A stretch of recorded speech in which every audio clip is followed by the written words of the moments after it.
Sir, you're charged with especially aggravated kidnapping. You're also charged with aggravated assault, and you're charged with theft of a firearm worth less than $2,500. You're talking about stuff that is not relevant.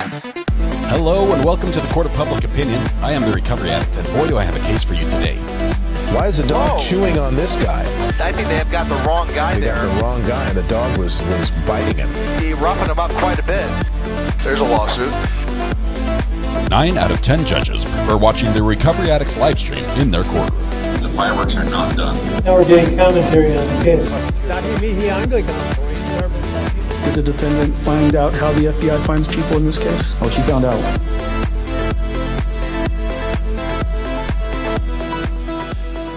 I did pretty well on the intro. It's been a long weekend. Oh, it's good to be back. Happy Monday to you. Welcome to the Court of Public Opinion. I am the recovery addict. Good to have you here today. I feel like my courtroom's a little small right now. What happened? What changed over the weekend? Try to get everything in order. Everybody, please take your seats. Everybody, please be seated. We have a lot to go over today. It's going to be a lot of fun. I'm going to need a little bit of help, and thankfully, our internet CEO, Sharon McDonald, came in bright and early this morning with the first chat in the live stream. And Sharon, once again, you have won the internet with your remark. You already own it, but you've won the internet, and you're responsible today to keep it running, keep it going, keep it good. That's good. Oh, that's a little low. That's why. Okay, I can hear myself now. That is better. Oops. Okay, here's where we are. We have, it's Monday, first of all. It's Monday. This trial, if you guys thought this trial was a little slow, it was a little bit slow, hang in there. It is going to go nuts. We've had some crazy stuff already, and I think it's just going to ramp up until it just explodes in a full circus. I mean, jugglers, clowns, the little clown car. I think we're going to see it all during this trial. It's going to be amazing. What we've had last week, we had Kim Frayne, right? That was the girl who had changed her life, made some major changes, used to be in the drug world, has now, had a great job, moved away from different friends, all new people, did not want to be in court. Sitting there, getting very frustrated, being on the stand.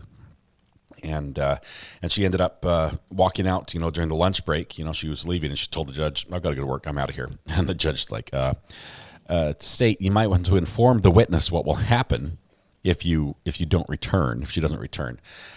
Turns out that when she left, she left. She was leaving, and the court TV cameras there at the scene actually filmed her like running from the courtroom with the two DAs running after her, trying to stop her, saying, "Hey, Kim, you've got to come back, or else the police will drag you back here." So that happened. We have a witness. We're hearing rumors of a witness that's currently incarcerated who is refusing to be transported to the court, refuses to participate. You can't make me. Well, they can, but he might be very unproductive if they force him to. So we might have someone literally dragged in chains to testify, which can't end well. We have another witness, Mr. Zimmerman, who did show up according to a subpoena, but just let the judge know that he's not going to answer any questions, including who he is, what his name is, whether or not he knew Adam, all sorts of things that are not incriminating. He's going to plead the fifth on all of them.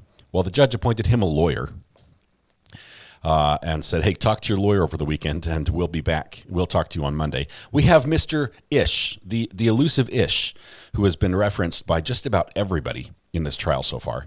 Apparently a bad dude by everyone's account. He's also on the schedule, possibly for today. We have the defendant's wife, okay, who's got charges of her own, including perjury. That she's on the schedule, possibly for today, possibly later this week. It's going to be nuts on this one, and this is just a firearms trial. Okay, I realize there's murder charges associated with this defendant, and those are very serious. But this trial, all we've seen, this is just the firearms part. These same players are going to be involved in the murder trial later on in some way or another. Oh, it's going to be crazy. Okay, we're going to do a quick roll call. We had on the schedule, I will tell you, we had a little bit of a hearing that was supposed to happen this morning at 8:15. But we have two of our addict observers. We have Shells and Lee, who are in the courtroom right now on scene in New Hampshire. They're there. I've been talking with them this morning. They held the door open for the defense attorney to get through. The cameraman's still in there setting up. The hearing that was supposed to happen at 8:15 has been pushed off. It went away over the weekend. We don't know exactly what happened there, but probably over email they determined that they didn't need it this morning. We still have to find out what's going to happen with Zimmerman, if he's going to testify or not, or plead the fifth. The judge is not going to let him plead the fifth about things like his name and where he lived and things like that. That's not incriminating. You're not self-incriminating yourself, and she's going to rule that. So I think he's going to be forced to be on the stand for part of it. He'll probably have to answer pretty much all of the state's questions, or most of them, and he probably will want to answer none of the defense's questions. So that's going to be fun. We have that coming up. Anyway, so with your questions, let's see, we're showing a 9 a.m. start. The courtroom, so we have just about 20 minutes. If you have questions, let me know, because I'm in direct contact with Lee and Shells, and they'll be able to give us information. They're sitting on the prosecution side of the courtroom today, so I'm not sure if we're going to see them, because that's sort of like right next to the cameraman. But they've been giving us some great information, and they've been fantastic. This is not their first rodeo, so it's really cool. Anyway, with that said, hope you had a fantastic weekend. I went car shopping. Which is different from car buying. When you go car buying, you come back with a car. When you go car shopping, you come back and you still need a car. So I did car shopping, and I have to do that again because I still have not replaced the car that got totaled. What more do you need to see? It's all here. Okay. I'm seeing a lot of people. I probably should do a roll call. You've got, like, if we start from right now, if you raise your hand in chat, I've got like 5 minutes, and I can call out as many names as I can in 5 minutes, and then we need to get going. Let's see. As a CEO, I gifted a membership this morning, and it went to Evie. Sharon, thank you. I missed that. Thank you. First of all, thank you for being CEO, and thank you for gifting a membership. Congratulations, Evie, on gifting a membership. All right, hands are up, so we need to call a roll. Here we go. Joe Laundry, KX Star, Denise Feldman, Ersland. Good morning. Gordon, Jack Ofori, Be Kind, Irish Bella, Pie, Lisa. Greeners is here. KR, KT, Rolling with 7, Debbie Wilson, Tammy Coleman, Artie Bay, True Crime, Anytime is here. Mammy P, Lewis Cox, Doug Duggar, Smoky Sky. Good morning, Smoky Sky. Sunny Florida Mom is here. Jen D, good morning to you. Hope you're having a great day. And I lost my place. It was going so well. There we go. Let's find it here. Rolling with 7. Debbie Wilson, Tammy Coleman. I'm covering a few again here. Smoky Sky, getting caught up. Jen D, there we go. Thomas is here. Mary Viviano. Golden Girl, hey Golden Girl, good to have you here. Jana Kolb, Zenz is QTYT, welcome. Austin Middaw, Sassy Girl, Shemaine Fossinger, Ashy Snow, Stacy with the butterflies. Lee is here. We held the door open for Lane on the way in. Lee, grateful you're here. He is our court observer. I'm not sure how much he can watch this while court starts, but he's here right now. Wonderful, Lee. He's up there with Shells. Mary Murphy's here. Carler, Karen Dietrich, Tita Carrion, Kale Smith, Girl Mom 4, DMB Secondus, hey DMB, Erica 843, Rosie Tulips, Shazzy H, hello friends, happy Monday to you, Chazzy, glad you're here. Rona's here, Rev Minister, Ann Schatcher, Amanda E, good morning from Minnesota, Lewis Cox, Janet Yost is here, Keep Guessing, Candy Cane, Gypsy Moon, Tim de Moranville, Eileen S, JREPTX, Mr. Man, Samantha Terry, one of our great mods, hello Samantha, Vivian Anderson, Well Mama, Sarah Worthrich. I probably said that wrong, Sarah. I do apologize. Rudy Patootie, Tangle Crochet, Nikki Zibs, Zibbies. Judy is here because you're not allowed to buy one. Judy, good to have you here, Judy. Happy Monday to you. Casey Jones is here. Becky Lou, Horse Tea and Bananas.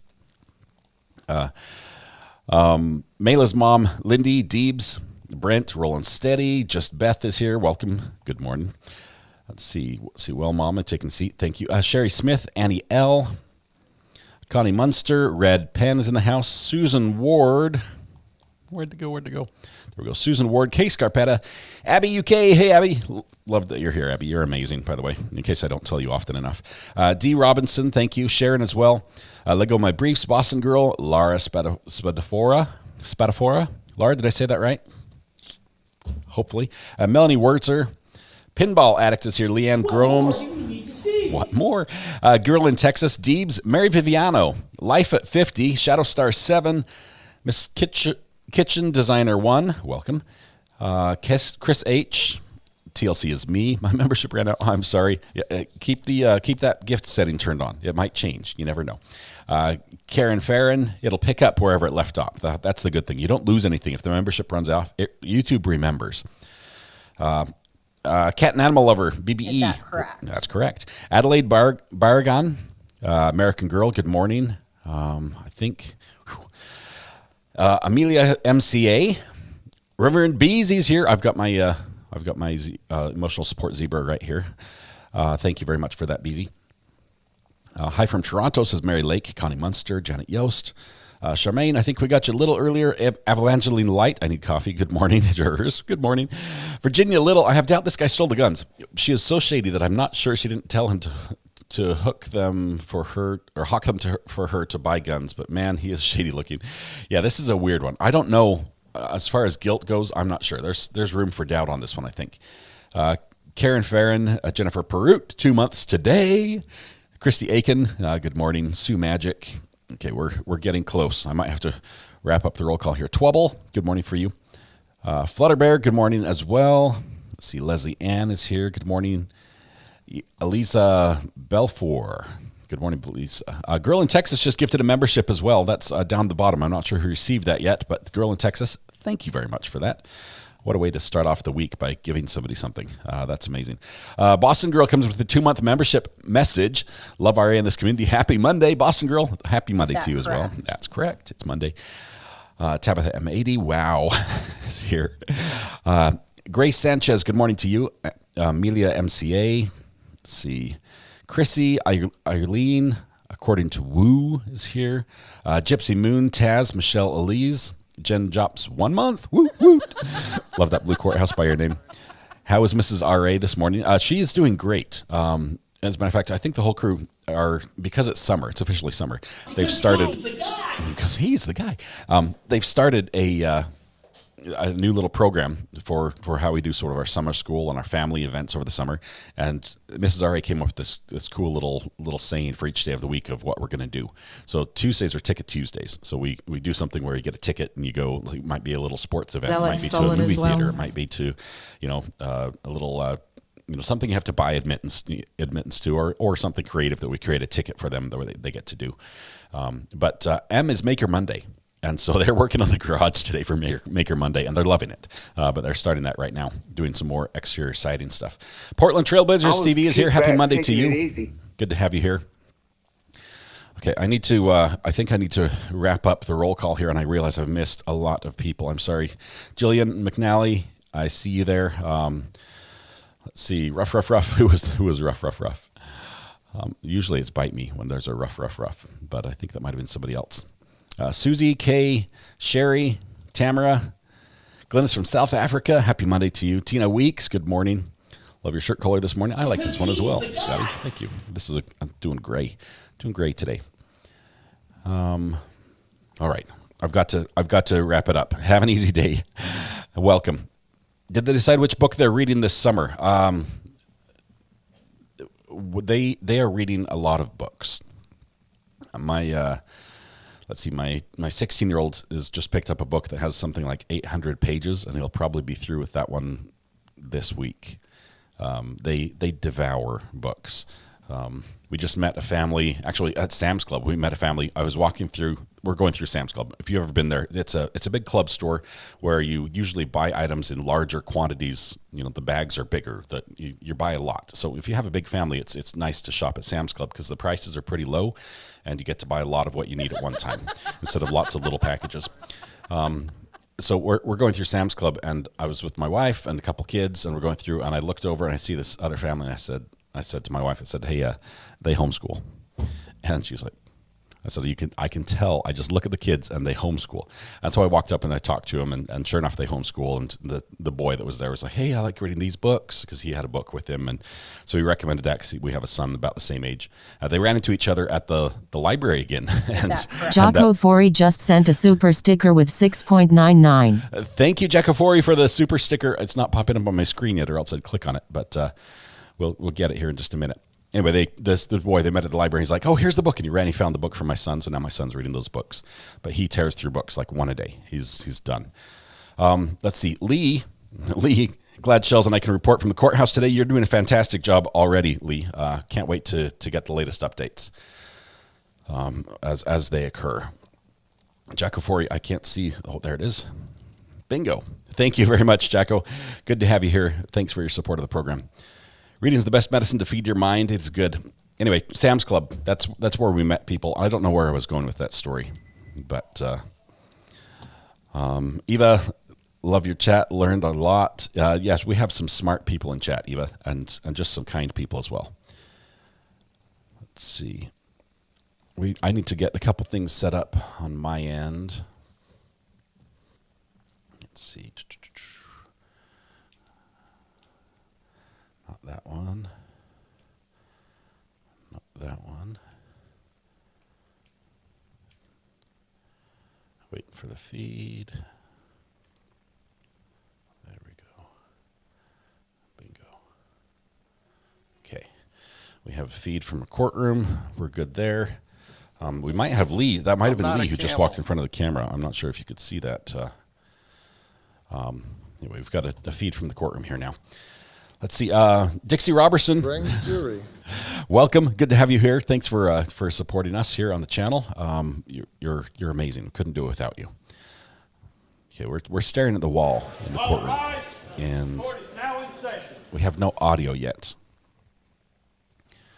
But is this? See, that might be cameraman. No, cameraman's supposed to be wearing flannel.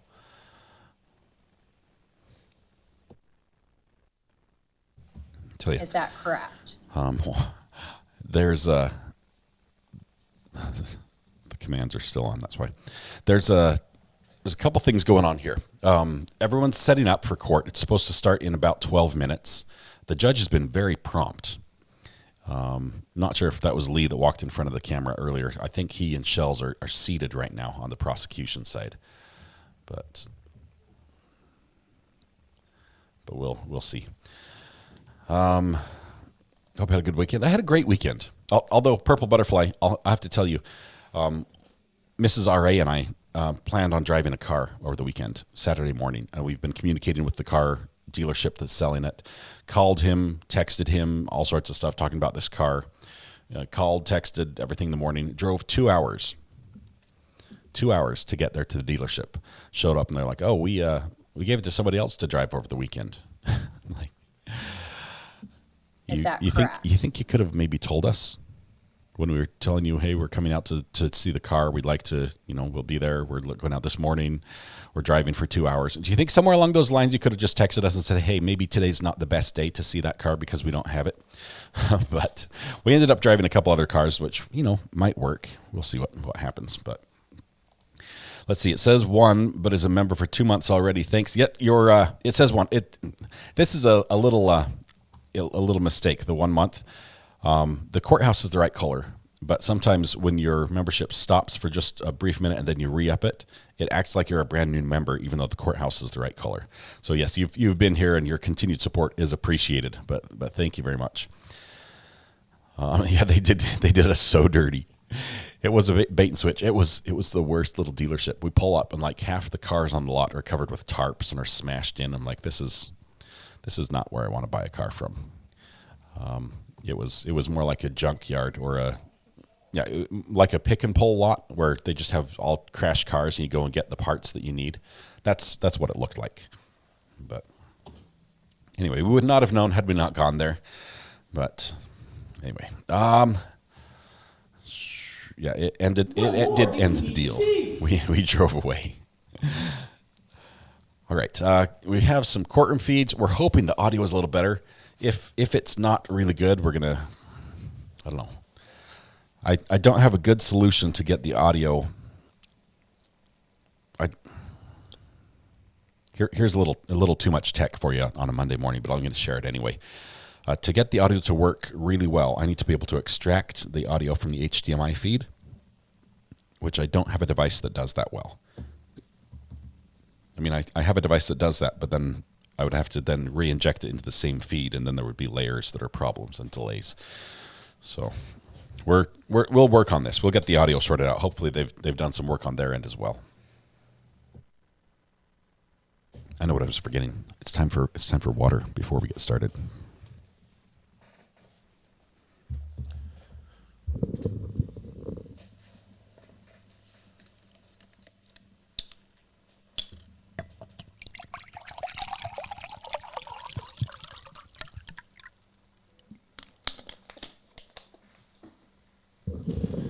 Now we can begin. Did splash a little bit of water, but on nothing critical.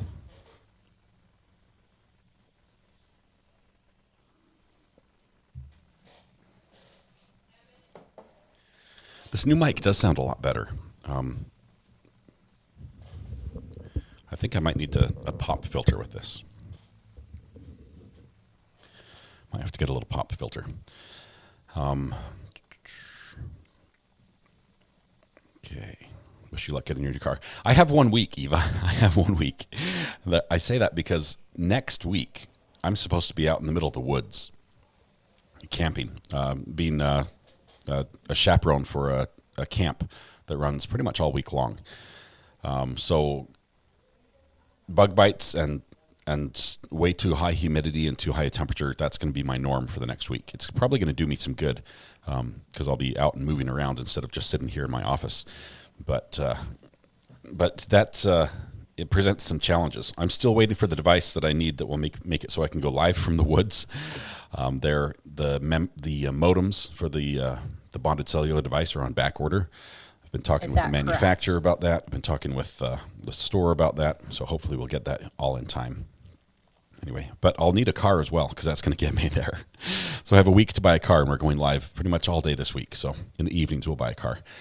You missed the water pour, Red Pen. That's worth rewinding. It's worth rewinding right now. You don't want to go all throughout the whole day without the water pour. Okay, we're still sitting here looking at the wall here. There we go. Bailiff's here. Ooh, 6-foot bus. That's a serious deficiency if you've been a month without spicy maple bourbon pickles. Yeah, we have some good trials coming up. Do you guys realize it's like a month and a half before we have Sarah Boone, and Sarah Boone's going to take us, halfway to Brian Koberger. We've got a lot of stuff happening. Jacofori, we're looking for a vehicle that will seat seven, because we have, our oldest child has moved out of the home, so there are now 7 of us. We'd like a vehicle. What we have right now is a Nissan Armada. Funny story about buying that one. We literally flew into North Carolina, having sold everything we owned when we left the previous state, landed in a pouring rainstorm, rented a car, drove to a car dealership and said, "What cars do you have that seat 8? And the Nissan Armada was there. And we said, "We'll take it," and tried to buy it. We had arranged to have cash on hand to buy the car.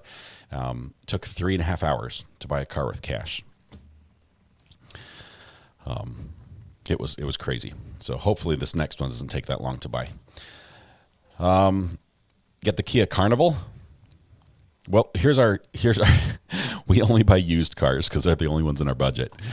But we'll see. Kia Carnival. It's a good one. You need a Denali Suburban, a Yukon XL.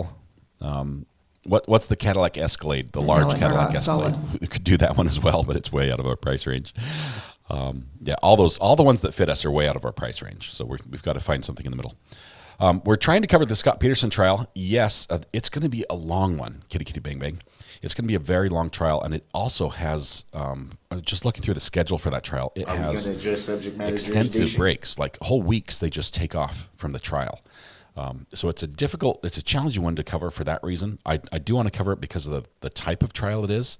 I do think the prosecutors have a really high bar in convicting someone for not taking action to save someone else, even a sworn law enforcement officer. I think that's a very high bar. It's sort of the first of its kind that I've seen. So that's gonna be fun. Subaru Accent is amazing. I have one. I think we test drove one. Get a VW minibus. We drove a VW Ascent. Was that the right one? I was kicked back, taking it easy. We did drive a Cadillac Escalade, which Mrs. R.A. liked. It's an old one, but it has very, very low miles. It still has the manufacturer's like adhesive, that little peel-off wrapper that's still on all the carpet because it has not been used. GMC Arcadia, I think that fits 7. I think that would do it. You guys need to get with Mrs. R.A. She does all the research for me on buying a car, and of course we want one that has some good reliability and is nice and safe and comfortable, but it doesn't need to have all the bells and whistles. We're not that fancy. The trials coming up are so interesting. We have so many good ones. This summer is going to be just. I'm sorry if you wanted to go on vacation this summer, you probably can't. Is that because correct? We have so many good trials coming up. So much amazing true crime goodness that you won't want to go to Disneyland or anywhere else unless you have like a good cell coverage there and you can bring your device and watch there. Let's see. I went through the court docs on Kayla and Adam yesterday. They're quite the piece of work. Rudy, you are not wrong. You are not wrong. These two are a little bit. They're colorful. They're quite interesting. Let's see. Mama Drama MD says, recovery addict as a homeschool mom. I wonder if others can tell. What was the indication that set off your spidey sense? Honestly, there was a huge tell for me, Mama Drama, and that was the teenage boy was carrying a book with him, and it's summer, school's over, and he was carrying a book, and a lot of kids that age are. They would be carrying a Nintendo Switch or something like that, or they'd have their phone, glued to their face. But he was carrying a book, and I knew immediately that that this kid loved to read. First of all, because he's brought his book with him to the store, and the kids were very involved in the shopping experience, in the choosing and buying and grabbing, and not just like pick that up for me type thing, but they seemed very, very involved in the shopping and like they had planned the menu and were getting the things they needed. There were a whole bunch of little subtle tells. But it was like a huge flag. It said homeschool here is what it said. Let's see. I watched the video interviews of Sarah Boone's ex-hubby. Her and the deceased got violent with each other often. Both had been arrested for domestic violence. He one time stabbed her with a steak knife. Yeah, that's. I think you're bringing up some of the things that they're going to try for on defense as her defense. The battered wife defense is what they're going to go for. It might be difficult in light of her own comments about how good their relationship was at the time, about how they were in such a great place and that nothing was wrong. So her as much as she has it was an awful relationship. These two people probably never should have been together. There was charges back and forth. I think both of them have served time in jail for abuse one way or the other against each other. Let no dead horse go unbeaten. Anyway, it's going to be just a very interesting case there. Watch Murdaugh testify from Magic Kingdom. So you went on vacation and watched the Murdaugh trial. That is great. Do we have a date for the Harmony trial yet? Yes. Was it August or October? I'm not a camel. I think it's August, Chris. The Harmony trial is this same defendant as this Adam Montgomery. He's accused in his daughter's death. Her body's never been found, but apparently they've found indication that she is not alive anymore. So that's going to be, first of all, that's a rough trial. I'm not sure if we can cover that. I'll have to look more into it to see if that's even something we'd want to go there. After Letitia, I don't have much of an appetite for crimes against children. They still can't find an expert willing to testify. They need more money, more than $10,000.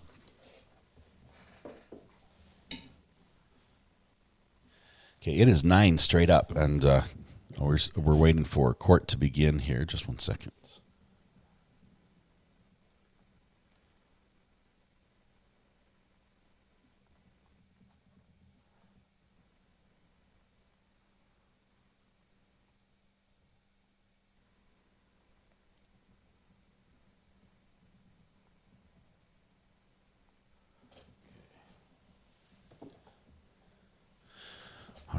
we go. I think we're good here. All right. Fun things. I'm so excited for this summer. I cannot tell you how excited I am. The hardware that I've purchased and I'm waiting to have delivered is something that I've wanted for, I don't know, 15 years. And I've studied it. I've researched it. I've watched people that have used it. I've tested equipment from other manufacturers. This is something that I've wanted to do for a long time, and I think it's going to take us to the next level with the channel as well, as being able to provide content that might not be available as readily as some other trials. Probably waiting on a juror. Give JB a shout out. Debbie, I will do that. JB, haven't given you a shout out for a while. Our good friend up in northern Canada. Hope you're doing fantastic as summer is coming soon. Hope you're also safe with all the fires. I don't think they're in your neck of the woods, but if they are, please stay safe. JB, good to have you as well. Yes, a flux capacitor. That's what I got. A flux capacitor.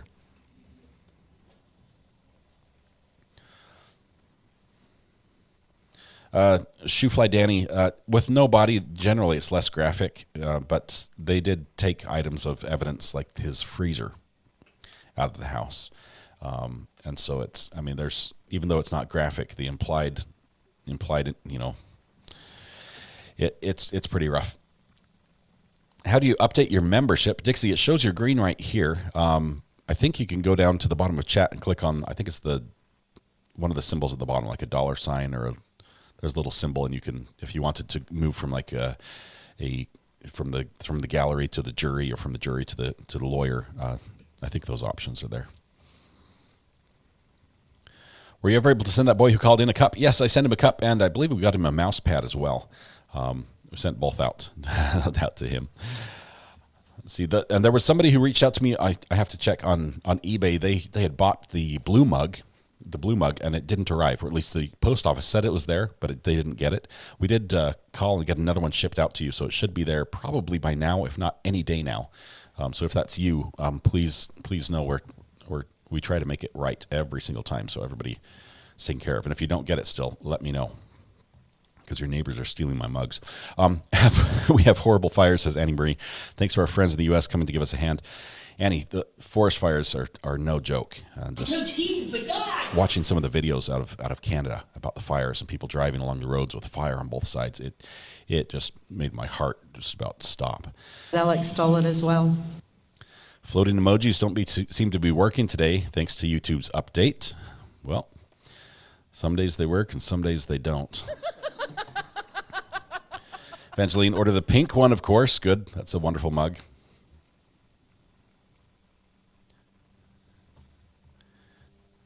The zebra needs a mug. I don't think I have a very tiny mug. It would have to be almost a shot glass. Are we going to address subject matter jurisdiction? Okay. Judge ordered Alex body cam footage sealed. Who is this? Hey, there's the defendant.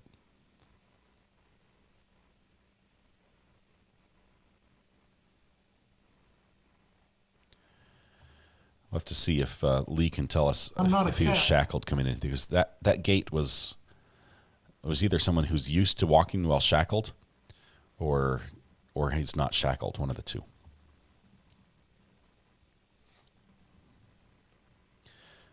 Okay, there we go. I think that's Lee and Shells.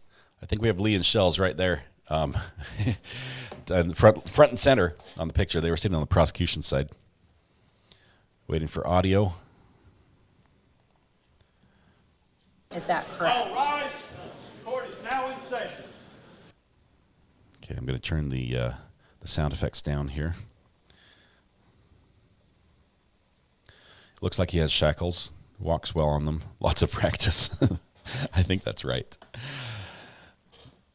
Lee is plaid shirt guy in Shells and royal blue. I think that's those are our observers. So it's great to have them there. I have direct access to them. If you have a question or something that happens that we're just dying to know and can't wait for an answer, hopefully their cell phone ringer's off and they're able to respond. There they are.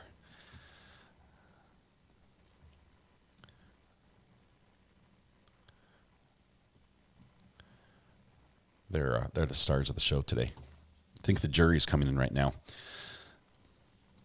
Toil Toys. Hey, my friend, you do some awesome edits of the shows. Appreciate you. You're awesome. Let's see. This is what I would end up doing if I ever came into the U.S. Never mind sightseeing. I'd be court hopping.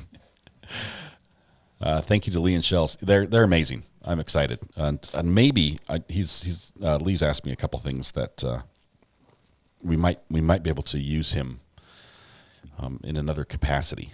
But I'll keep my fingers crossed, and we'll look into it a little bit more. Lee being a photographer. We're waiting for Ish.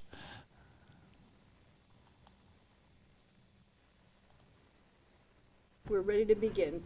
Attorney Gotti, whenever you're ready, you may Still call just your left next chat. witness. You'd ask that Mr. Michael Dobe retake the stand. Michael Dobe's going to retake the stand. Just 1 second here.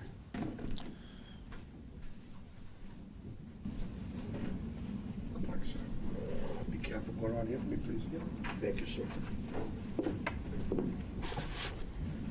Your Honor, would you prefer a reminder, or would you prefer me to re-swear in Mr. Dobe? I'll just remind him. Mr. Dobe, you remain under oath. Yep. Okay. Good morning, Mr. Dobe. Good morning. Thank you for coming in again today. Yep. We didn't have a chance to finish talking about some of the rest of the video that you had obtained last Friday. So my hope today is to just very briefly go over one last thing where we ended on Friday, and then go through a few more of those materials that we looked at on the CDO identified States Exhibit 1. Okay. Moving the tripod. All right. And what I'd like to start with is, I believe the last thing that we had done is we were just looking at some video footage that was on one of the tracks of this CD, specifically the Service Desk Overview Monitor track, which runs from 13:55:50 all the way through to 14:29:42. Do you recognize that on the screen, the same video that we watched before? I do. Okay. I'd like to play the very beginning of this video again, just for a couple of seconds to reorient us to where we are. And I'll start that from the beginning. So again, what area of the store is this? This is the service desk. Okay. And that green item over on the left-hand side? That is the Eco ATM machine. Okay. Hold on a second. We seem to be getting a little glitchy here. Just a moment.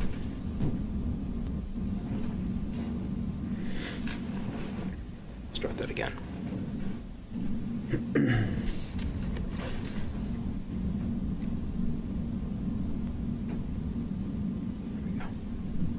All right, is that better? Easier to see without the pixelation? Yep. And I believe you had described for us on Friday that Eco ATM, that was for recycling of electronics. People could get money for them. Correct. Right. And from this particular video, we had watched this several different minutes, up I believe until almost 29 minutes into the videos. And how long again did you say was a typical length of time for somebody to be standing at this machine to do a transaction? From my understanding, 5 to 10 minutes. 5 to 10? Yeah. Objection, then. Foundation. I believe we established that on Friday, but I will reestablish foundation. Mr. Dobe, how long did you work at Walmart again? About 2 years. About 2 years. And during that time period, could you estimate how many people you have seen use that machine? Maybe 50. And I have also personally used it myself. How long did it take it when you used it to recycle some of your electronics? I didn't use it to the fullest extent. I just used it to get an estimate of what it would give me, and it was about 5 minutes to just get the estimate of how much the item was worth. Okay. And for the 50 or so times you've seen other people make those transactions, how long did it take them on average? Like I said, about 5 to 10 minutes, depending on what they were doing. So what I'd like to do, rather than rewatching all of this video, the same sections that we saw before, I'm going to fast forward up to 29 minutes and 30 seconds into the video. I think his name is Doby. Was it somebody Doby or Doob? We'll go to 29 minutes here. Do we still see the same two young women at the Eco ATM that we talked about on Friday? We do.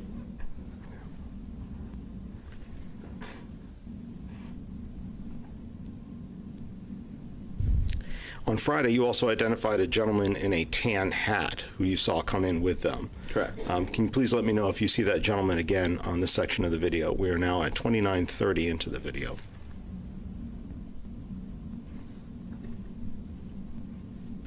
I don't see him currently. Mm-hmm.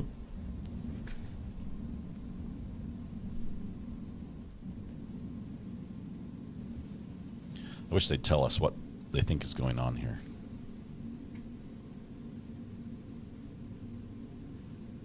I do now. We're at 29:57 into the video. Is he still wearing the tan hat? He is.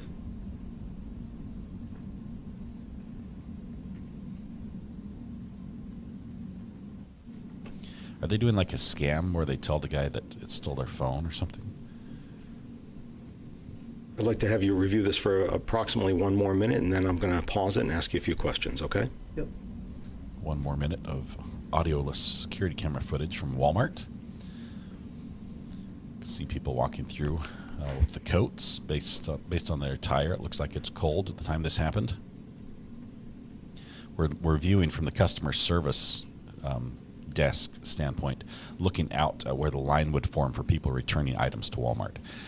So this is typically found at the front near the center of the store.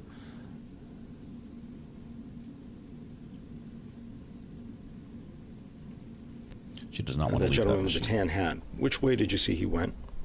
He went towards the general merchandise entrance.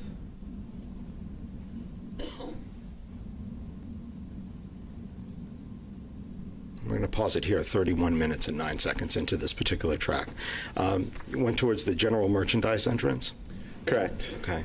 And the other young lady that had been there at the kiosk that time before, which direction did she go? Also in that same direction. Were you able to, using the recorded footage, see where they went in the store after they disappear off the screen of this camera? I was. Okay.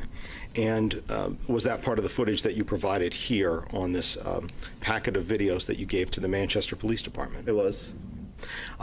Could you describe for me this camera footage? I believe you sent on Friday, but I apologize, I forget the answer. About how high off the ground is this one? I would say about 10 feet. 10 feet? About, yeah. Are there any videos, are there any cameras within Walmart when you were working there at this time period that cover people's facial features better so we might be able to help identify these folks a little better? Yes, they're called the public view monitors. Where are those located? They're scattered throughout the store, but the ones that I provided were in the health and beauty department. Okay. And health and beauty department, on the labels on the videos, do they say health and beauty or do they say another name for the ones that came from that section? I don't remember, but it would either be health and beauty or cosmetics. Cosmetics? Yeah. Okay. With regards to cosmetics then, what I'd like to do is on that exhibit that we talked through on State's Exhibit 1, I'd like to ask, did you review those cameras as well to see where those two other people went, the gentleman in the tan hat and the other young lady? Yes, any video that I provided I would have had to personally watch in order to burn it. Okay. And when you burn these onto the CD, if we were looking at the CD here, is there time signatures on each one of those tracks so we know what time period is captured? Yes. All right. I'd like to start then with the track that you listed at the earliest time period, Cosmetics EVPM 6. 12/30/2021 from 14/28/33 through the same date of 14/28/51.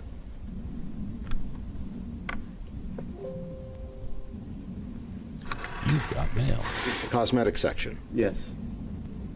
You see that same gentleman in the tan hat? We do. Is that the same young lady with him? Correct. How high are these cameras off the ground? I'd say they're about face level.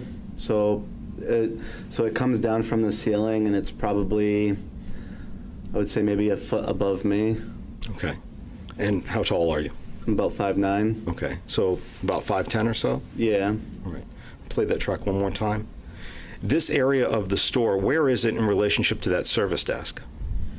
It's still in the front end of the store, but it's probably from the general merchant. It's closer to the general merchandise entrance. General merchandise? Yeah. Okay. So when you walk in through that entrance, you take a right, and it's right there. So the front of his shirt says Coors. The back says Staff. I'd like to go to the next Walmart. Track that you provided to the police department. Cosmetics EPVM 4, 12/30/2021. It's coming, from Julie. 14/28/47 through the same date of 14/29/13. And show you that track. And tell us if you can see those same two individuals.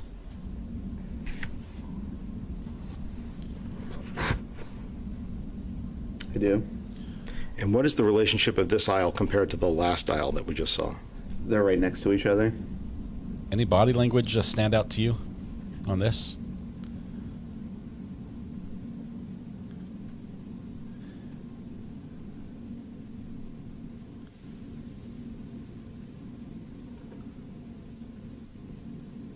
At this point, I'd like to ask you now about the next track that you provided to the Manchester Police Department, track entitled Cosmetics EVPM 6, 12/30/2021, from 14/29/10 through the same date of 14/29/21. This is awesome. Lee's giving us Is this the updates first here. aisle that we saw from that first cosmetics track? Yes. Okay. And do you see the same two individuals here? I do. He's trying to hide from the camera. And I believe you said that that aisle that we just saw is directly next to the one that we saw previously. I believe so, yes. Looks like they I'd like might to be go to the stealing next here. track that you provided, That's just Cosmetics my EVPM gut 5, 12/30/2021, from 14/29/18 through the same date of 14/32/16. And please let us know if you see those same two individuals. And which aisle does this cover? This is also cosmetics. Okay. Is it the same aisle that we just saw a moment ago, but from a different angle, or? No, this is a different aisle, I believe. Okay. Why are they looking And at do me? you see the same individual in the tan hat and the young lady with him? I do.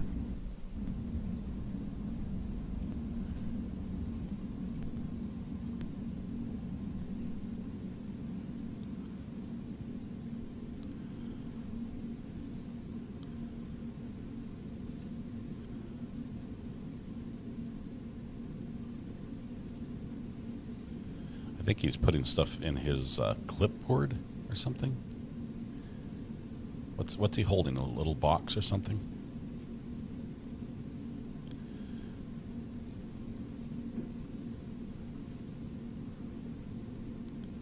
He's trying to get in front of her. It's a very aggressive. Would you type agree of- with me? It's fair to say that these cameras are much closer to individuals than those earlier shots over at the service desk?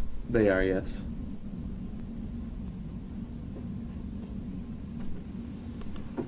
They're just all over the place.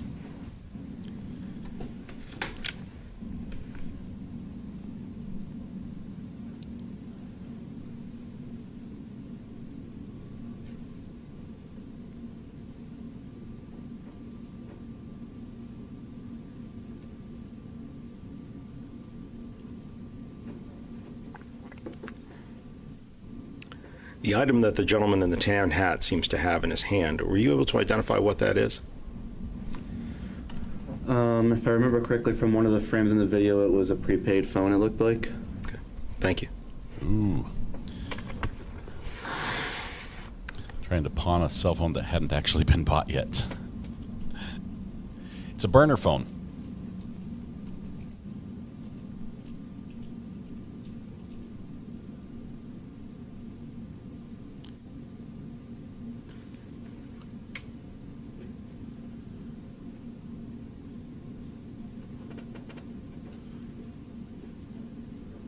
So what did he like pick up some scissors? What is it he has there? Is he trying to open the prepaid? And how long does Walmart hold on to these videos? What's the time period of retention on them typically? Forever. It just depends, but it's typically anywhere between a month to 3 months. Thank you.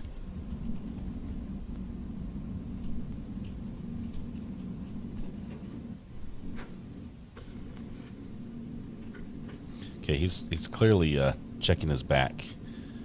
He's watching his 6.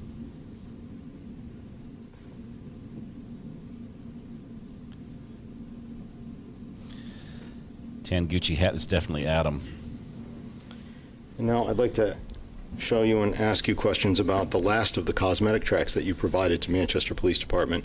Cosmetics EVPM 6, 12/30/2021, from 14/32/22 through the same date of 14/33/1. If I could direct your attention to the screen and let us know if you see those same 2 individuals, okay? Yep. Thank you.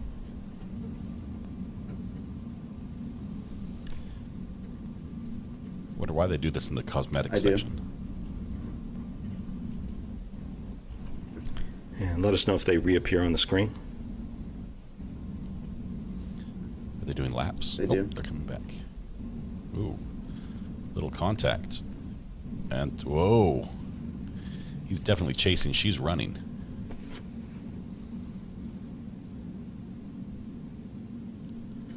Oksana Luke. And they appeared again. Welcome. Thank you so much for joining as a member.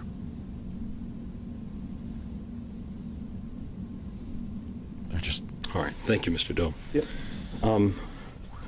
Are there any cameras that were closer than that were even closer to an individual's face that you routinely used while you were working at Walmart? The only ones that I could think that would be closer would be the entrance and the exit cameras. Okay.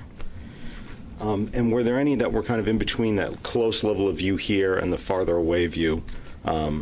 Is there kind of like a middle range? Hundreds. I believe so, yes. Okay. Is there one that was located in an area near razor blades? Yes. I'd like to show you one of the other tracks on here that you gave to the Manchester Police Department. The razor blade camera from 14/32/50 all the way through 14/34/31. Is this that middle view that we're talking about? Yes. And can you see the individual in the tan hat here? I can, yes. Where are they? They're in the far left aisle. They're far left on the screen here? Yep.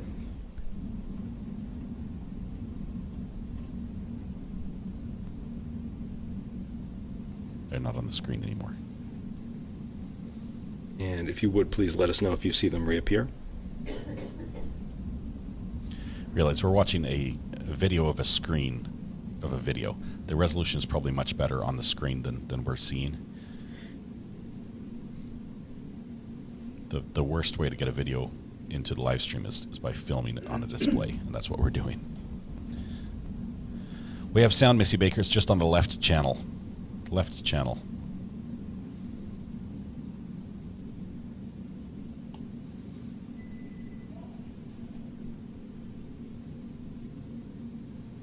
Still have not appeared yet. I do. And where are they located now? I'm not exactly sure what that aisle is, but the one to the right of it is the razor blade aisle, so it'd be the aisle after the razor blades. Okay. Thinking deodorant. Looks like deodorant. Maybe shampoo. And the cameraman has us focused on the bottom of the screen. And eventually, were you able to record those individuals leaving the store? I was, yes. And I believe you said just a moment ago, and correct me if I'm wrong, you said there was near the exit, there are cameras that are even closer to an individual to capture their face? Correct. Okay. I'd like to show you the track that you provided the Manchester Police Department entitled Exit Grocery from the same date with a timestamp of 14/36/25 to 14/36/34, and ask you whether or not you see those two individuals in this video. Okay.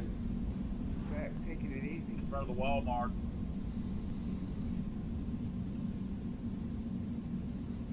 I do. And these are the same two individuals that you followed through the store from the Eco ATM machine all the way through those other areas of the cosmetics section near the razor blade aisle and then to exiting the store. Correct. Finish playing it.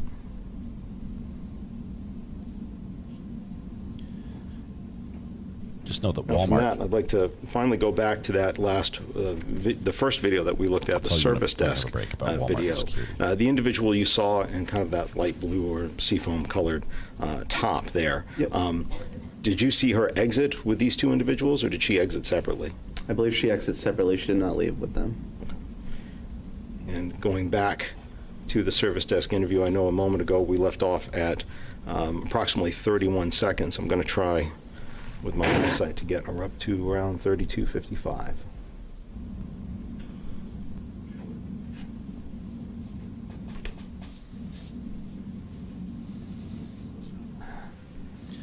Is that the same individual still at the Eco ATM? It is.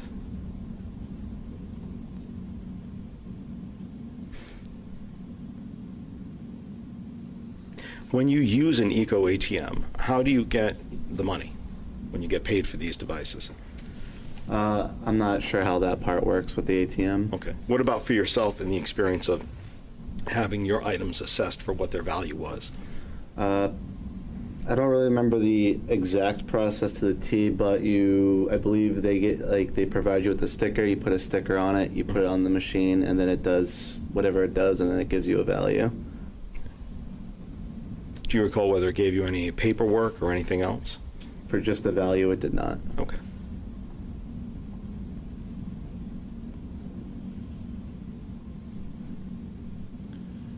And which way is that young woman heading now? Towards the general merchandise. Walmart is like Google when it comes to being able to analyze behavior patterns of shoppers. They have so many examples. Mr. Doe, I appreciate your time. I don't have any further questions for you. I believe defense counsel may have a few. Okay. When people are acting suspicious, they stand out. So they will see you. Morning. They will find you. I'm Caroline Smith, and I only have a few questions. And I know that you said it several times, but what is the date of that video? I believe it was 12/30. What year? 2021. Okay. So it was at the end of 2021. Correct. Okay. And a guy that you were tracking through the store with Attorney Agati, he walked in with two females. Correct. And went back and forth, was walking around with one female. Sometimes the two females were together at the Echo, and sometimes one was. Okay. And the Echo ATM is essentially a machine that puts a value on the components of the electronics that you're putting in, right? I believe so. I don't know what the machine exactly does. I don't work for them, so. Okay. But you've seen people put various, like, smartphones in, and maybe flip phones. Yep. And small electronics like iPads. I believe I've seen that, yeah. Okay. And your, whatever reason that they put that in the machine is something that you don't know, right? Correct. Why they would do it. Whether it's broken or old or somebody just needs money. Correct. Okay. And were you working at that store in October 22nd, 2019? I was not working there. Okay. Thank you. That was quick. We'd ask that this witness be excused. Okay, we might be getting to a juicy witness here now. Is being excused? All right, sir, you are excused. Thank you. We have some colorful witnesses on the schedule, including some that are in custody, some that do not want to be here, and others that are facing charges of their own. So Yes? they're going to approach here. We now have 3 observers at the courthouse. Pants has arrived as well at the courthouse as well. So we have Lee, Shells, and Pants. And Lee has found Pants. We see Pants. That is awesome. You guys are connected there at the courthouse. That is fantastic. I can't wait to hear all your different perspectives of what happens here today. It should be a spicy day. This whole week might just be, I don't want to tear my eyes away from this, because it seems slow, and then in a moment it's going to just explode with craziness.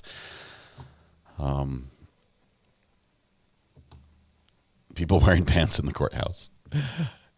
Glad they have pants. Yes, it's not No Pants Friday, so it's fine. Yeah, most courts, Nikki, allow observers to come in. And believe it or not, even on some very big trials, there's space for people from the public to come and just have a seat. And as long as you follow the rules of court, and some of the rules do change from court to court, as long as you follow the rules of court, you're welcome to attend and watch in person. Sometimes, obviously, in other trials, like the previous trial we watched, you were not allowed to have a cell phone turned on. So texting from the courtroom would not be permitted. Here in New Hampshire, they're more of a live free or die, and they err on the live free side. And all right, ladies and gentlemen, it's just going to be another minute. We're bringing up the next witness. the bailiff is bringing up the next witness. Oh yay! It's going to be good. Let me somewhere. I'm not sure if we're going to go straight from this one to Scott Peterson, which is the school resource officer who did not go in the Parkland shooter, who's facing charges of neglect of a child. Anyway, we're not sure if we're going there or we'll pick up something in the meantime, because that's going to be a long trial, like a month and a half type long trial with a week break here and half a week break there and several days off. It's going to be interesting. So yeah, people can go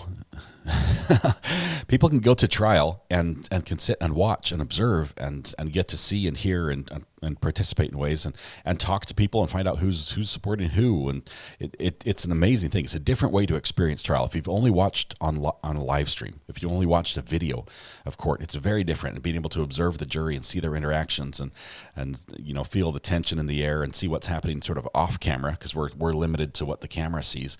It's fantastic. We love having some observers in court. It may be Ish time, but Ish is not in custody, to my knowledge.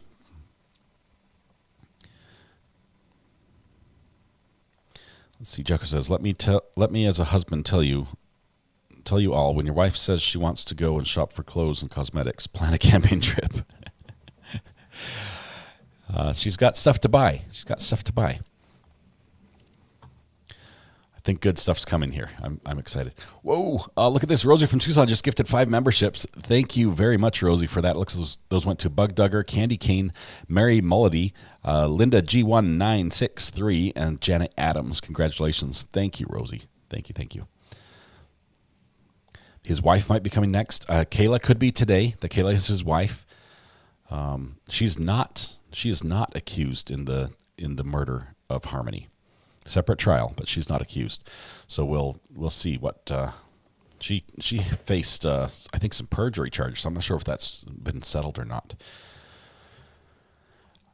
Will it get as wild as the NFL trial? In a different way. The NFL trial had just disrespect back and forth. Here we have just some very colorful characters who have seen and done much and have no filters. So it's going to be interesting. This was a big circle of friends who all use drugs together for the most part. Well, look, we have someone coming through the bailiff door as a witness. We might not know the significance of the Walmart footage until the closing, when they wrap it all up together for us. But it could be also that one of these other witnesses it sheds some light on that as well, now that we've laid that foundation or had that admitted.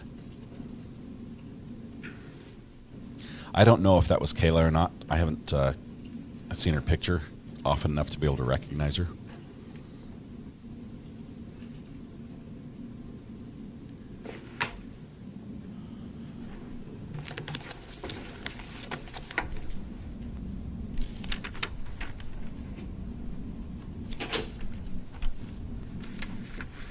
Here we go. Let's see who it is. Oh, yep.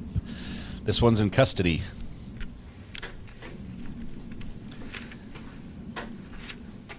I didn't look. There was a hand gesture right as he walked in front of the defendant. Was there a finger up or not? Kayla, if you can remain standing, do you swear that the testimony that you're about to provide will be the truth and nothing but the truth under the pains and penalty of perjury? Yes. You can have a seat and make yourself comfortable.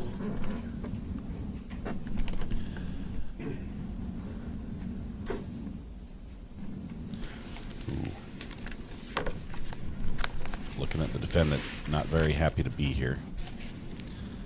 Looking at the jury. Just Stein over the court. Okay, Kayla, can you please state and spell your first and last name for the jury? My name's Kayla Montgomery. Kaylamontgomery. Okay, and how old are you, Kayla? 32. Where do you currently reside? The state prison for women. And how long have you lived there? Since November 2022. Why do you live in the women's prison? Perjury charges. Were you convicted of those charges? Yes. And sentenced for those charges? Yes. Were you also charged with receiving stolen property? Yes. And those charges were dismissed as part of a... Were those Yes. charges dismissed as part of a plea agreement? Yes. And you admitted to lying to the grand jury? Yes. Did you admit... Apologies. Did you admit to lying to the grand jury? Yes. Do you understand the consequences of providing false testimony here today? Yes. How are you doing today, Kayla? I'm okay. Is it difficult for you to be here? Yes. Why is that? It's a lot.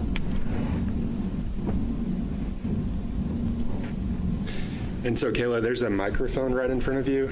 It looks like a stick coming out from beside the computer screen there. If you can just sit a little bit closer to that, it's a little difficult for me to hear you. And I want to make sure that all of these jurors hear what you're saying. So you said it's a lot? Yeah. Okay.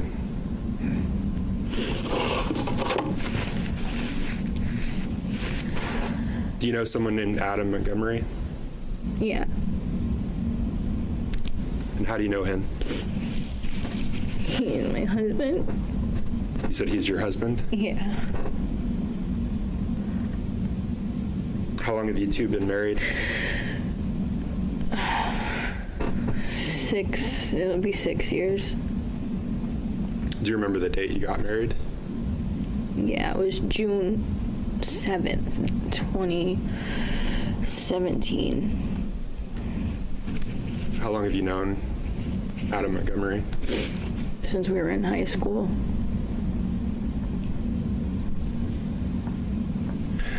Are you currently in legal proceedings related to your marriage?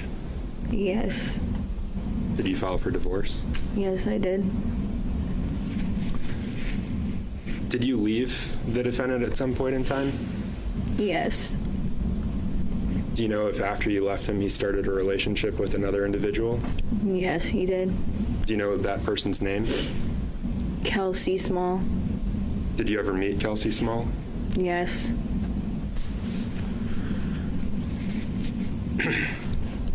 Do you have any children with the defendant? Yes, I do. I have 3. 3 children. What are their names? Seamus, Declan, and Kira. So you talked about where you're currently living at the women's prison. Yeah. Where did you live back in October of 2019? I was living at 77 Guilford Street in Manchester, New Hampshire. How long did you live there? For about 1.5 years. For 1.5 years. Why did you stop living there? Because we got kicked out of the house. Was that an eviction? Yes. Do you remember what month and what year that was? November 2019.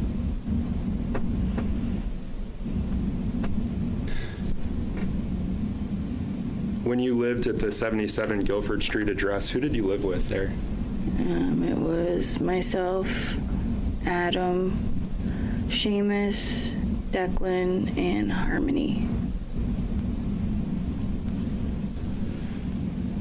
Do you think you'd recognize that address if you saw it today?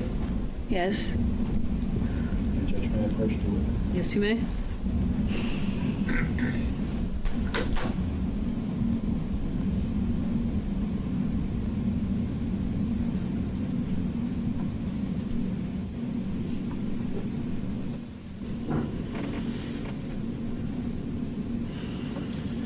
feel the tension in the air here.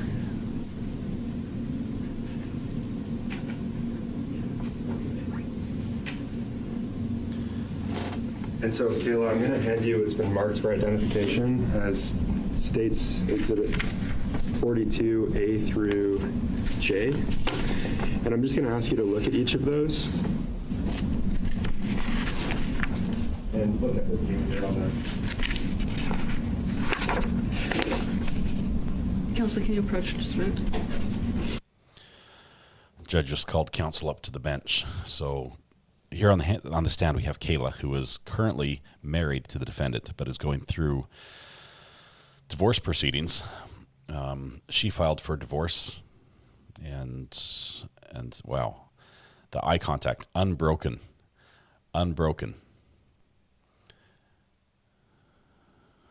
Whoa. Okay, and so if you can go through them, starting with 42A, and it looks like they're going to get them back in order really quick.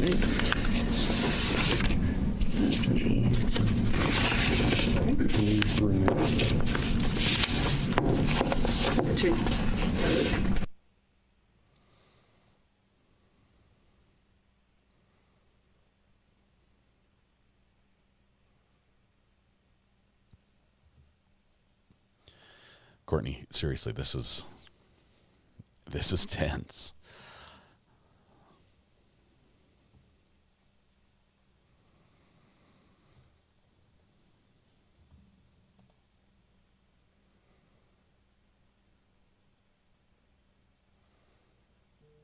Man, I have to blink more than he does. My eyes would dry out if I kept them open that long.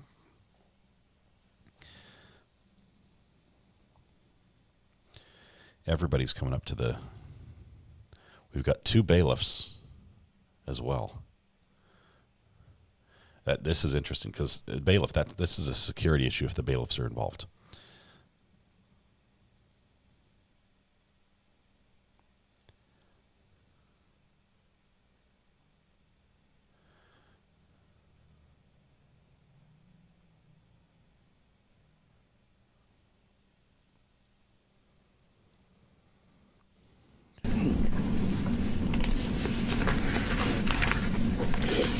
So starting with A and going to J, if you could just look at each of those images and identify them in turn. The first, A is the driveway and the mailbox. It's a different state. Idaho has different rules. B is the outside of the house, of the front yard. And this is in the basement ceiling. I'm just going to ask you to please keep your voice up because all the jurors need to be able to hear you. Thank you. And if you could just note which letter you're on. 42C. Okay, and what did you say 42C is? That's the ceiling in the basement. And 42D is the ceiling in the attic, I believe.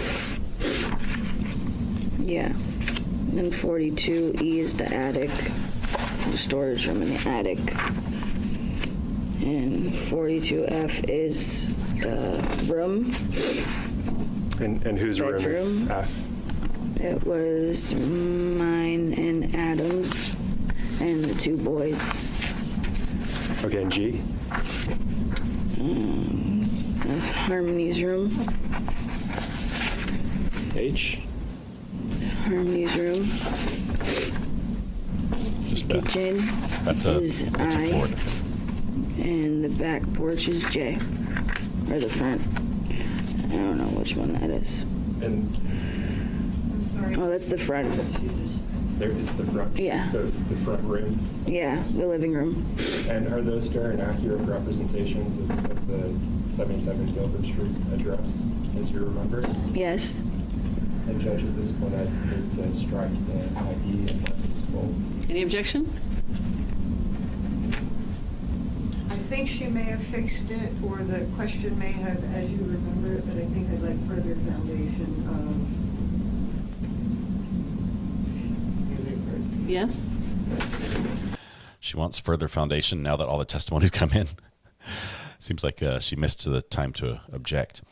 Yes, the witness is currently serving time in women's prison for perjury and receipt of stolen property, possibly related to something that was stolen from Walmart. I don't know.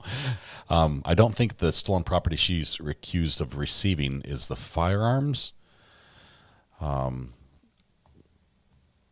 we'll see. The defendant is on trial. This trial only involves the firearms, but we're hearing several times Harmony's name being mentioned, both with the room. So, Kayla, you said that those are fair and accurate representations of the Guilford Street address as you remember it. Yes.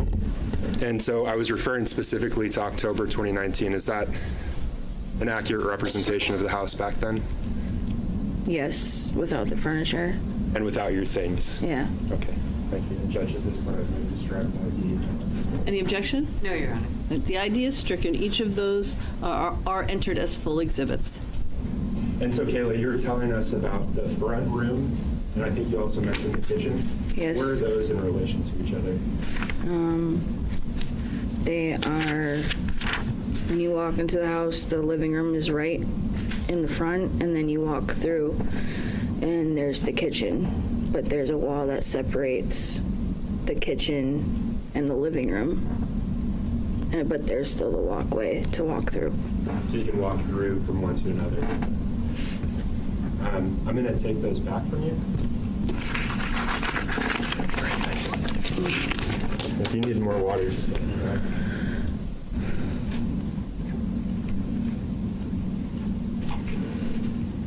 So focusing back on that time period, September, October 2019, what was your life like back then? I was working up until November 2019 at Dunkin' Donuts. I would work 6 a.m. to 2 p.m. and Adam would be home with the kids while I'm at work, and he would drop me off and pick me up from work because I didn't have a license. And then after he would pick me up, I would be at the house with the kids, and he would leave some nights because we were using drugs. When you say we were using drugs, what do you mean? Like getting high, using heroin and crack and weed. And when you say we were getting high and using heroin and crack and weed, who's we? Adam and I. And what was your drug of choice? It was both heroin and crack. Are you sober now? Yes. What did it take for you to become sober? Going to jail.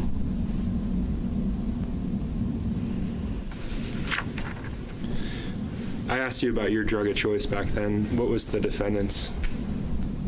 Heroin.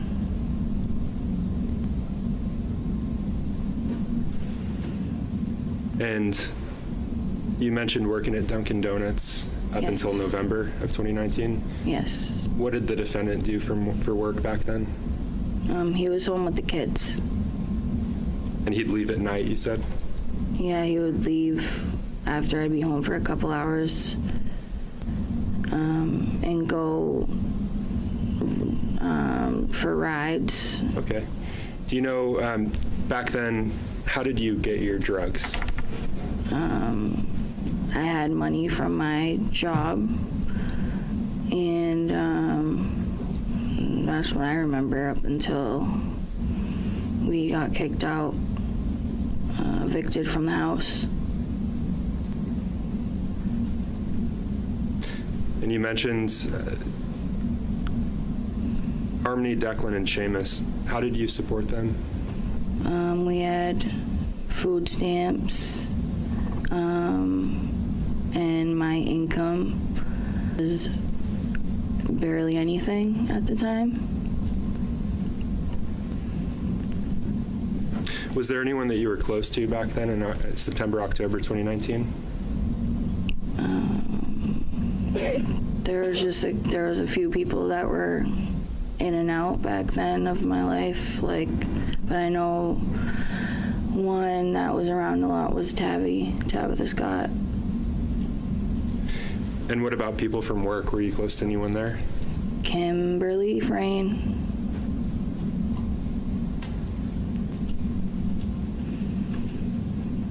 And you knew her from work?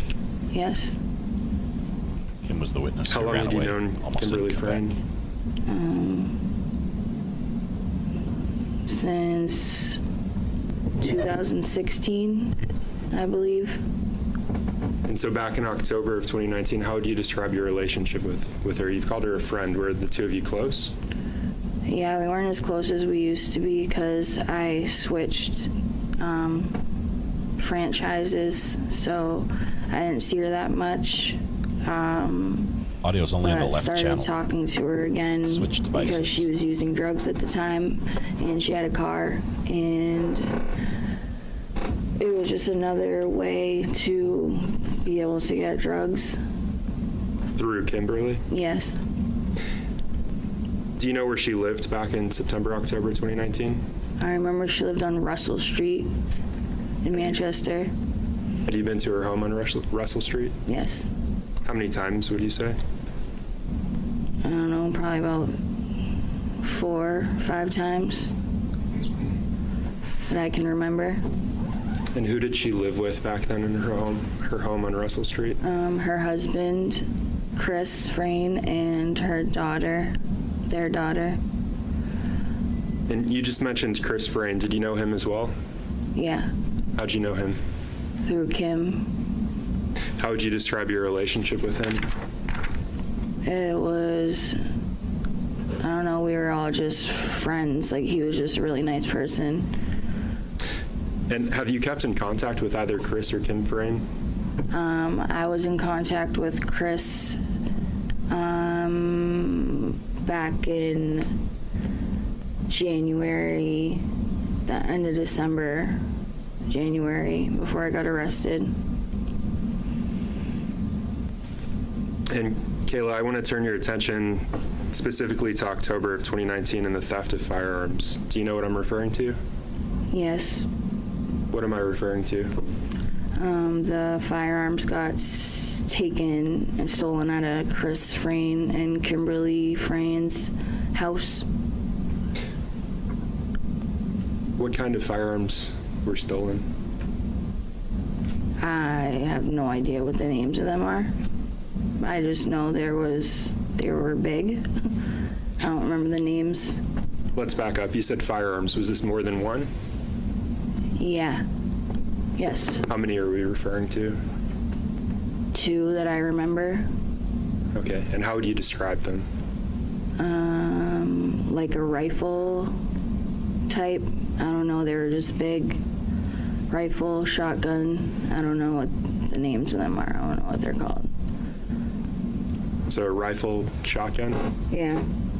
Did you personally see these? Yes. I want to talk about the first time that you saw them. Can you tell us about that?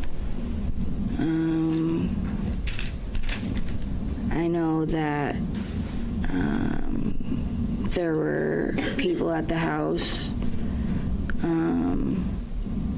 that came so that we could buy drugs off them, and Adam was showing them to those couple of people that came by trying to sell them. And I remember I was taking care of the kids, and I was looking to see what was going on in the living room from the kitchen, and it was just chaos in that house at that time, that same night. Why is that? Why was it chaos? It was just a lot of people going in and out, and taking care of the kids at the same time. It was, I I don't even know. And I think you said that night. Are we talking about nighttime? Yes. So the incident that you're describing, were you already aware at that point that the guns had been stolen from the Frayne house? Yes. All right. And you said people had come to sell drugs? Yeah. Was that to you or to someone else? To Adam, but I was going to be doing the drugs too. Okay. So they came to sell drugs to Adam. You were going to do the drugs as well? Yes. And it sounded like you said he offered to sell them the firearms? Yeah, to trade them or buy them. Buy the firearms or trade them for drugs. Okay. So he had them at that point and he was going to trade them or sell them for drugs? Yes. Trade them for drugs or sell them for money. At that point, did you know what he was wanting to get for them? No, I had no idea because I don't know. I never dealt with that before. I just let him deal with it because I don't know.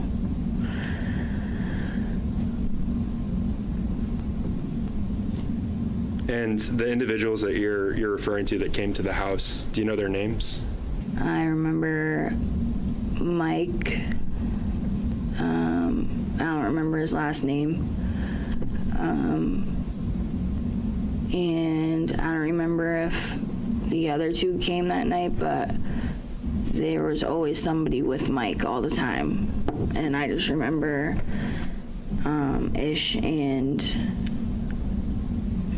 Manny. I don't know their last names.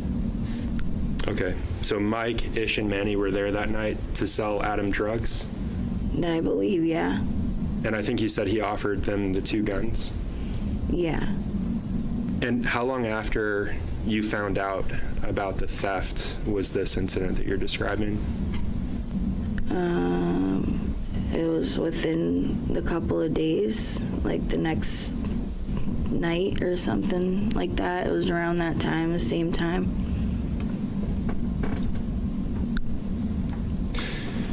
You described it as chaos. How did Ish, Manny, and Mike react to this offer of the guns? They were checking them out, and they were just checking them out, looking at them, and they were saying that they would think about it, but they also knew that the guns were missing from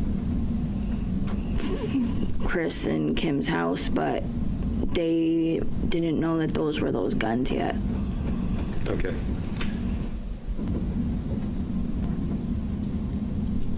So he's trying to sell them to people who knew the people that they were stolen from. Wow.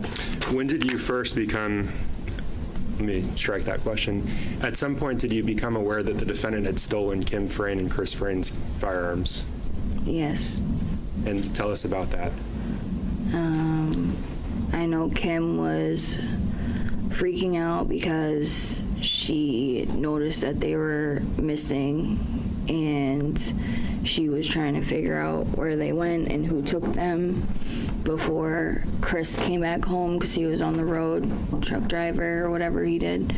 And so Kim called and asked if we knew anything or if anybody was in and out the house, and then the other people that I mentioned that she was involved with, she was asking everybody if they've seen them or taken them or anything like that.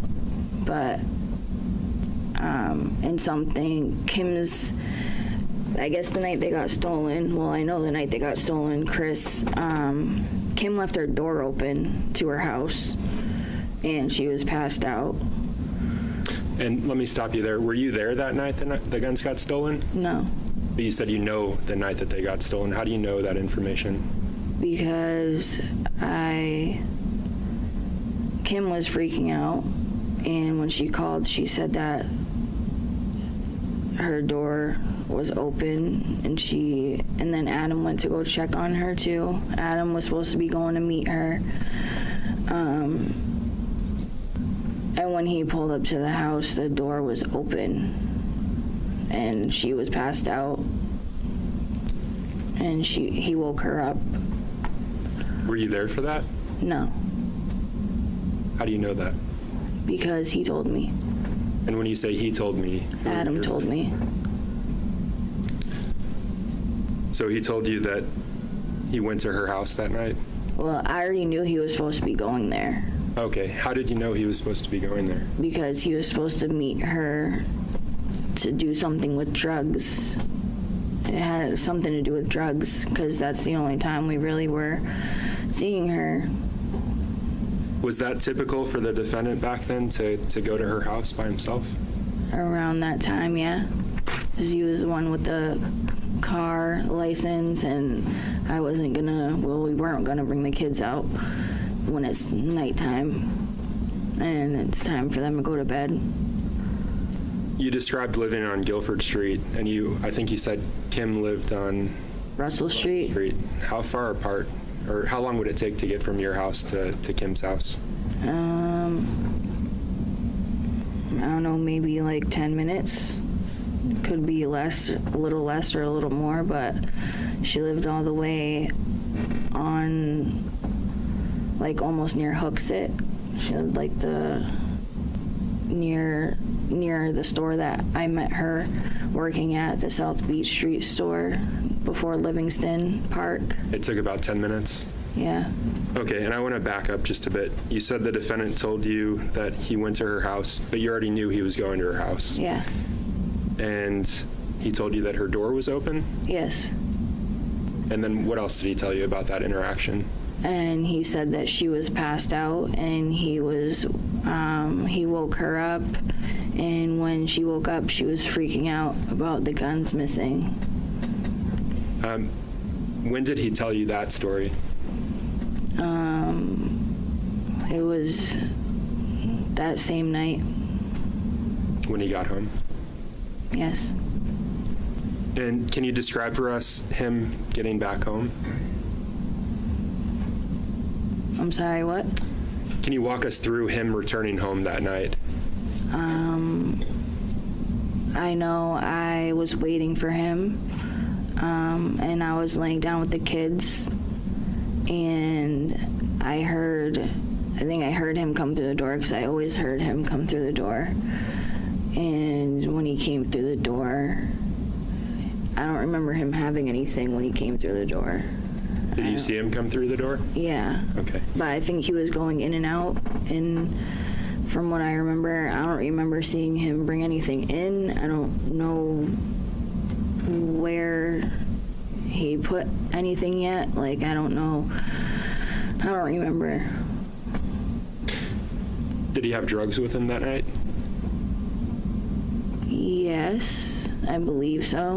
And I don't know, it's a fog, because I know we were just getting high a lot. And you said you didn't know where he put them yet? No. And what are you referring to by them? Because they were in the attic of the house. Sorry, when you say they were in the attic, what are you referring to? The guns. Okay, and did you see the attic of the house in those photos that I showed you? Yes.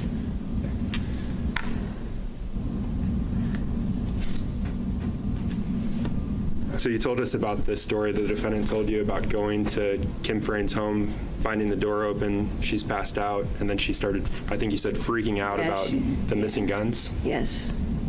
Did he ever tell you a different story about that night? No. Did you confront him about the guns? I just didn't know what to say. I was kind of upset about it, because that they're supposed to be our friends, but I don't know, it was just messed up, that whole situation. And when you say they're supposed to be our friends? Kim and Chris. Why were you upset about it? Because I didn't like the guns, first of all, and second of all, he just took them without even, like, and he could have given them back after they realized they were gone, but he didn't. And you said he just took them. How do you know he took them? Because he's told me that he took them. Okay, and so I want to stop you just then. So you told me the story he told you about going into the home, finding Kim passed out, waking her up, her freaking out. Yeah. Was there, it sounds like there was a subsequent conversation, so another conversation later when he told you that they were stolen. Is that right? Yes. Can you tell us about that conversation? And, all he said was that Kim was passed out and he ended up taking the guns. That's like, there wasn't really a story with it. And that upset you? Yeah, because he took them from friends and I didn't want the guns in the house. Took them from friends? Yeah. Were you still working with Kim at that point? No, we worked at separate stores. Did you ever talk to her about the theft that night?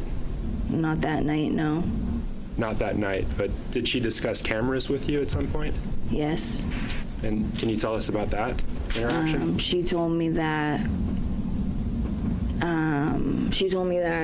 she called the police department and put a stolen, like, reported stolen items, and she said that she's gonna see whoever did it because there was cameras, her neighbors had cameras, and she said that she was getting the camera, like the camera footage or whatever, so that she could see who took them.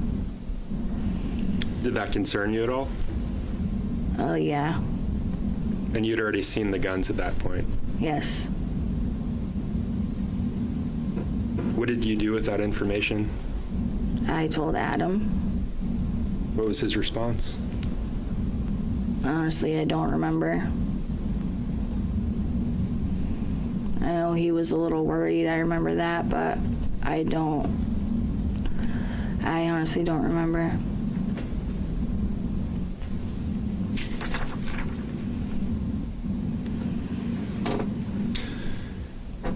So you just previously you described an interaction a night or two, it sounds like it was the night after the theft, where Mike is there, Ish is there, and Manny's there? Yes. The defendant offered them the guns for sale or for trade? Yes. Drugs or money? Yes. Did you ever witness any other transactions like that with those guns? Not that I remember. I know there was another transaction, but I don't remember how it went down, or I don't remember any of that, but I know there was. Let me back up. The first transaction that you just described with Mike, Ish, and Manny, what were you doing during that? I don't know. I was all around the house because the kids were awake and not in bed because they woke up from all the noise, which happened every time. And I was I tried keeping them in the kitchen and was trying to get them to relax, but that wasn't happening. And it was just a lot going on at once. Like the guys being in the house, and then also people getting high in the house, those people. But then they would be there and then they'd be gone real quick. Like they'd come in and they'd leave.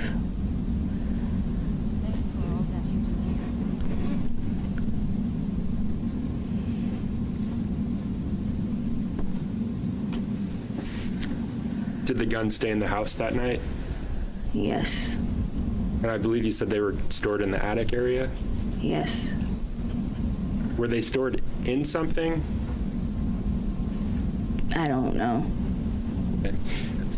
Do you remember telling law enforcement that they were...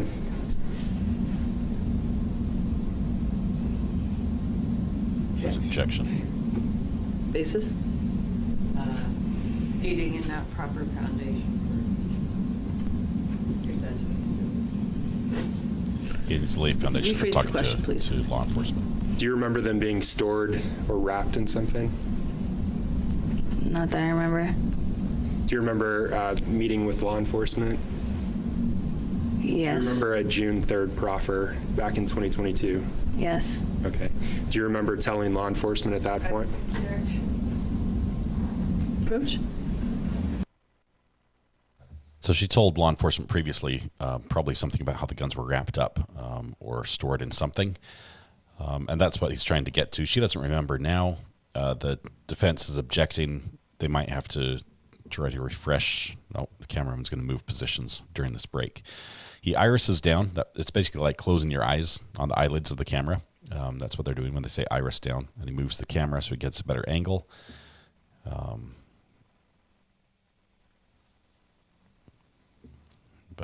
So every time it goes dark, that's what's happening.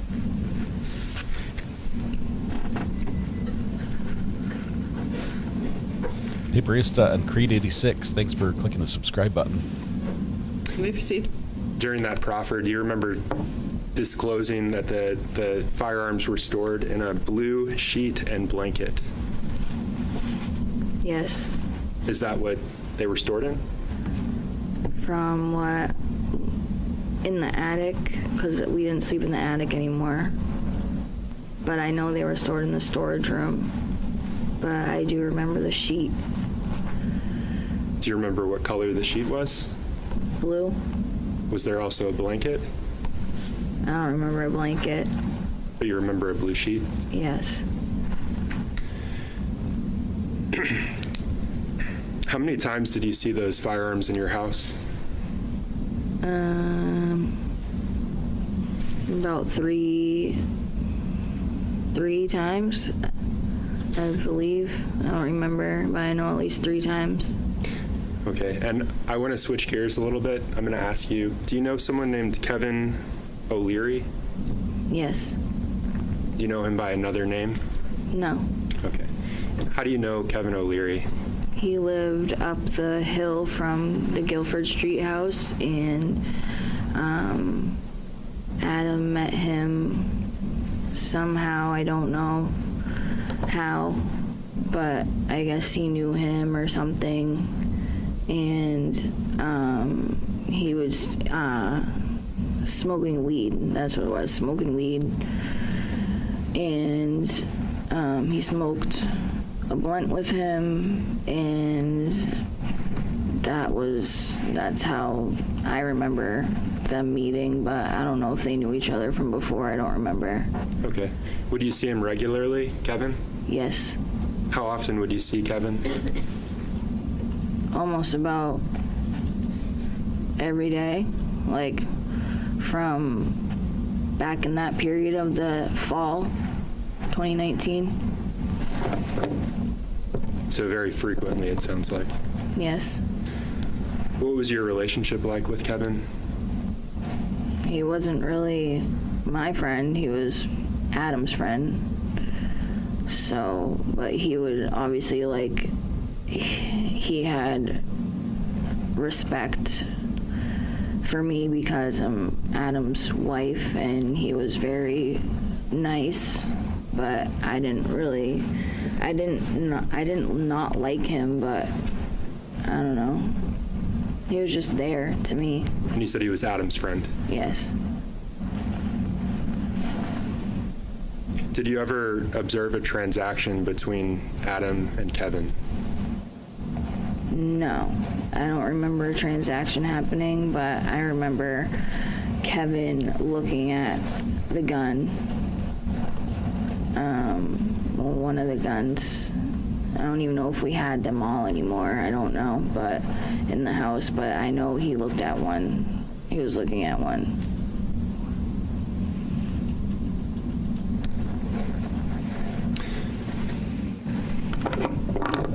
Do you remember, sorry, when Kevin was looking at the gun, was that with you or was that with Adam? Both. Okay, so you were there for that? Yes. What were you doing at the time? Getting high. At some point during that interaction, did Kevin and Adam leave your house with one of the firearms? Not at that time, like not right at that moment. Kevin went home from what I remember, and because they did talk about leaving with it, and Adam had it put away under the bed we were sleeping in at the time, and I remember getting in a fight with him because I didn't want him to leave the house, especially with the gun. I got in an altercation with him about it and tried taking it from him, and he still took it and left anyways. And it was just not good, and if we kept arguing about it, the kids were gonna wake up. Was it nighttime? Yes. And so the kids were asleep? Yes. And you said you didn't want him leaving with it, you didn't want him leaving especially with a gun? Yes. Why? Because I was nervous and scared that he'd get in trouble. Why would he get in trouble for having a gun? Because he's a felon and not supposed to have one. So you told him not to? Yes. Did he leave anyway? Yes. You know where he went with it?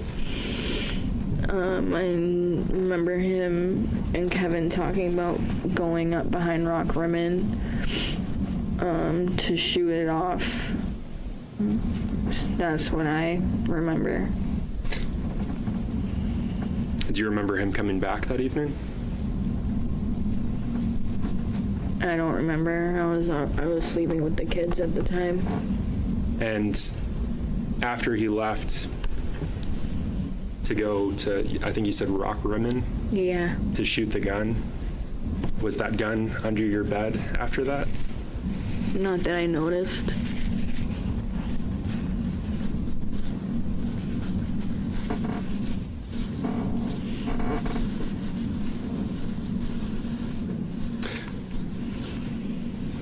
Do you know any other individuals that the defendant attempted to sell those guns to?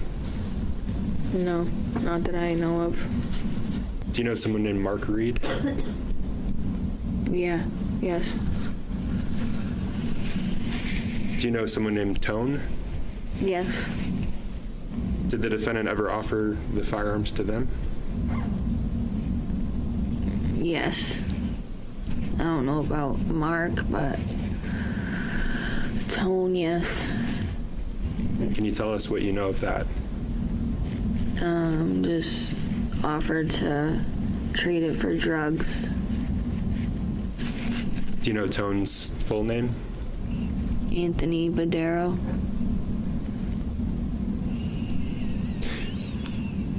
Kayla, I want to back up. So you mentioned these two firearms. Do you know anything about a stolen pistol from the Frayne home? No. I do not. Did you ever have a conversation with Kim about a missing handgun? Not that I don't remember.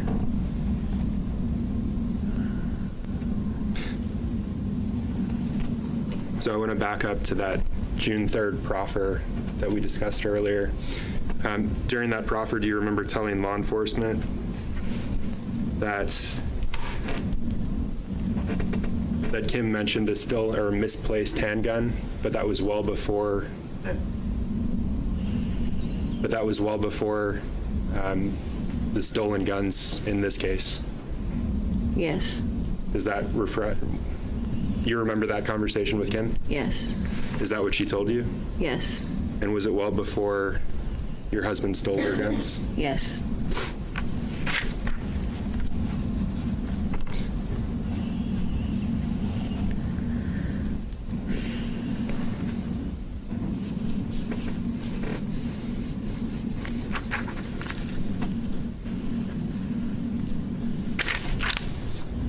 I'm not sure. We're in New Hampshire for this trial, so I'm not sure if she's receiving Suboxone.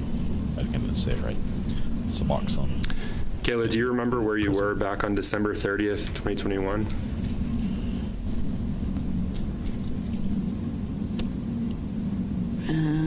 Either in a family shelter at FIT or at my mom's. I don't remember which one. Judge Mayer?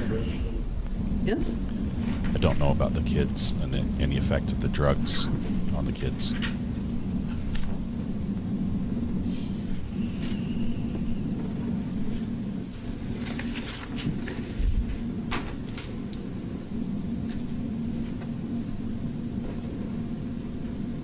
We are still expecting So Kayla, Ish to I'm handing testify you what's been today. marked for identification as 46A through E.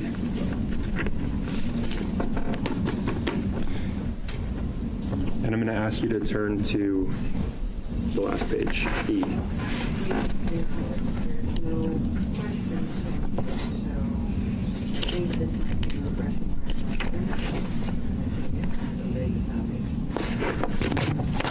Okay.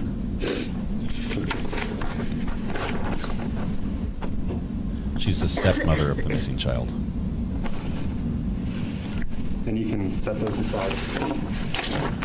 With respect to 46E, do you recognize anyone in those photos? Yes. Who do you recognize? Kelsey and myself. And you had mentioned a Kelsey Small earlier. Yes. Is that Kelsey Small in those photos? Yes. And you said yourself as well? Yes. What were you doing in those photographs? Trading in phones at the phone machine thing that's at Walmart for money. So, how did you arrive? You mentioned Kelsey Small. Were you with her that day? Yes. Were you with anyone else? Adam.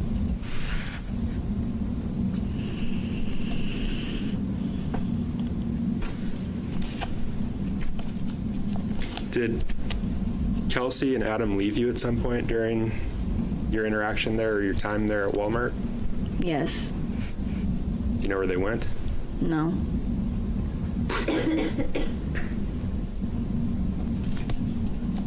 So Kayla, I want to switch gears. Do you know someone named Tara Hilbert? Yes. Can you tell us about your relationship with Tara? She was the property manager at the apartment that we were last living in together, on Union Street in Manchester. And we ended up having a friendship, and it was a good friendship. Like, our kids played with each other outside, and we cooked together, had barbecues and stuff like that. We were friends. And when you say we cooked together, had barbecues, who do you mean when you refer to we? Myself and Adam and Tara and her boyfriend. Do you remember his name? Josh. Were you ever party to a conversation between Tara, her husband, and the defendant regarding firearms? I don't remember.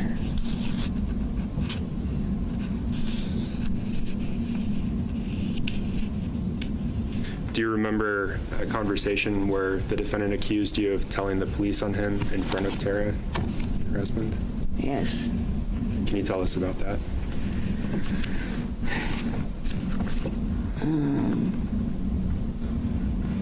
He was... Yes? There was an objection. They're going to approach. We have heard previously the prosecution asked to be able to lead the witness because some of the witnesses it's difficult to get answers or to limit their answers to the area they're supposed to go to. And I think they ask because there are certain factors, or certain elements of all these events that are tied specifically to the Harmony case, the murder trial, that is not allowed to be brought in this trial. That's separate. And so they try to lead or tailor the questions to not get into the mistrial area of all the information about Harmony. Lots of stares going on here.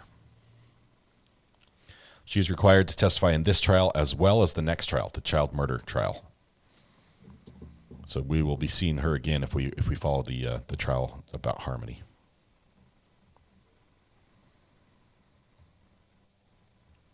Yeah, and just the drugs. You look at their story. Look at their whole life revolved around drugs, about getting high, about getting money to get drugs, and just look at the risks. Nobody who wasn't in a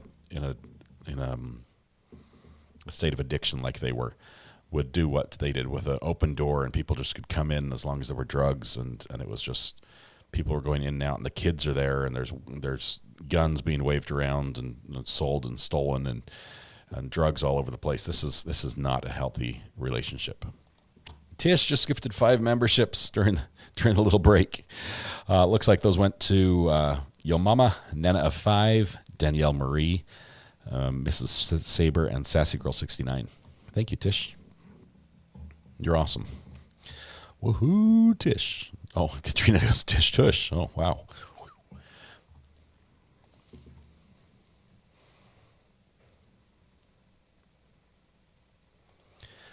Prison time, she got 1.5 years, which is pretty light, I think. 1.5 years. Prison time for perjury, theft, and testify twice. Glad she, yes. So yeah, maybe the deal just wasn't very good, but it's better than not taking the deal for her.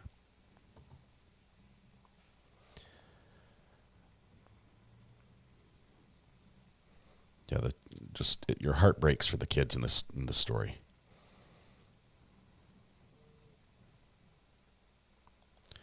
Oh, I know about the Harmony trial, but they're not allowed to bring it up here. It's been ruled inadmissible for this trial.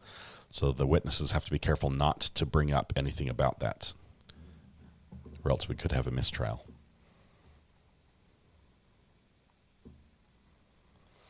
The second trial, September. It's in the fall. Janice, no, we need you back in green. It'll happen. Hang tight.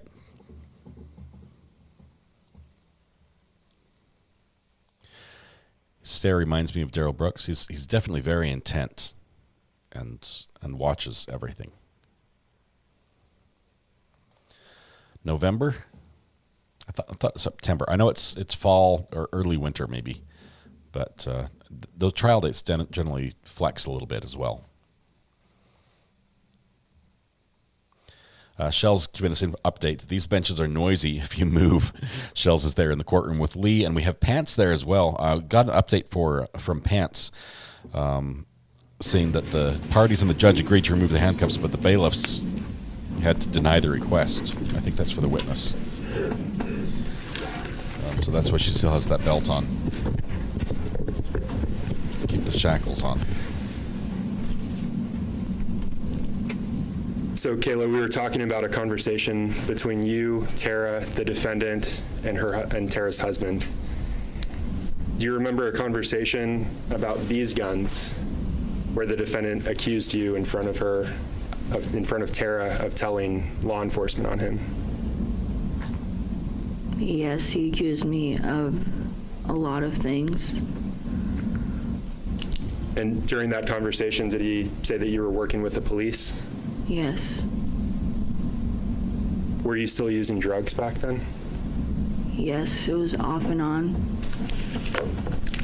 And was the defendant still using back then? Yes.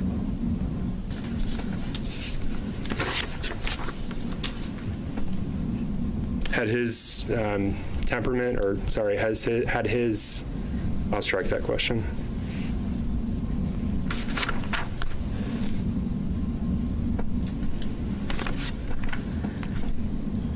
Got some more updates from Pants here when we get a break. So, Kayla, we spoke earlier about that June proffer. Yes. Do you remember who was party to that proffer? So who was there? Myself, my lawyer, Paul, and Jesse, I forget his last name. Does O'Neill sound familiar? Yeah. Okay. And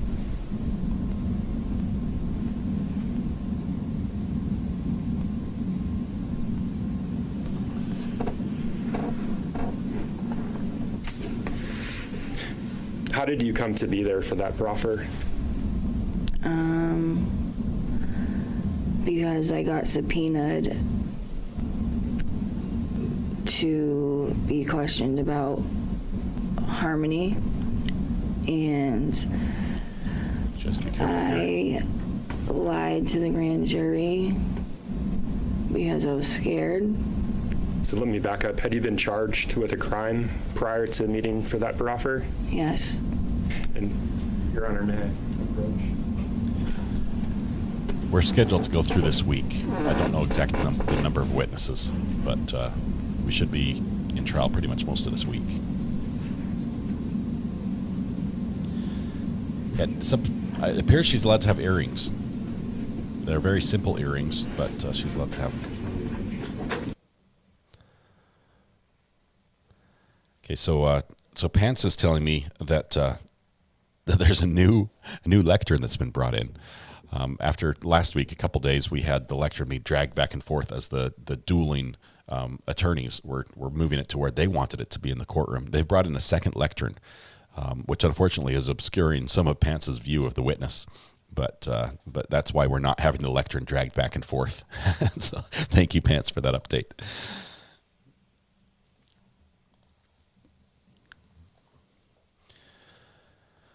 Yeah, if you've lied to a grand jury, it definitely calls into question your testimony now. If you had lied then, why should we believe you're telling the truth now?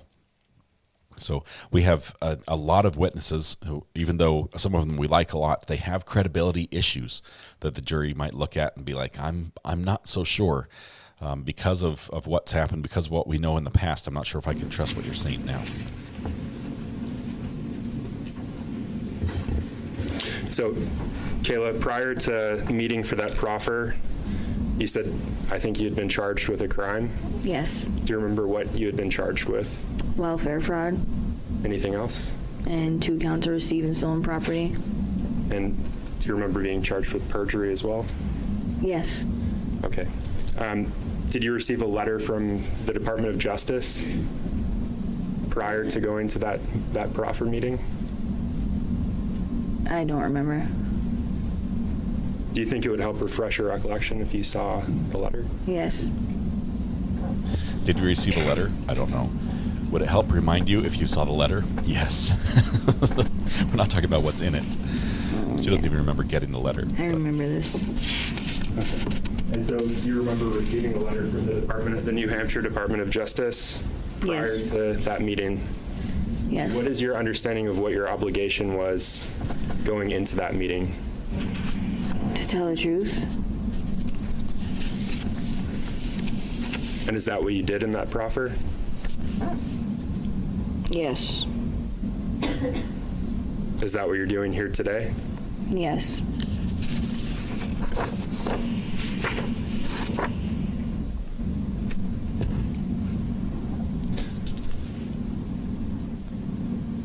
And so the activity that formed the basis for those charges you just mentioned, specifically receiving stolen property and perjury. I think you've explained the perjury. The receiving stolen property, though, what was the basis of that charge? The receiving stolen property was for the guns. So the guns in this case? Yes. They were in your home? Yes. You knew they were stolen? Yes. And you knew that your husband was a felon? Yes. After you were charged with those crimes, did you reach a plea agreement with the Department of Justice? Yes. What did you plead guilty to? 2 counts of perjury. And was that to resolve all of your charges? Yes.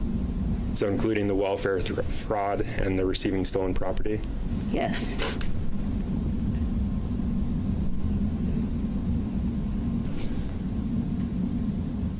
And Judge, approach the witness again.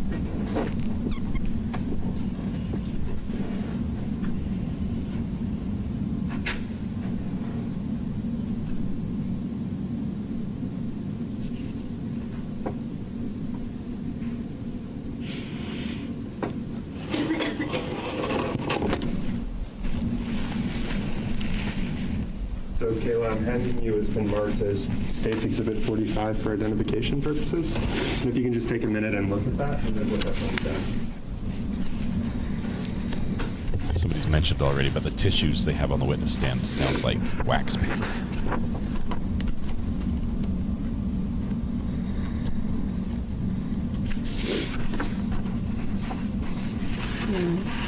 So what is that document? The memorandum agreement between the state of New Hampshire and myself. And is that the memorandum agreement as you remember it regarding your sentence? Yes. Your Honor, at this point I'd move to strike the ID and mark as full. Any objection? Yes, Your Honor. Approach. She's objecting to the memorandum, the letter of basically what deal she has being admitted into evidence.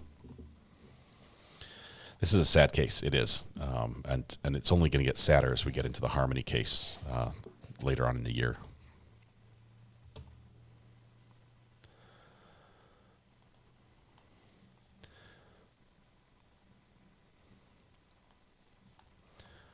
So she neglected to tell them the Harmony had been out of the home for quite some time, but still got her food stamps. Man. Just stuff the tissues in your ears. It works. Just ask LS. That's crazy. No, they're not together. First of all, Tiffany, the witness is in jail, is in prison, serving time for perjury. She's took a plea deal, which is why she's here testifying, and she'll be testifying in the next trial about the murder trial as well. She's also filed for divorce. So she's seeking to end their marriage. Thank you, Candy Cane. Appreciate your support. And good luck. Congratulations in advance on the first grandchild. It's amazing.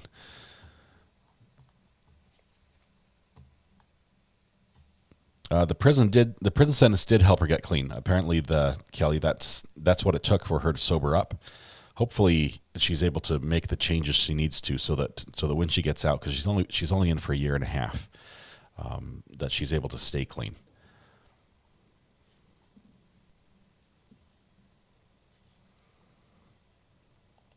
Yeah, the cheapest paper. It barely can be called paper. It sounds. Listen to it next time she grabs a tissue. It's the loudest tissue you ever heard. It definitely is not soft.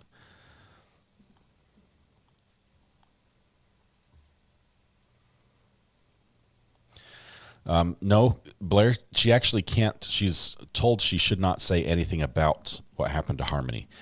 The judge has ruled that information about that murder trial should not be admissible, is not admissible in this trial. So they're dancing around that issue very gently, both prosecution and defense, to make sure it doesn't cause a mistrial. So what we've heard right now is about as much as we can go into on that. There may be an objection here because the letter that's being admitted as evidence may make more reference to that Harmony situation. And may, if it's evidence, the jury would be able to see that, and thus they would have more evidence to consider that tells them about Harmony.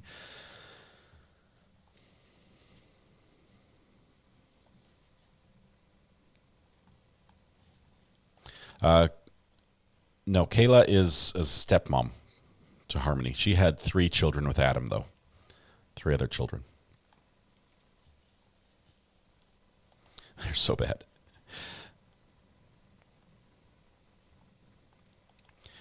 I believe, Tipsy Tracy, I believe the firearms charge was discovered as they were investigating the Harmony situation. And so they... when they found it, it wasn't related. I mean, they're not saying that the firearms were used to to kill Harmony. They're not saying that there's anything connected. They're just two different crimes with the same defendant and a lot of the same witnesses. But the time frame is different. The charges are different, and so they've separated them out. I don't know if it'll be the same judge, Chris. I'll have to check on that one.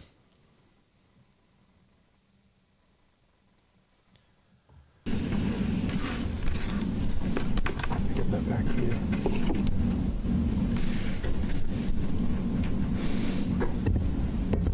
So I don't know if that was admitted or not. You may proceed. Thank you.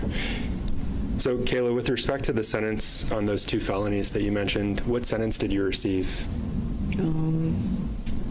I received the 2 counts of perjury. And what was the sentence that was imposed? I got 3.5 to 7 suspended, and a 3.5 to 7 with 1.5 suspended off my minimum.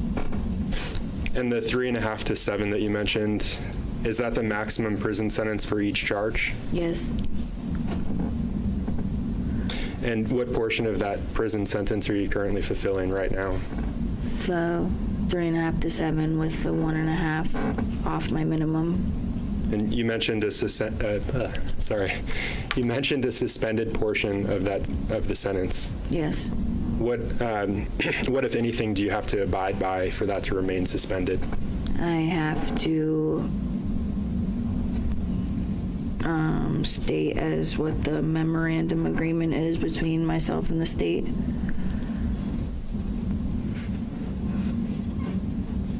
So is it suspended upon the conditions and conditions and continued parole?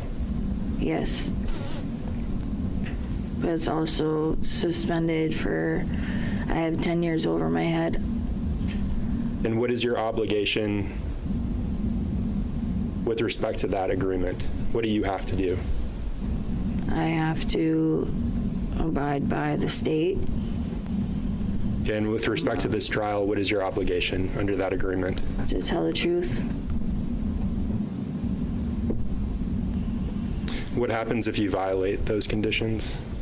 I can get all the charges that I have that got dismissed, and ones that I don't have, they can charge me with anything and take back everything that we agreed on.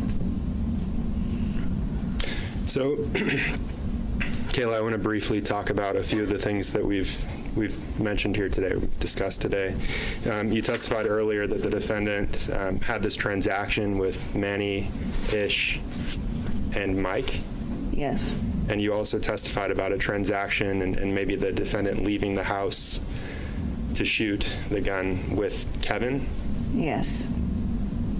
And that you didn't see the gun after that? No. Not that I remember.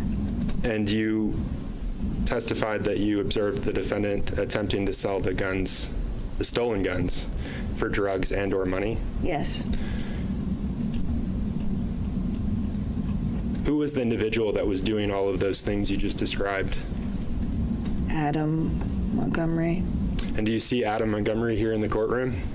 Yes. Can you go ahead and point to him and describe the color of his shirt? He's wearing a pink shirt. Do you have any reason to protect him here today? I'm sorry? Do you have any reason to protect him here today? No. And, Your Honor, if the record could reflect that the witness has identified the defendant. The record so reflects. If I can have just a moment. Yes, you may. So it was a little confusing about the sentence, but it sounds like she has about 1.5 to 2 years. I'm going to ask you to just remain seated for just a moment. We are going to take a break now. This is a good time for our mid-morning break. So, ladies and gentlemen, about 15 minutes, okay? All rise for the jurors, please. You can remain standing. Sitting. So she's remaining seated. She's shackled, possibly still in cuffs. Jury's going to go out first. Now they have two people in custody. They have a witness and the defendant, who are both in custody here. That. Let's see. Lots of looks going back and forth. Wish we had two cameras here. Montgomery can be removed from the stand now. You'll be back for cross-examination. It's up to you whether you want to keep her upstairs or take her down.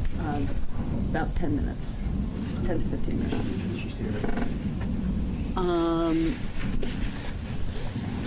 They asked that she can stay right there. I think they did that. Okay, thank you. Counsel, if you would be back at 5 please. Yes. All set. Thank you. Okay, so we have just a little bit of a break here. Yeah, Adam's got the glare. We've seen him glare. I wonder if we're going to see that same glare from Adam when Ish comes in and testifies, because it seems like everyone seems to be afraid of Ish. She's not looking at him. Not looking at him.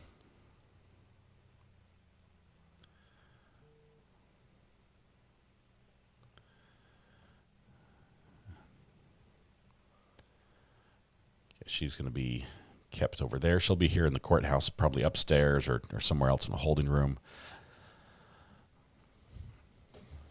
But Ish is supposed to be here today, and Adams has glared or made very direct and constant eye contact with pretty much every witness, or at least tried to make eye contact. A lot of witnesses just wouldn't look at him.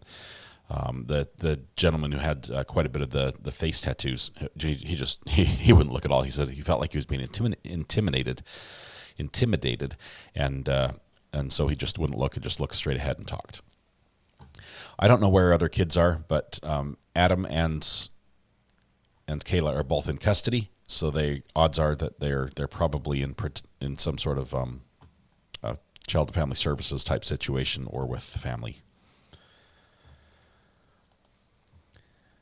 Lynn Farmer, been sober from opiates for 3 years. It's 3 years on June 1st. I was on them 25 years for a broken back. Lynn, awesome. One day at a time. But 3 years. Congratulations.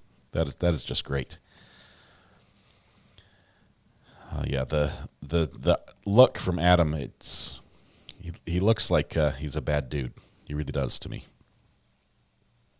The charge will be in the place the crime happened, not where she was found, but I'm not a lawyer. So, yeah, Lynn, if somebody had asked a question earlier, if for instance, if Harmony's remains are found in another state instead of New Hampshire, if they're found in Massachusetts, where would they move the murder trial to Massachusetts? No, but they probably might have charges in Massachusetts related to the body being transported there or being hidden or disposed of, or just there are many charges. You can't commit a crime in one state and finish it up in another state, like hide the evidence in another state, without incurring charges there as well. So just look at Letitia.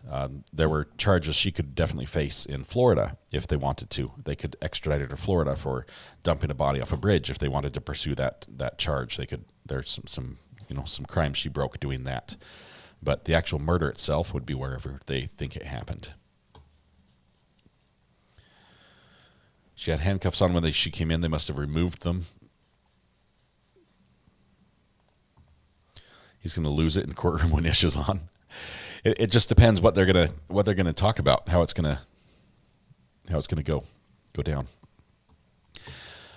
Back surgery sucks. It definitely does.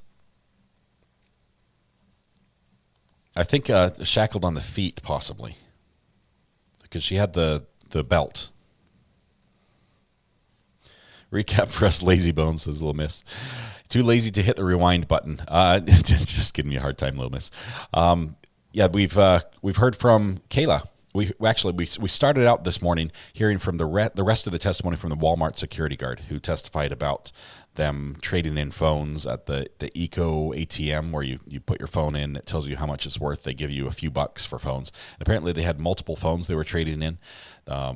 Then they also showed security camera video of the store, mostly in the beauty section, where I believe it was Adam and what's the girl? The girl who was, I believe, found dead at a later point in her hotel room, the one that was not suspicious. That's the one that he went and sort of connected with after she went to jail, and they used to be friends. But anyway, so they had video camera footage of him and carrying around a a burner phone, prepaid phone there. Let's see, I'm watching Ari on my phone, Brandy on my iPad. ADHD skills activate. Yes, it's going to be insane. We've got Ish coming up today. We have the defendant, Mr. Zimmerman, who wanted to plead the fifth. That should come up right around lunchtime, so we're about halfway to that this morning. Stephen, no, they have never found Harmony's body.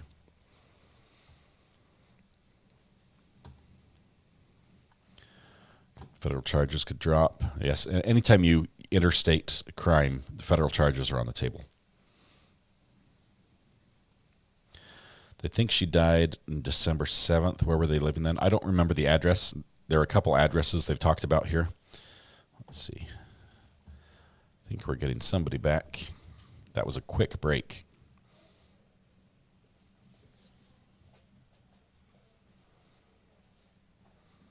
Let's see who it is.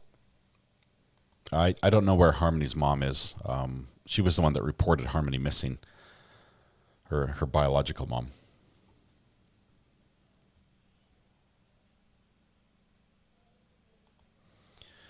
Megan, this is awesome. Met my husband in active addiction, and we've been clean 10 years now. We both lost custody of our kids, but I have my dream life now with all our kids plus one.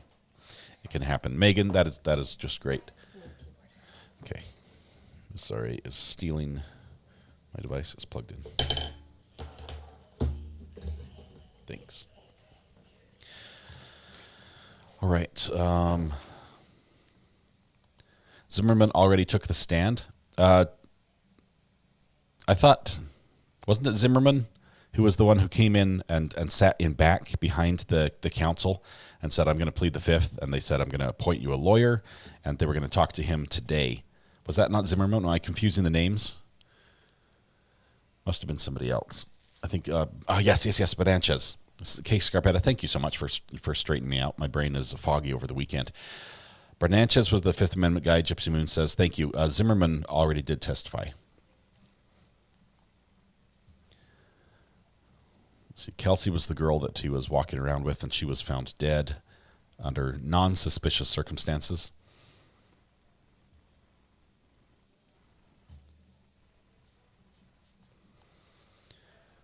Okay.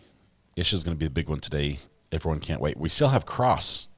On Kayla, and that could be interesting, because first of all, the way that Kayla will have to look at the attorney puts Adam right in her line of sight. And she's already shown some emotion about the relationship. It seems, or just interesting moments. It's not. It's not going to be easy for her, I don't think. Yeah, they never found Harmony's body, but they have reason to believe that she's passed away.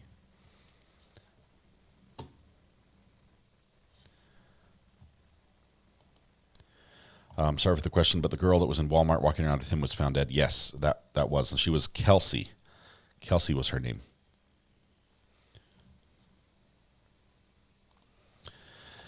You need cages around your tomato plants. Big cages to keep the deer out.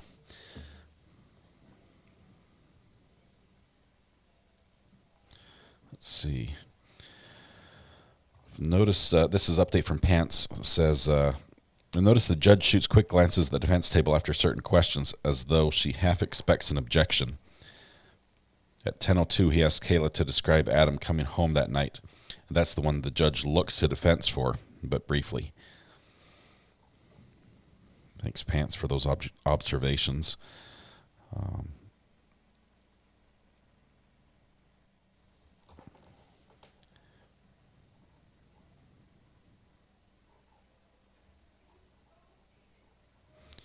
Just texting Lee right now.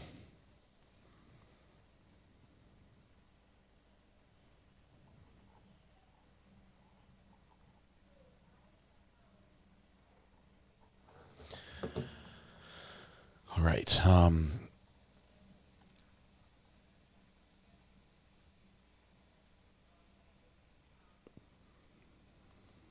Laura says, patience with please with this boomer, but I don't understand why I have to use different device to watch and hear the court audio. Always used iPhone in the past. Confused.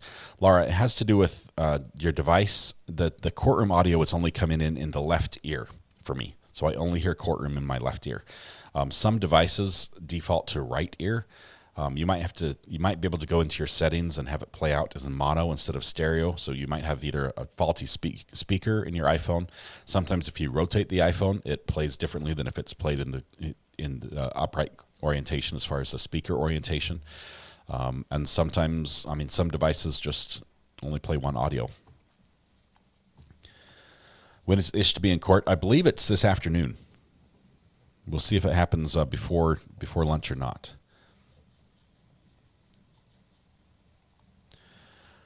I don't know where Harmony's bio mom is. She was searching for Harmony for quite a while before police took action on it.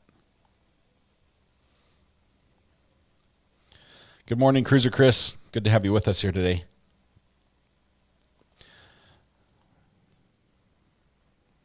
Ooh. This is new. I'm not sure why we're getting a view of someone in the gallery. So up close and focus. This may be, she's sitting on the prosecution side. I don't know who this is. The last witness was Harmony's stepmom.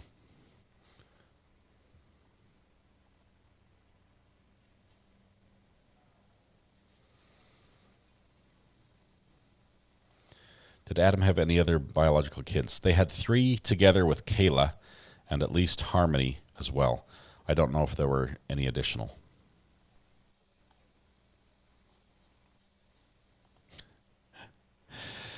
Color Me Abstract says it was my birthday on June 4th. Color Me Abstract, happy birthday to you. A little belated. Hope you had a great weekend and birthday. We'll play the song briefly for you here. Happy birthday, Color Me Abstract. Appreciate you being here. John Hansen, welcome to the gallery. Thank you, my friend, for joining. Let's see, we've got people filing in now. The court clerk is here. The attorneys are present. Harmony's mom's name is Crystal Sorey. Probably not going to be a witness in this trial. Distilled Delusion says I saw a handcuff on her left hand only. Her right hand was free, so she could raise her hand to swear in.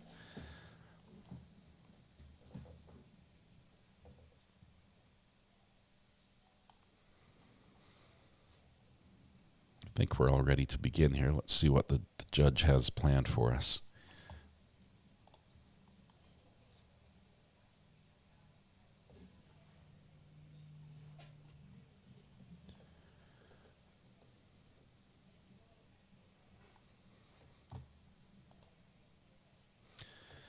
Adam had full custody because biological mother was in rehab, says Bridget.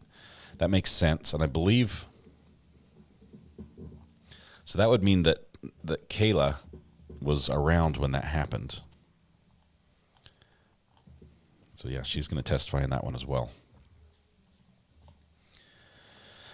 Wow, yeah, spicy. It's going to get interesting.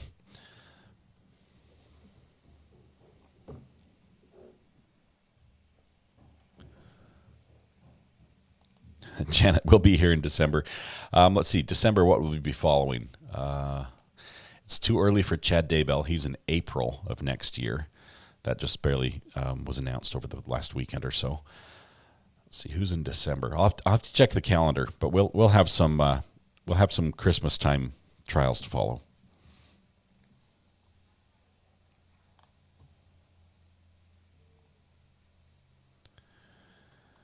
I don't know if you can swear in by your left hand. I think they make you raise your right hand. If you don't have a right hand, though, maybe you can use your left.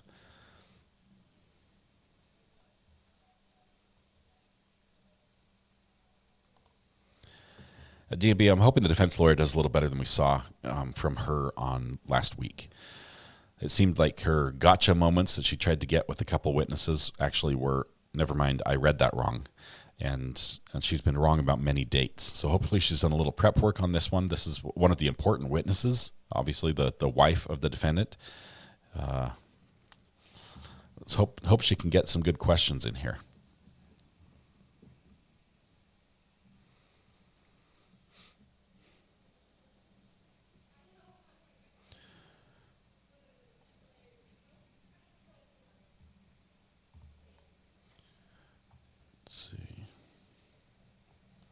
OnlyFans trial begins in December.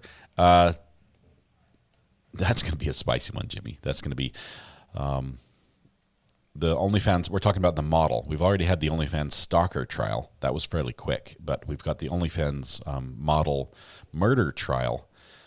Courtney Clenny is who we're talking about there.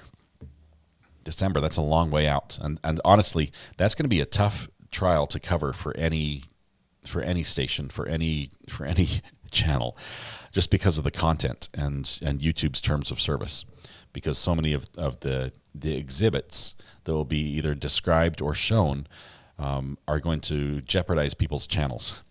Let's put it that way. It's going to be interesting.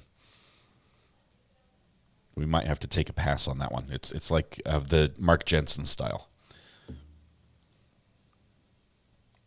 Yeah, the cameraman's not getting us kicked out. This is New Hampshire, and the rules are different. The rules are just different here. Older lady may be his mom. He's sitting on the right side.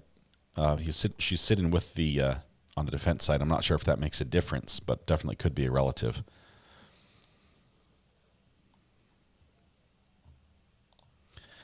Yeah, no more of Brooks.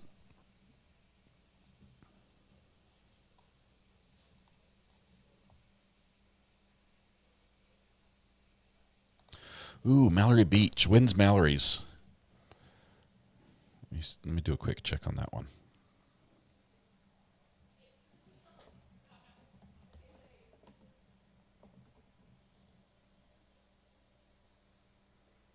Here comes our witness.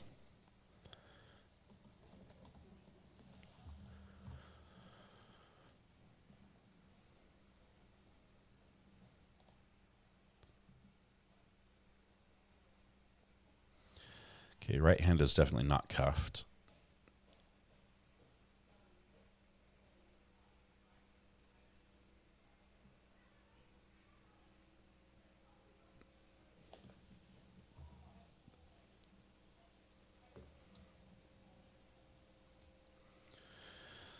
Let's see, the boat crash one from Mallory Beach.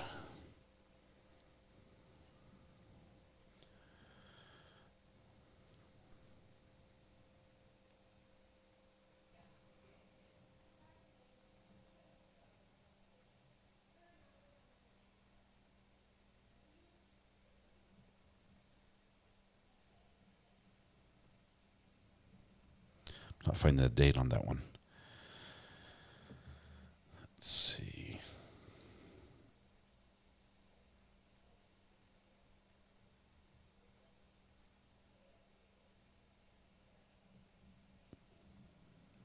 I'm not finding the Murdaugh trial. The beach. August for Mallory Beach.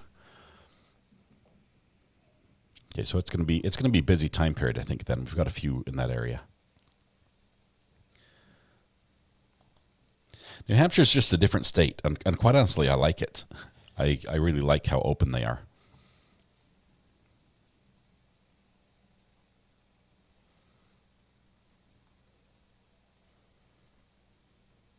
Double murder retrial coming up in September, October in Virginia. Indie Artworks, who is that?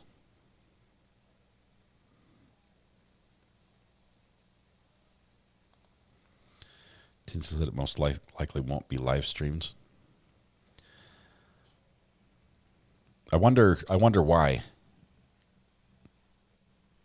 I mean, is the family asking that it's not covered, or both the prosecution and defense usually weigh in on that, but it's got a lot of interest.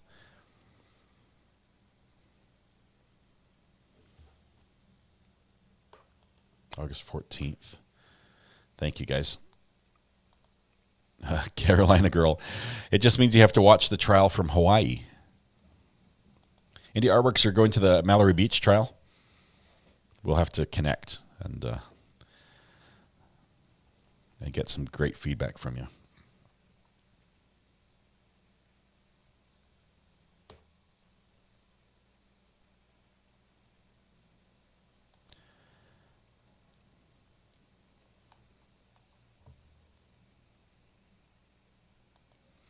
Ooh, Aaron Richens, Catch Me If You Can case.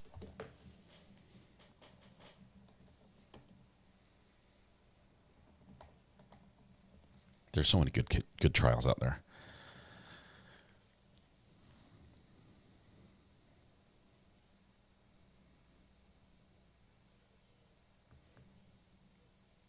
Corey Richens in Utah is also one. I'm trying to remember Aaron Richens, the name.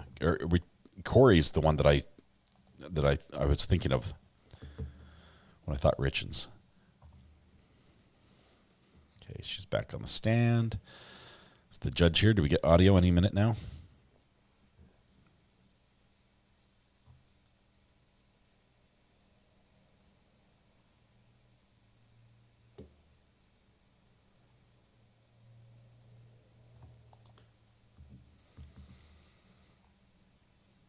Tinsley's going to be awesome in that trial. I just want to watch for Tinsley, for nothing else.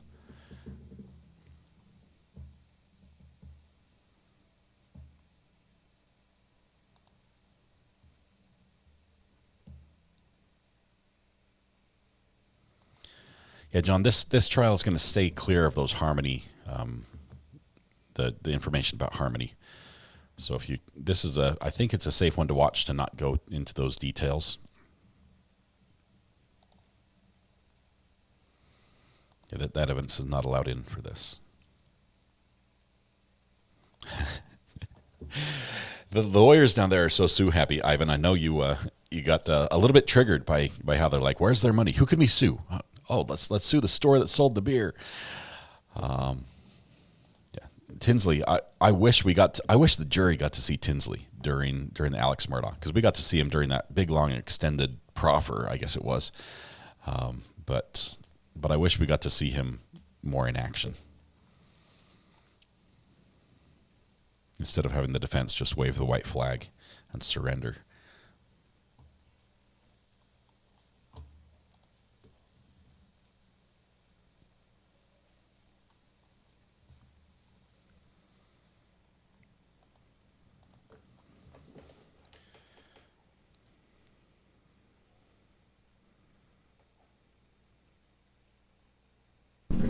Here we go. Audio's in.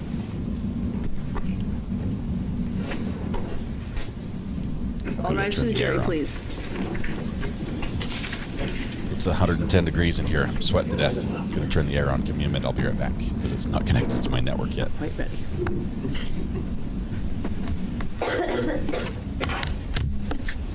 Back to the jury.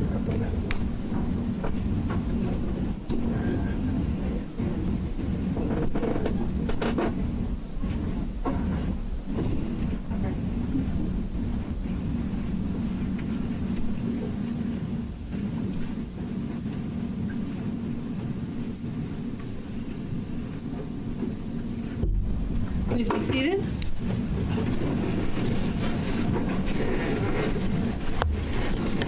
Thank you, Your Honor. Good morning, Kayla. My name's Caroline Smith. How are you? I'm good. Okay. I have some questions to ask you about what you just testified to. First, I want to kind of get a bit of a timeline. You were arrested and incarcerated on charges in January of last year, right? Yes. That was 2022, right? Yes. And when you were incarcerated in January, and that was the welfare fraud that you referred to? Yes. And you were not able to make bail at that time, right? Correct. So you were incarcerated for a couple of months? Yes. And around April 13, 2022, you were arrested for receiving stolen property regarding the guns at the Fran residence, right? Yes. And you were still incarcerated at that time, right? Yes. And then you were not guilty of those charges, right? No. And you intended to fight those charges, right? Yes. And in fact, you were moving towards a hearing to fight the charges very early on in court, right? Yes. And before that hearing, or I think the hearing was postponed because you reached an agreement with the state on bail to get out, right? Yes. So that hearing was called a probable cause hearing, right? Yes. To see if the state had enough evidence to hold you or to actually charge you, right? Yes. And you didn't have that because you got the agreement on bail. Yes. And you did not, the guns involved, by the way, were receiving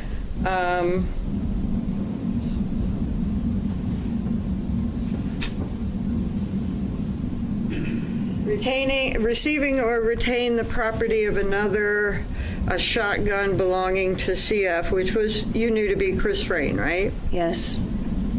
Knowing it had been stolen or believing it probably had been stolen with the purpose to deprive Chris Frayne, right? Yes.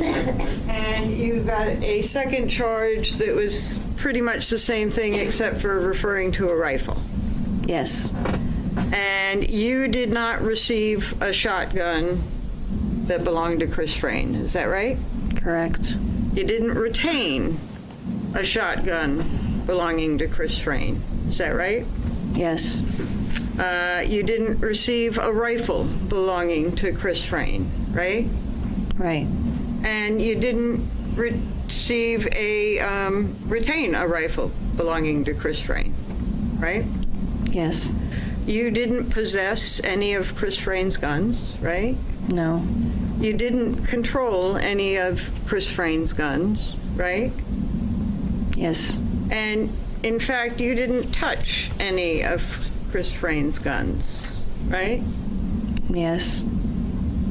And you were charged with that anyway, correct? Yes. And you were out on bail based on your agreement with the state and didn't go forward with that hearing. So the bail then was $5,000 personal recognizance, right? Yes. And what that means is you don't actually pay up $5,000, right? Right. You don't actually have to pay any cash, right? Right. It is just a promise that you'll follow the conditions or they can hold you on the $5,000, right? Yes.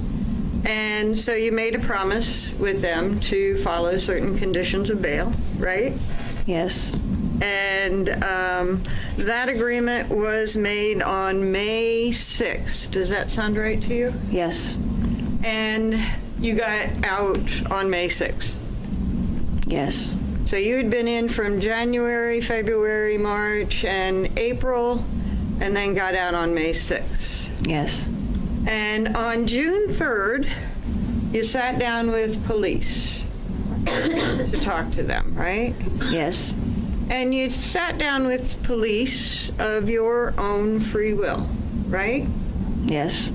That you had the services of an attorney, right? Yes. And that attorney was actually with there when you sat down with the police, right? Yes. And he was there to help you if you needed it, right? Yes. And you were on bail when you went there, right? Yes. But while you were there talking, or actually that morning probably earlier, you were charged with the perjury charges that you talked about, right? Yes. And so you stayed in jail for a couple of more days, but you got out a few days later on bail again, right? Yes. And on June 20th, this was after you talked to the police on June 3rd about those gun charges and what you said happened, right? Yes.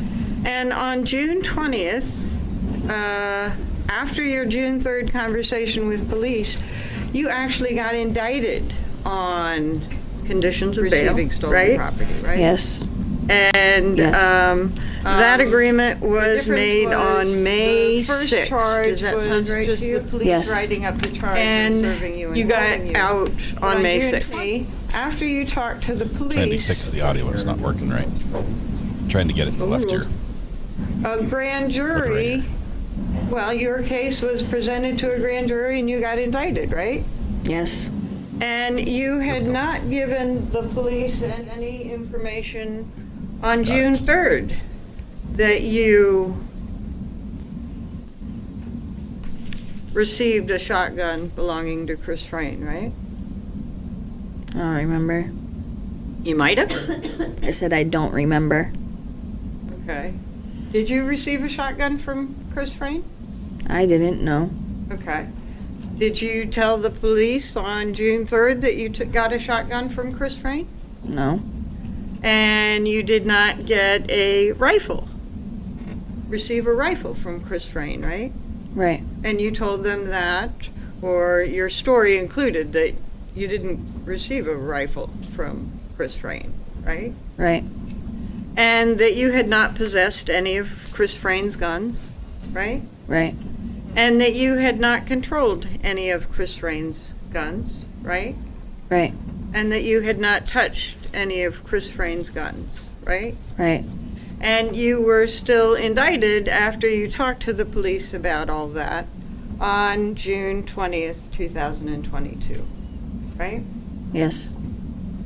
And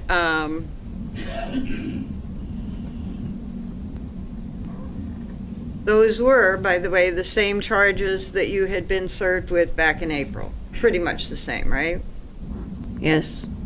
And when you went to court or had a court date for arraignment on those charges, you pled not guilty, right?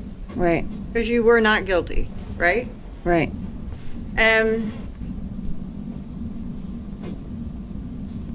that correct? You had told the police on June 3rd that you were near the firearms, right? Yes. That you were in the same room as the firearms, right? Yes. That at some point you knew the firearms were there, right? Yes. But that you were just in a drug fog and weren't a part of that whole thing, right? Yes. And that all you wanted was to get some drugs from what was going on that you described, right? Yes. And you've always said that you're not guilty of those charges, right? Yes. And the state dropped the charges on November 18, 2022, right? Yes. And that was based on the agreement that you talked about in direct examination, right? Yes. For the other charges. Yes. And yet, I think you said that the receiving stolen property charges could still come back if you did something wrong, right? Yes.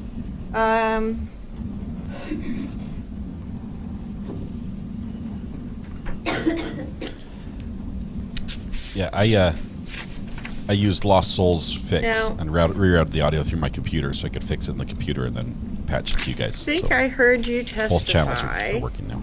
Thanks, Lost Souls. that Kim Frayne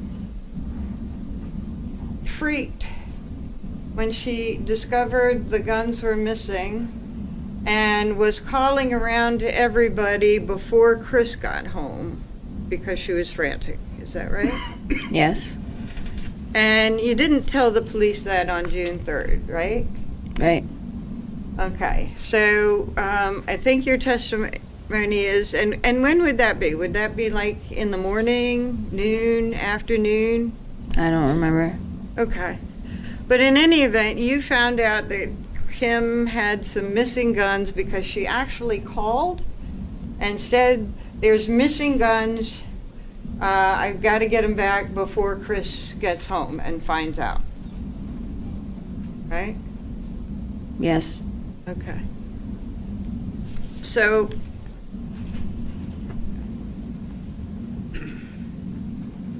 When you were arrested in April of 2022, you're entitled to get police reports and stuff like that about what you were arrested on, right? Yes. It was called discovery, right? Yes. And the discovery, it contained police reports and stuff like that, right?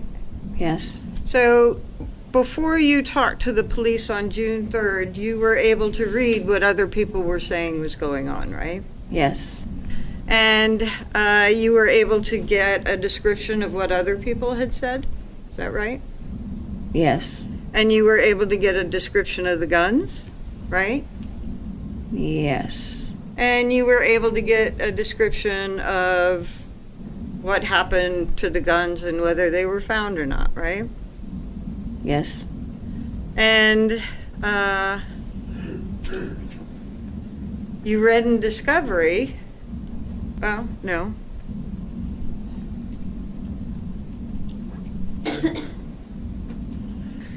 You actually read in discovery that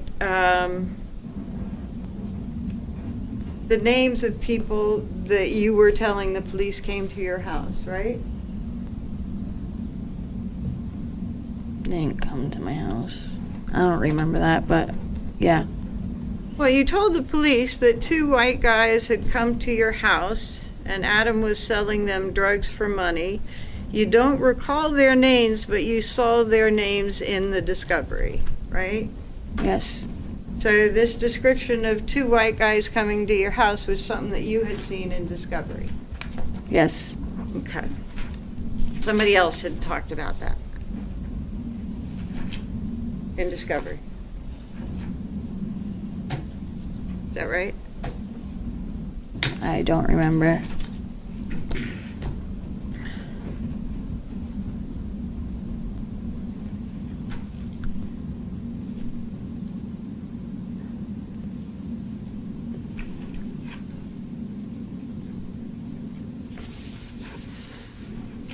And you told the police that these 2 guys were both white. You didn't remember their names until you saw it in the paper, meaning discovery, right? Right. And that you had kept thinking it was all about Manny, Ish, and Mike in that situation, right? Yes. So your recollection was Manny, Ish, and Mike with the guns until you read discovery of what somebody else said. And then you started to think, oh, 2 white guys came over, right? I wasn't thinking, I remembered. Okay. Okay.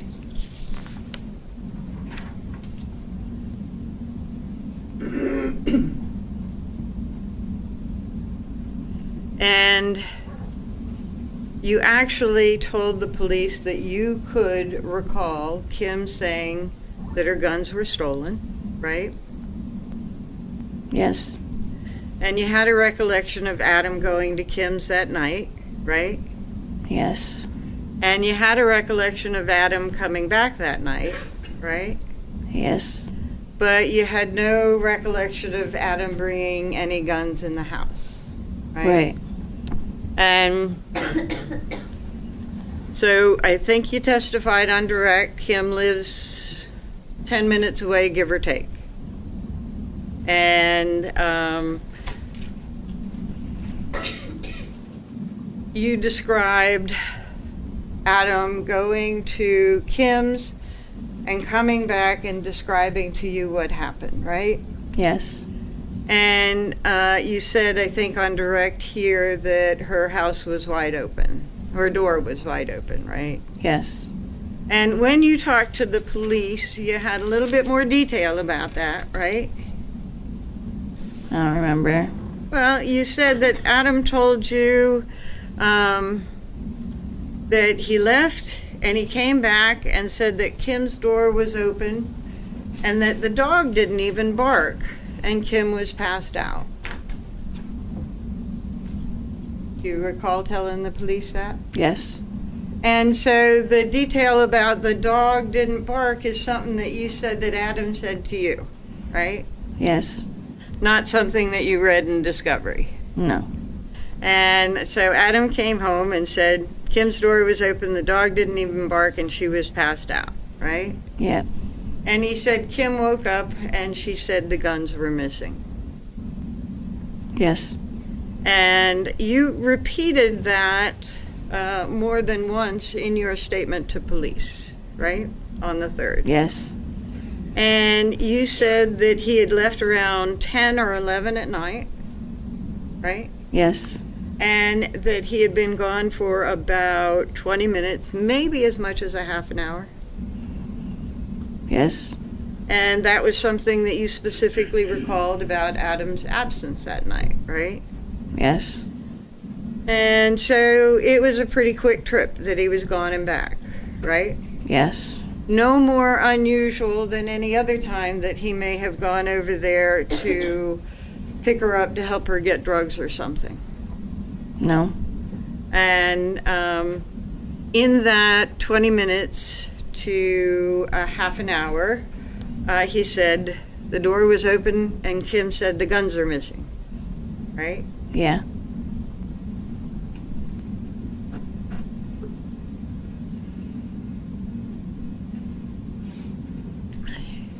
So the 3rd time, well, you repeated it again. And again, I think that you said to the police a 3rd time that Adam came home about 20 minutes after he left and said the door was wide open, Kim was passed out, and Kim said the guns were missing and the dogs didn't even bark. Yes. Okay. And this seemed consistent with other things that you had read in Discovery, right? I didn't read the full Discovery. I just saw a couple of names. Okay. Okay. Well, you said that when you were charged with receiving, you hadn't done it, right? Right. And you hadn't touched the guns, possessed, or controlled them in any way, right? Right. And so you wanted to find out what somebody else had said to make them think that you had received or retained, the police had received or retained. I lost myself on that question. Let me rephrase it. Not just okay? yourself. You lost everybody.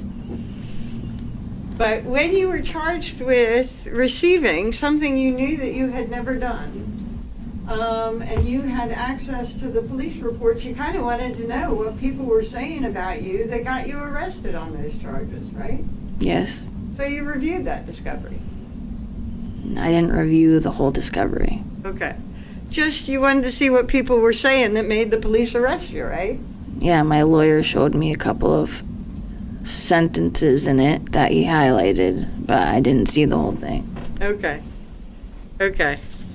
And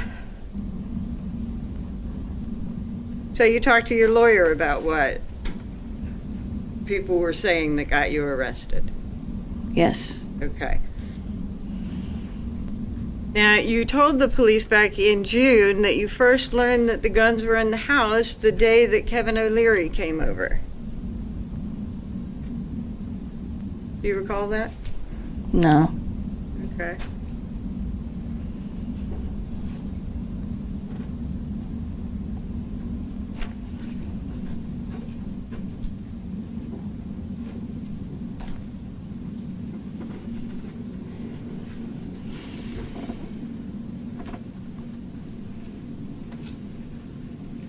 I'm going to show you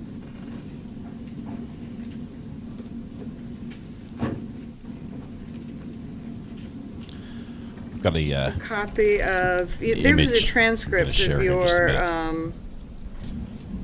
from Riley interview. One of our addicts who provided an image review that that does a before side-by-side between this witness Did you review and the the content biological mother of of the interview Harmony. with the state before testifying here? No. Okay, I'm going to show you, well,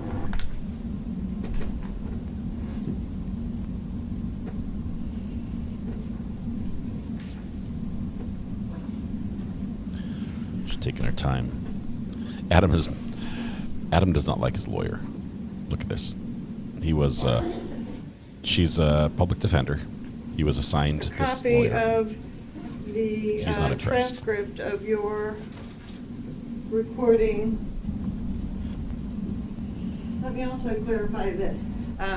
When the state was talking about your conversation with the police on June 3rd, he kept referring to it as a proffer, but it was a question and answer situation where you were talking about the guns, right? Yes. I'm going to show you.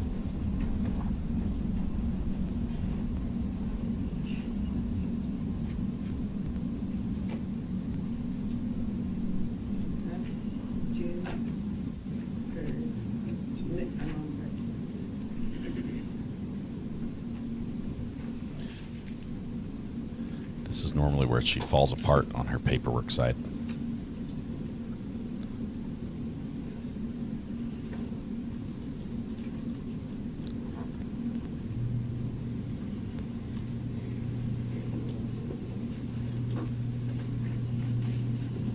Give you a chance to look at this.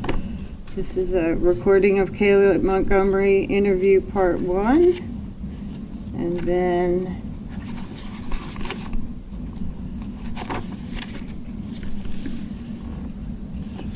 The rules are a little lax in this court, Darcy.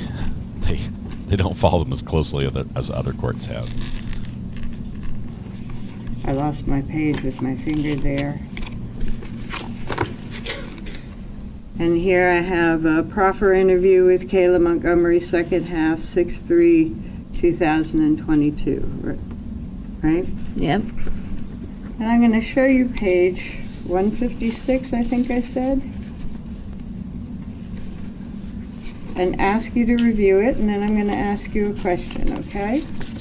Now, you can feel free to review any part of that you want, but I'll be asking you a question about page 156, okay? Starting from there and down. Okay. Take your time.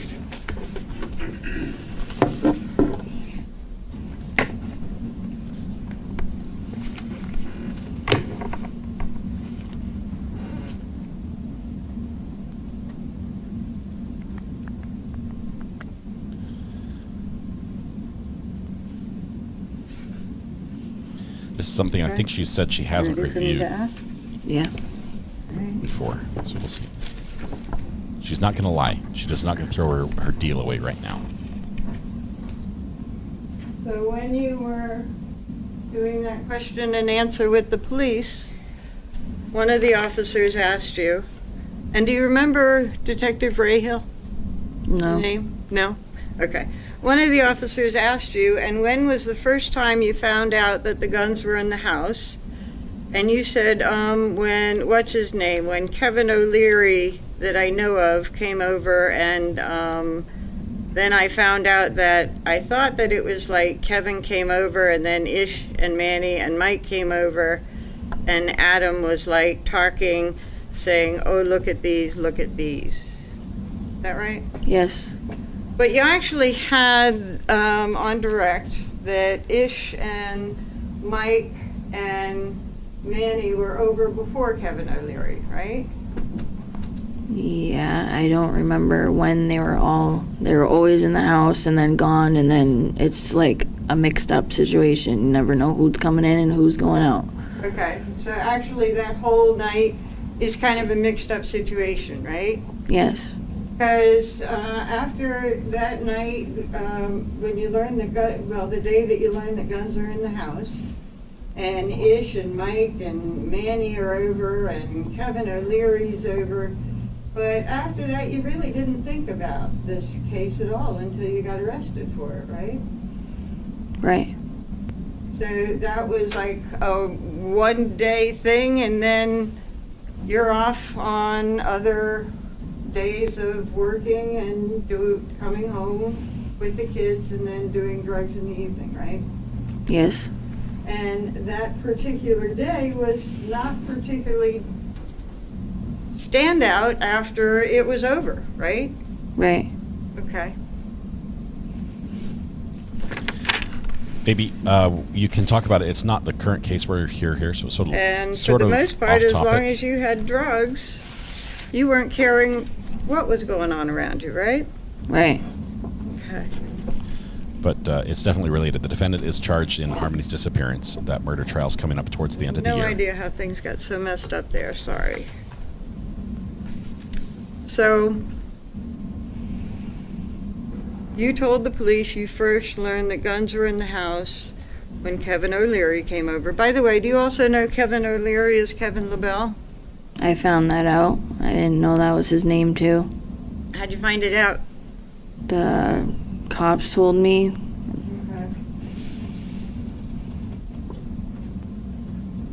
So the cops gave you some information too about your case that you didn't know? Yeah.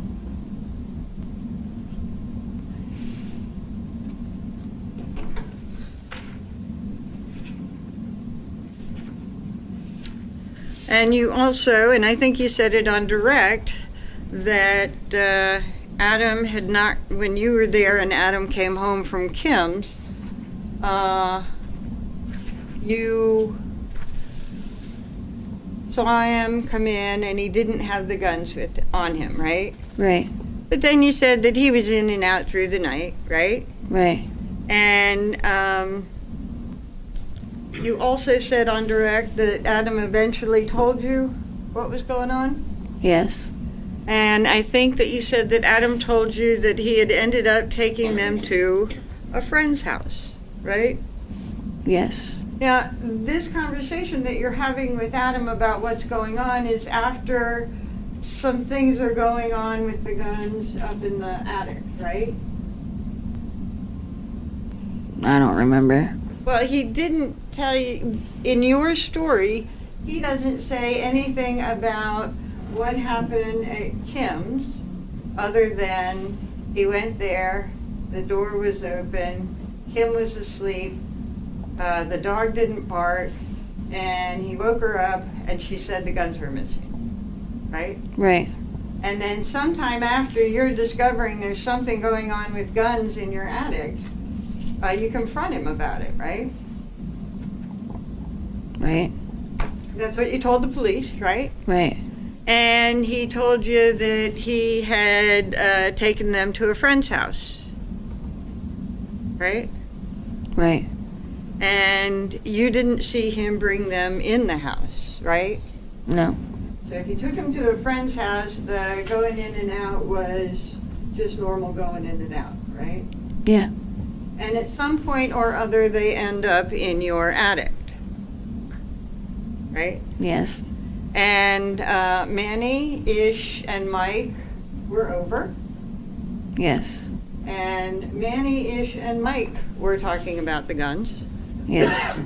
And the guns were there at the house when Manny, Ish, and Mike were there at the house. Yes. Right? But you never saw how the guns got in the house. Right.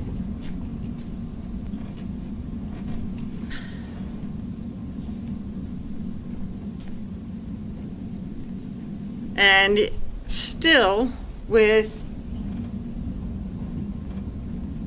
Adam taking guns to a friend's house, as you say he said, it was still a pretty quick trip to Kim's and back, right? Yes.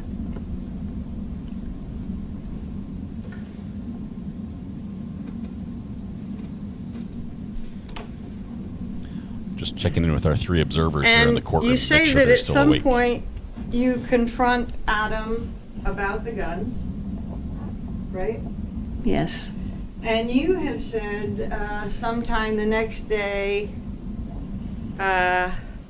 Kim is calling around, freaking out because the guns are missing and Chris is not home. Right.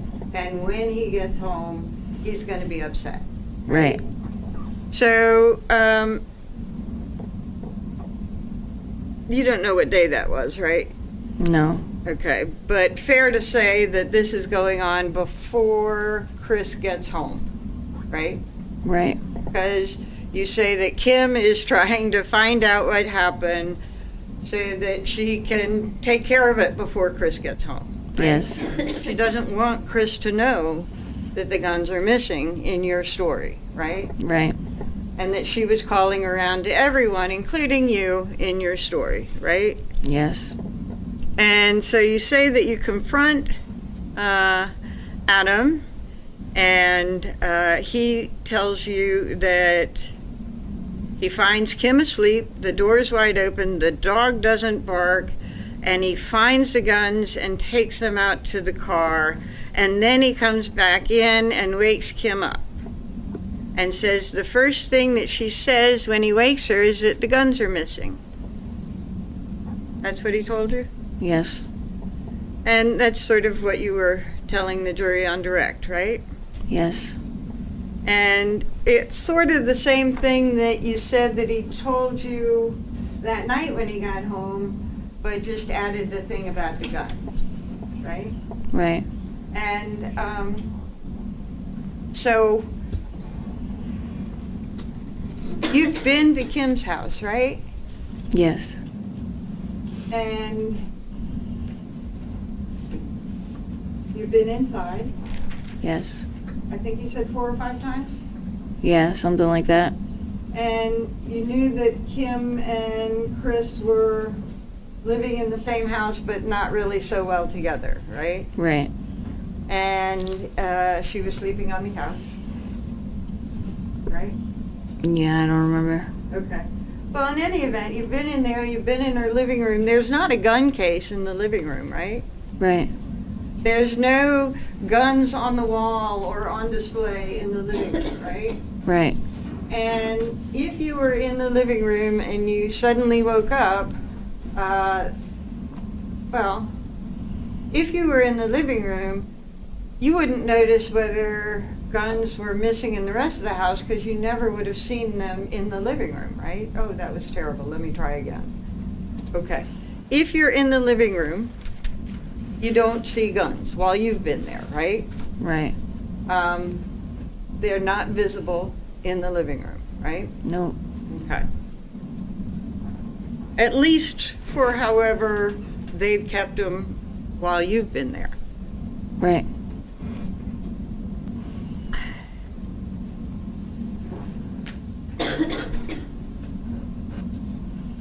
And you also told police that you did see the guns, right? Right. So, like, right after it happened, right? Yeah. Meaning kind of the next day after Adam came back from Kim's place, right? Yeah. And you told the police that you saw the guns, and it was there when people were in your house, like Ish, Manny, and Mike. You didn't know what kind of guns, but the guns were in the house, right? Right. When the 3 of them were there. Right.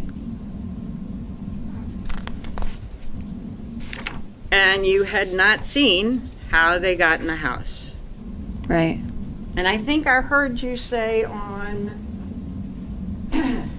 direct that Mike was there, and Mike, did you say he's never alone or he's always with somebody? He always has somebody with him.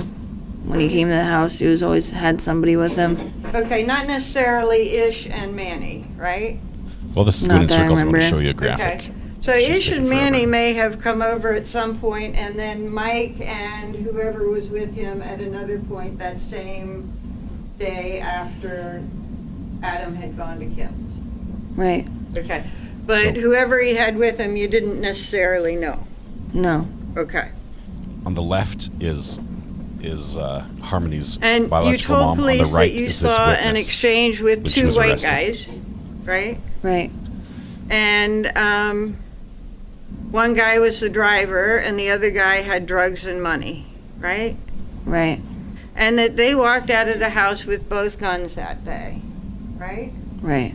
Was that Mike and whoever goes with him? No. Okay.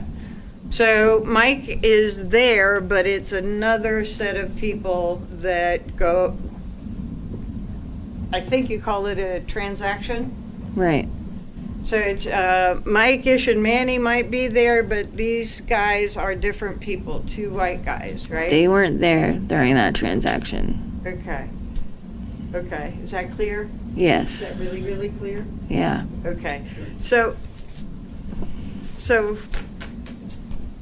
is there one? Okay.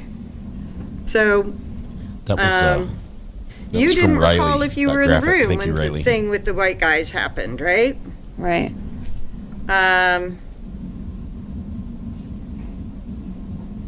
That was up in the attic, right? Right. And you did say that they walked out of the house with both guns that day, right? Right. And that was sometime afternoon, after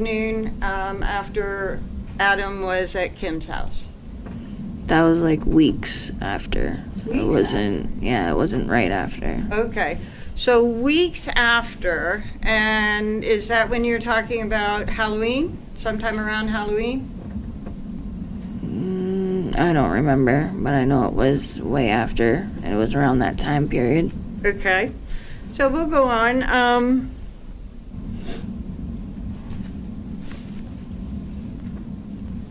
And one of the things that you weren't paying attention about the white guys in your house up in the attic was that all you wanted was effing drugs. You didn't care what was going on. Right.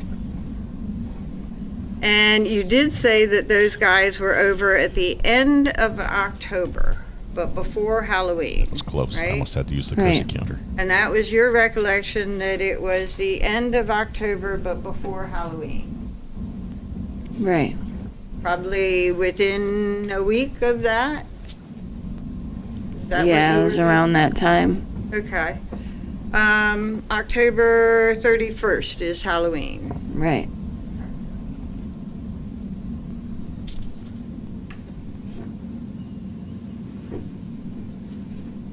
And October 31st, it goes without saying, is about 9 days after October 22nd, right? Right.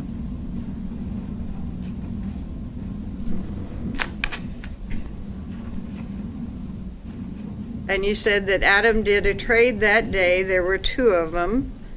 A shotgun with a scope is what you called it, right? Right. And you had said that you thought that they took both of the guns that day, weeks around Halloween, after Adam was over at Kim's house. Right. Okay. This lawyer is lost. She's just reading line after line That both of the deposition. guns left the Having her house say that right. day, right? Right. And you told the police that you thought it was Kevin O'Leary who had done that transaction, right? Right. Bought one of those guns, right? Right. And the other was the driver. So that there was a driver, the two white guys, there was a driver and the guy doing the transaction. Right. It was Kevin and somebody else, right? Right. That had taken the shotgun and the rifle. Right. And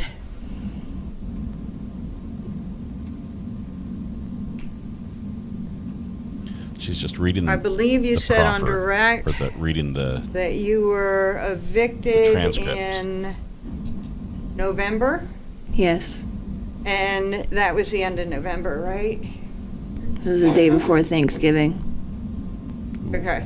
Big Which day was before Thanksgiving. 28th? 23rd. 23rd was Thanksgiving? Yes. Okay. So you were evicted after that and kind of living in the car? Yep. And the 23rd of November is less than a month after Halloween, right? Right. And so you were saying that Kevin O'Leary, who's also Kevin LaBelle, you now know, took the shotgun and the rifle sometime around Halloween. And if we factor 2 months after Halloween, when that transaction happened, that would be in December, right? Right. And 2 months after you're saying Kevin O'Leary got the rifle and the shotgun, you were living in your car. Right. with Adam. Right. Unless she's trying to set something up to use this as evidence use this testimony as evidence in the murder trial. I don't know what she's doing here. And that might be the case because, if she's the same attorney representing in the murder trial. First of all, sorry, Adam. You drew the short straw. Another thing that you told the police Geraldine, was welcome. your belief that Chris had a locked place for the gun, right? Right. Because you sort of knew that Chris had guns because he liked to go hunting. Right. And it was your understanding from the conversations that you were overhearing, at least at Chris, that the guns were in a locked place, right? Right. You didn't know where, right? No. And they were clearly not in an obvious place when you walk in. Right. And Adam, I think I keep sipping here. Please feel free to have water as well. So, it's because she's talking so much. Sorry. Adam would sometimes, after you came home from work at 2, you all would be there with the kids for a bit, and then in the evening, Adam, because he had a car, would leave because he might be able to drive people around, right? Right. And sometimes Kim would call to have Adam come over because he could drive, and if she couldn't leave her child, like you wouldn't like going out with your children right. at night also, that she might have Adam go to pick stuff up for her, right? Right. And that had happened several times, right? Yeah, a couple times. And it is something, people kind of gave him money for giving him a ride around and stuff like that. Yep. Or if they were going riding around to Uber pick drug up dealer. drugs, they might split some of the drugs with Adam to make it worth his while. Uber Yep. drug driver. That's what he was. But And not with Uber.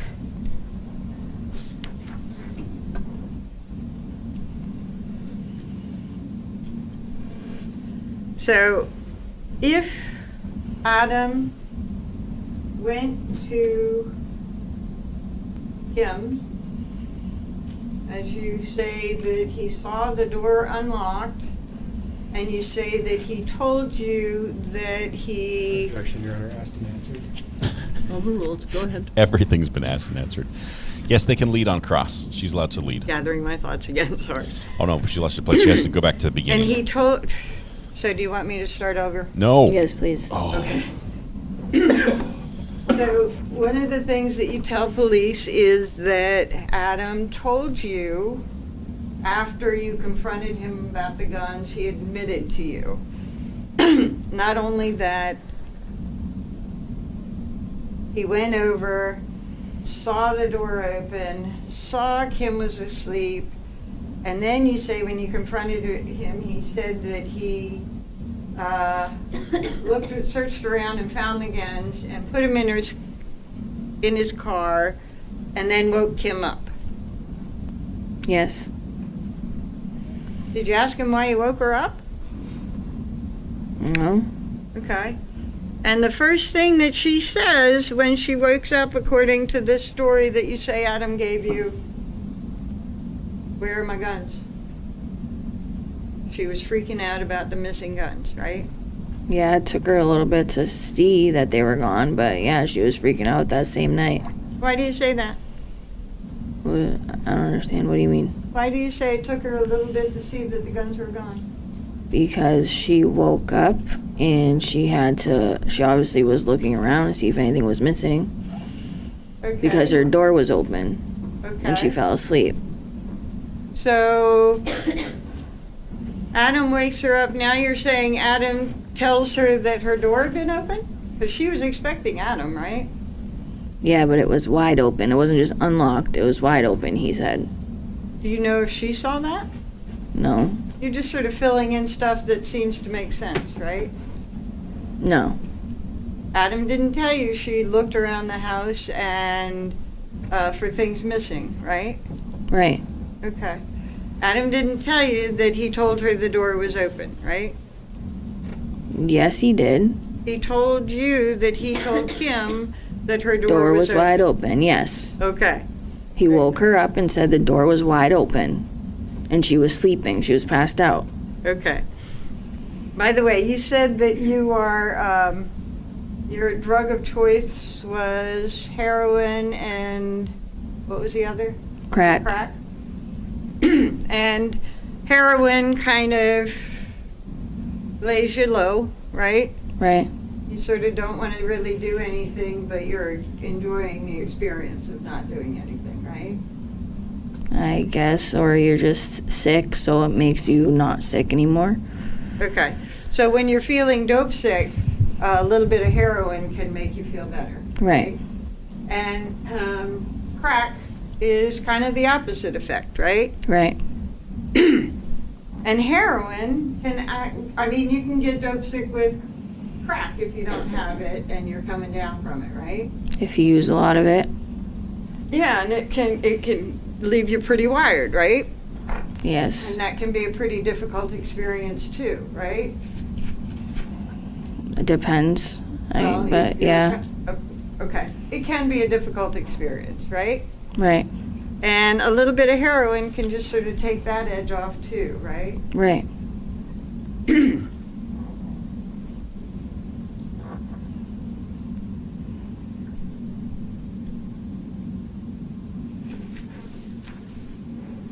Now, you talked about your friend Tabitha Scott. You told Tabitha, after June 3rd, talking to the police, and you're back out on the streets, and you see Tabitha Scott, right? Right. And you tell her that Ish and Manny brought the guns over to the house. Right.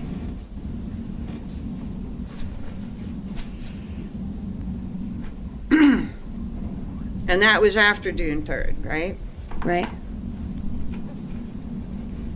Now, I'm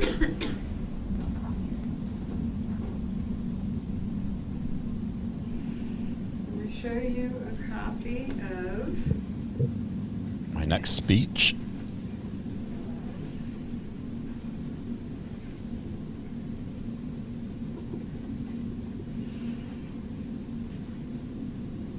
Please let it be a one-page item. Oh, no, it's a picture. It's a picture. The cell phone pictures, because this is how we save screenshots in New Hampshire. We take pictures of the phone.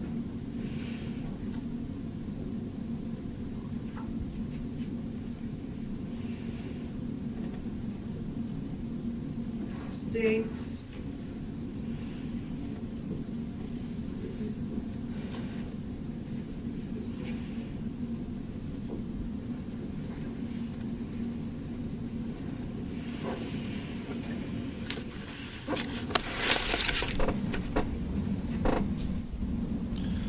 She's lost. She's hunting.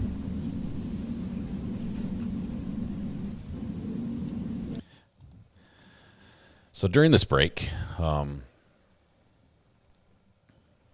she's actually talking to the, I believe right now she's talking to prosecution, the other table. That's why they've muted the audio, so we don't hear that. We're not supposed to hear that back and forth.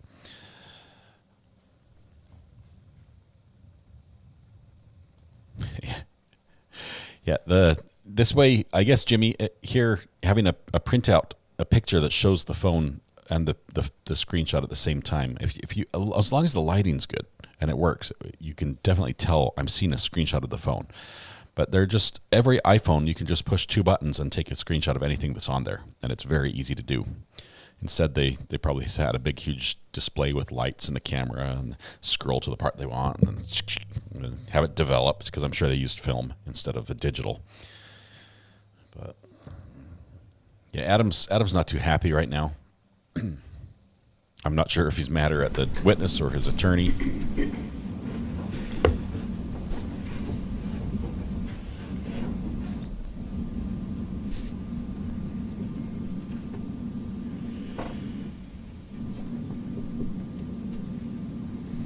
There's been very little cross. It's just like reaffirming what she said already and reaffirming what she said in her statement to police earlier. There's been very little to try to pin her down on anything. I'm going to show you 3 exhibits. I don't know if you have seen these before, but they're full exhibits in this case. One is States 13, the other is States 14. and the other is state 17. I don't know, have you seen these before? I haven't seen these. Okay. I'm just going to ask you real quick if you could read out loud what the date and time is of the. Do you recognize that to be a phone screen, by the way? Screenshot? Yes. I can tell from the phone. Date and time at the bottom of that phone screenshot? October 3rd, 2019 at 10:52 a.m. 10:52. Okay. I'm going to show you.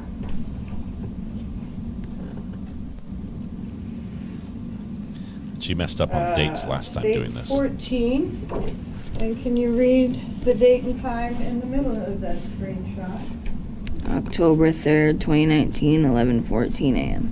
Okay. And then I'm going to show you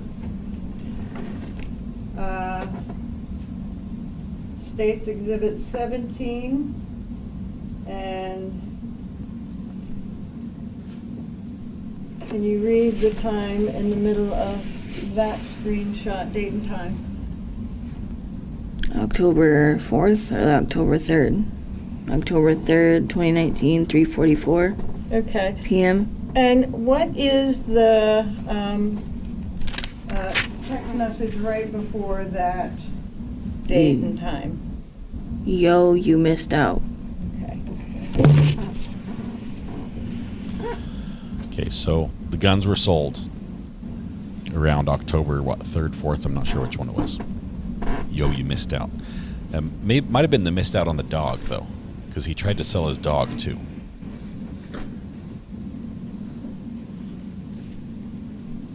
We'll get clarification probably on redirect. So,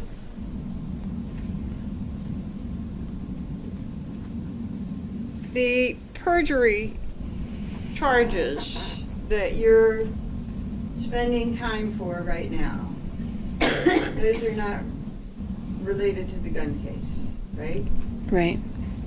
And you described the sentence that you got on direct, and it was, one of them was a 3.5 to 7 suspended, and it's suspended for 10 years. Right. And, sorry, the other was 3.5 to 7 with the ability to suspend 1.5 years, right? Right. Which would mean that you spend 2 years behind the walls. Right.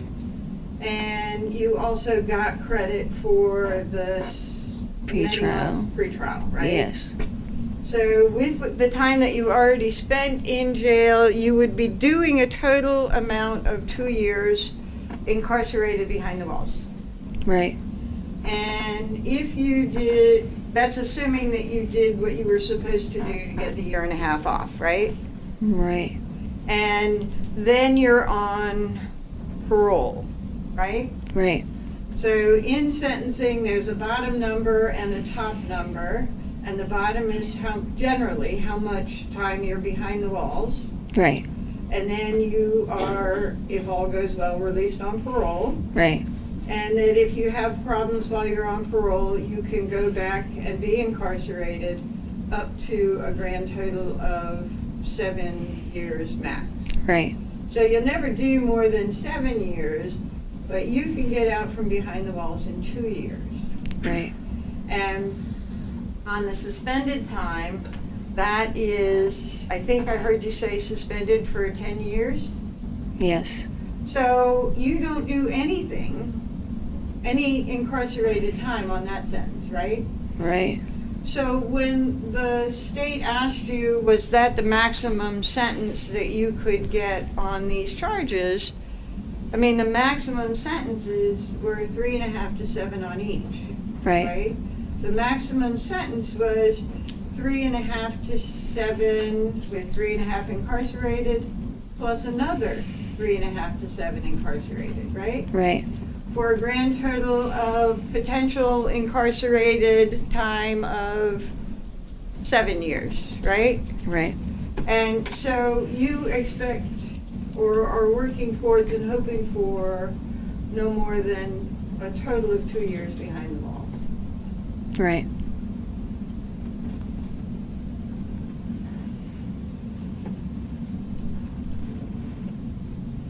And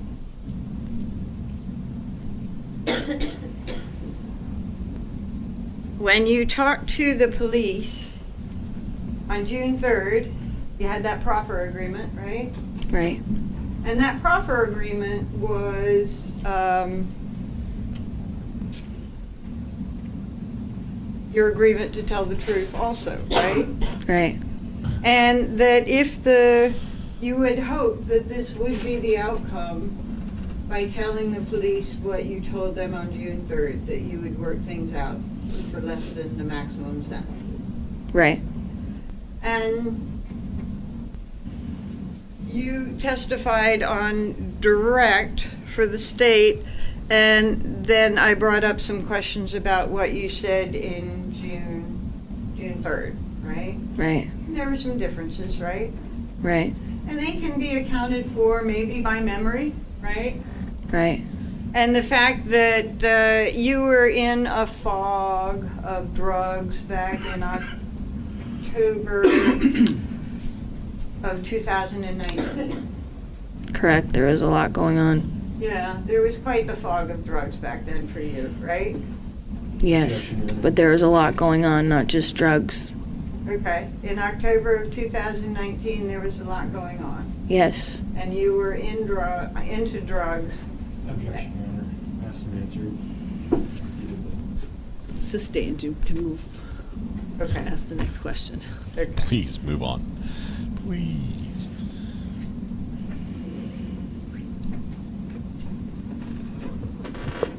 And one thing I didn't talk about was the cameras. You said that Kim told you that there were cameras that showed who was there that night. Right. Right? And the police were going to get them, right? Right. Last we So heard, it the wasn't jury some was elaborate sleepy. thing about there were cameras. She just said the police were going to get them, right? Right. She said there was cameras. Her neighbors had cameras. Pardon? She said that her neighbors had cameras, and she was going to ask them for them so that the police can get the footage of the videos. Okay. And your reaction to that was, good, you want to find out who took your guns, right? Right. Okay. I may have a moment, Your Honor, I may be done. Yeah, she may be done. She had nothing. Absolutely nothing.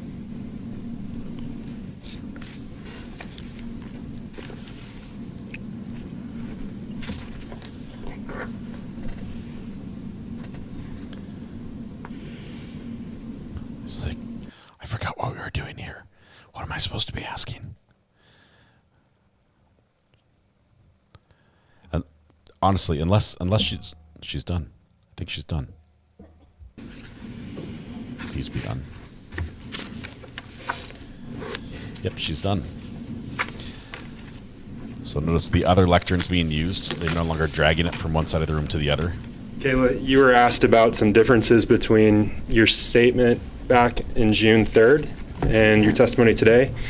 And you were asked what those differences could be attributed to. Do you remember that from Attorney Smith? Yes. Do you think my reading comprehension could be one of the reasons for a difference like that? No. Maybe? Well, maybe, yeah. Okay. Sustained. So you were asked specific. Right, actually.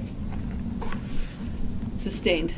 You're to ignore the last question and answer. Move to strike. So you were asked specifically on cross-examination by Attorney Smith if you testify, or if your statement from June 3rd was that both guns left the house that day. Do you remember her asking you that? Yes.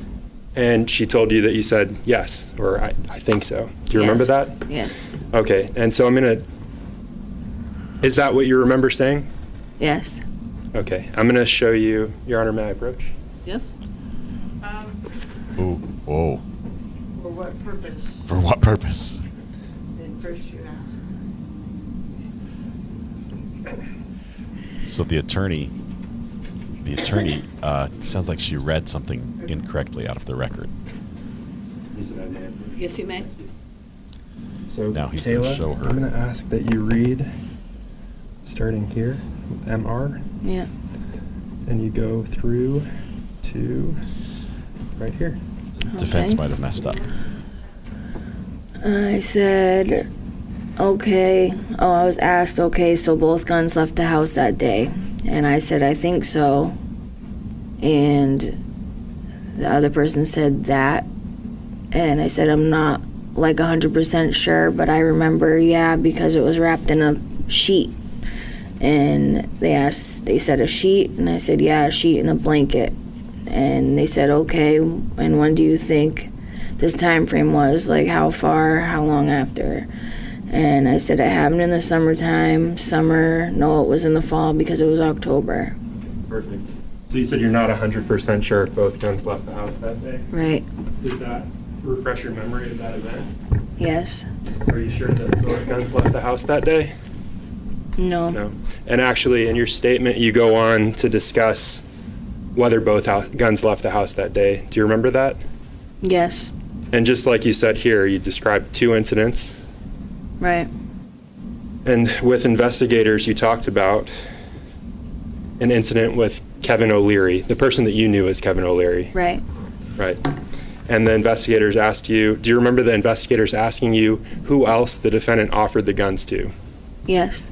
And you told them Manny, Ish, Mark. Sustained. Who did you tell them the defendant offered the guns to? Manny, Ish, Mark. Manny, Mark, and Tone. And I don't remember the rest. And do you remember telling officers that the defendant... Sustained. I think that shouldn't have been. Do you remember telling the officers? And investigators asked you, so both guns couldn't have left the home that day if he was still offering it to people. Sustained.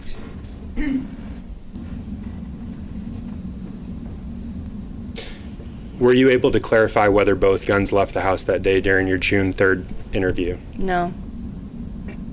And why is that? Because I don't remember if they both left or if one left or that whole situation, because I also got told about Kevin O'Leary being Kevin LaBelle, but I remember the 2 white guys that came in, neither one of them was Kevin O'Leary or Kevin LaBelle. Okay. And Attorney Smith asked you about the discovery that you received before going to your June 3rd meeting? Yes. And I think did you say your lawyer had highlighted a few things? Yes. Did he highlight the names of people? Yes. Okay. So you knew Kevin as Kevin O'Leary? Yes. And one of the things he highlighted for you, was one of the things that he highlighted for you the name Sustained. of Kevin? Counsel approach. Wow. Defense is getting on it with the objections, and the judge is quick to sustain. It has to do with leading. Now, I realize the defense led all the way through that questioning. They are allowed to on cross. They led the entire time, and there was very little anything other than single-word answers from the defendant, yes or no or right or correct. Prosecution cannot lead here. Did you know Kevin's last name at the time, before your proffer? No. Did you know Manny's last name or his first name at the time? I don't remember his name. Did you know Ish's full name at the time? No. Did you know Mike's full name at the time? No. Are those things that your attorney highlighted for you? Yes.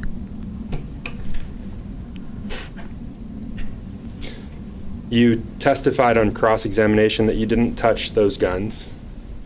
Right. And I think you said that on direct as well. Yes. You also said that you didn't possess those guns, both on direct and on cross. Correct.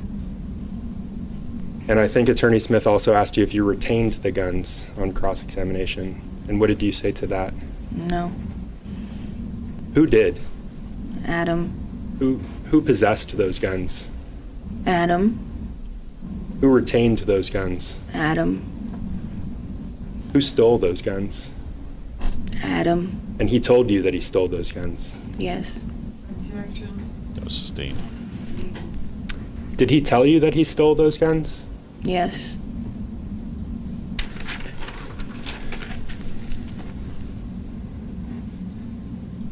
So on your direct examination, you talked about the first statement that the defendant told you. And I want to clarify between the first statement and his admission to you of what he'd done. In his first statement, did he tell you that Kim Frayne was sleeping when he went to her home? Overruled. Go ahead. Sorry, let me ask that again. In his first statement, did he tell you that Kim Frayne was sleeping when he went into her home? Yes.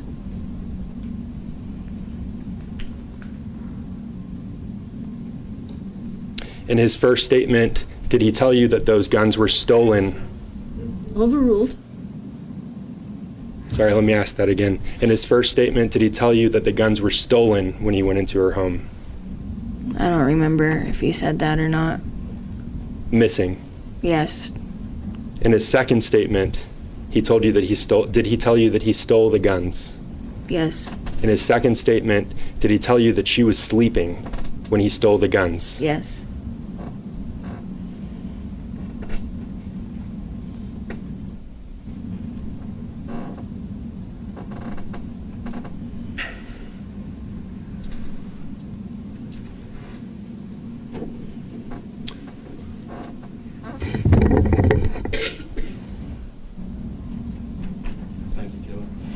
She may be done. Anything further, Attorney Smith? We may be ready for lunch or ish.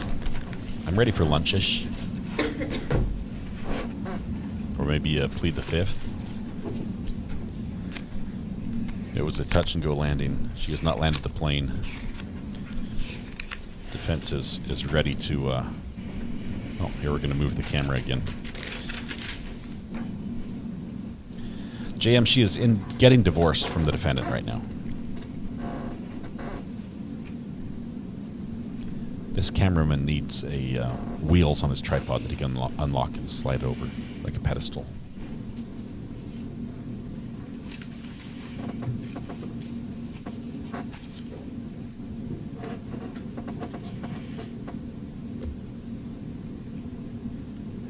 When you were talking with me before the redirect, we talked about a transaction that you said was two white guys and one was the driver. Yes. And the other was doing the transaction, right? And that was a transaction that you say occurred in the attic, right? Yes. Two white guys, one a driver and one doing the transaction, right? Right. And you actually called it a transaction, right? Right. And then when you were talking about Kevin O'Leary to the police,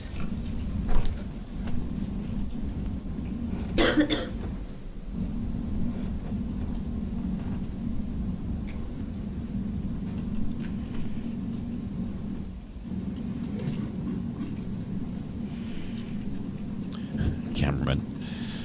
He irises down because he moves the camera, and it's possible the camera could shift and show the jury. So he irises down, moves the camera, then irises back up and aims where he needs to.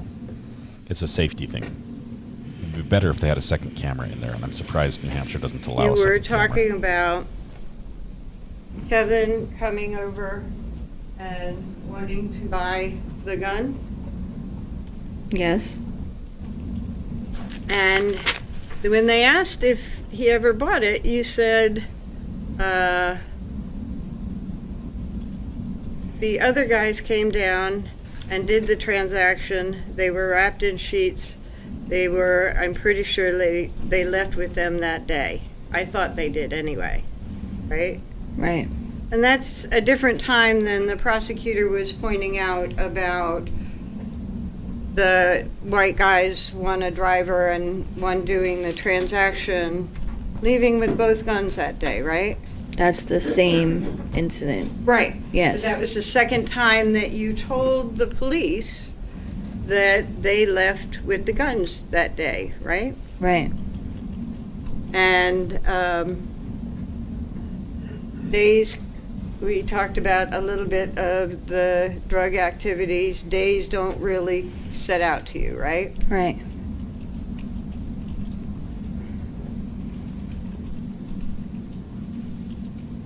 And one of the things that the prosecutor asked about was Adam's, I think he called it first and second statement. Yes. And the door wide open, the dog didn't bark, and woke up and the guns were missing. The door wide open and the dogs didn't bark, you also knew that from Kim Frain's statement in discovery, right? No. That was something that was in the discovery in this case, right? I don't know. I didn't get to see that. Okay. Okay. And the event with Kevin O'Leary, I think that you said it was before Halloween, around that time, right? Yeah. Okay.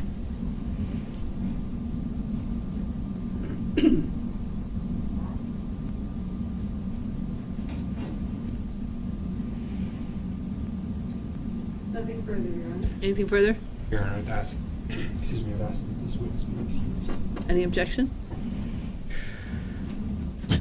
Well, counsel, why don't you approach for 1 minute? She's like, I'm not done with her yet. Oh, my goodness. This witness might not be released. I don't know what that accomplished. I did not hear anything in there where the defense got a question in or got her to admit to something that would benefit the defendant in any way.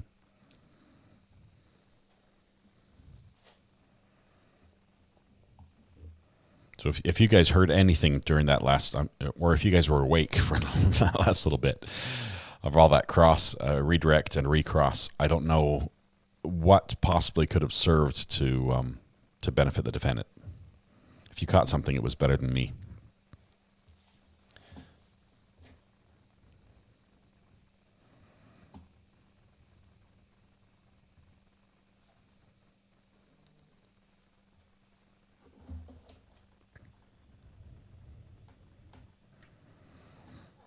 I think our 3 court observers are sleeping. Let's see.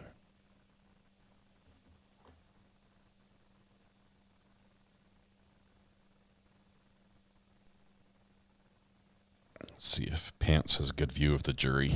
Let's see how they're doing right now. They're probably ready for lunch. So just reach out to Pants. I think Pants is on the prosecution side, and I know Shells and Lee are on the prosecution side. I think Pants is on the defendant side. Let's see. Yeah, her booking photo. I think that's what we showed earlier when I switched to. Let's see. I think this one. That the booking photo on the right, Kayla Montgomery.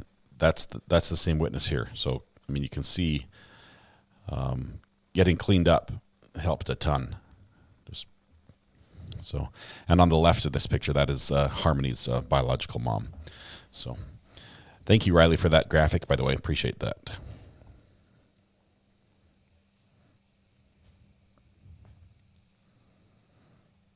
Yeah, drugs take a toll. I mean, it's bad. Booking photo is scary. I'm sure she doesn't want to go back to that place in her life. I hope when she gets out, because I don't know how long she's been in. Let's see, this is 20... Was it last year? Is she like half a year into this, or is she... I should have paid closer attention. But I was a little sleepy during that. I don't know how long she's been in, but if she's only got about a year and a half total to do, she's, plus she got time served. Let's see, November of 2022 is when she went in. So she's getting close. Hopefully she can stay clean when she comes out. That would be awesome.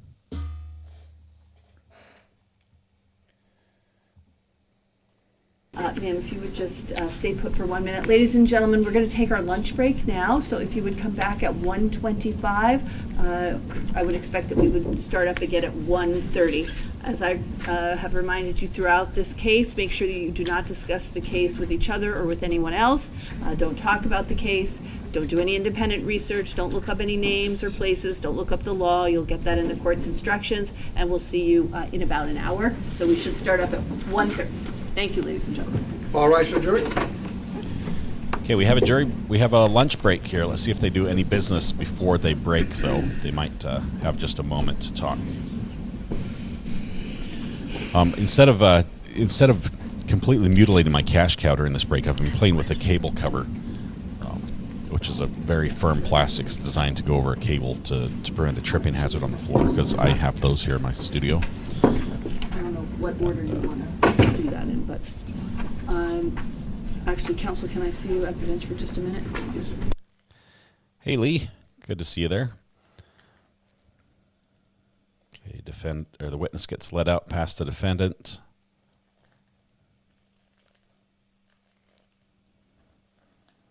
Or is the defendant out already? I think he might be out on lunch. I might have missed that. Yes, oh, there he is. He's still sitting there. Wish we got audio right now. That would be great. You're welcome, Frumpelfeet. It was actually Lost Souls Paranormal who gave me an idea for how to reroute the audio that was easier than what I was doing before. So I rerouted the audio through my laptop before going to the switcher and converted it to mono there.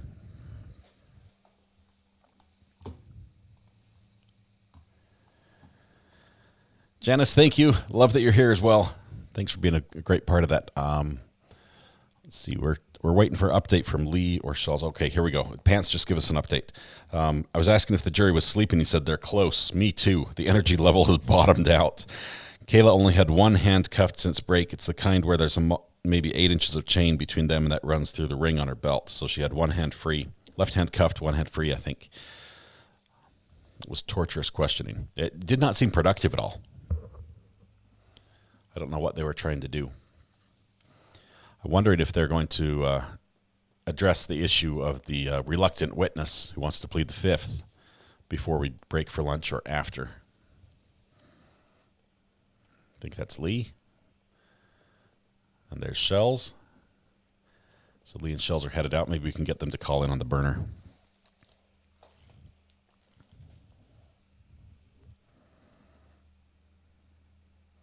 Court reporter's listening to a little Pink Floyd or something in her earbud. She sneaks it in under her hair. You see that?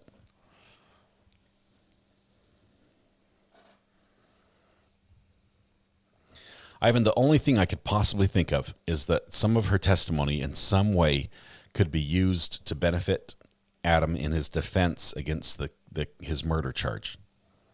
Possibly something to do with the timeline of when things happened and where they were at different times. That's all I can think of. That's the only benefit that it could possibly come from all that questioning.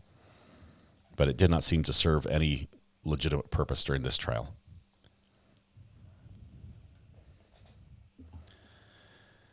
Hey, Sandra, welcome. Yeah, they're on lunch. We're also on lunch. We have short lunches here. The lady's listening to your stream. Hey, court clerk, if you can hear us, look at the camera. Oh, thank you.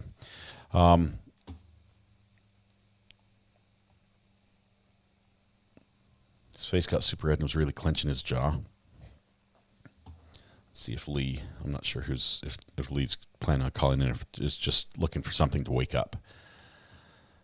Okay, there's the other defense attorney. We haven't heard much from her.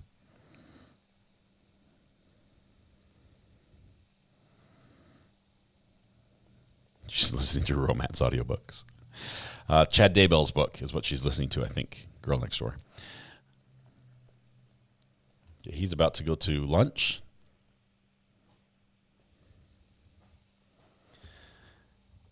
This trail is going well. There are parts that are slow, and then that we could have some just amazing bits. We've had a couple good sound bites in this trial already that we love. That we've incorporated into the sound effects. Specifically, we've got. What more do you need to see? Oh, that was the last trial. Because he's the guy. Yeah, that was the last one. We've got a couple requests for sound effects out of this one. But Kayla's done on the stand. That was his wife, who is currently incarcerated.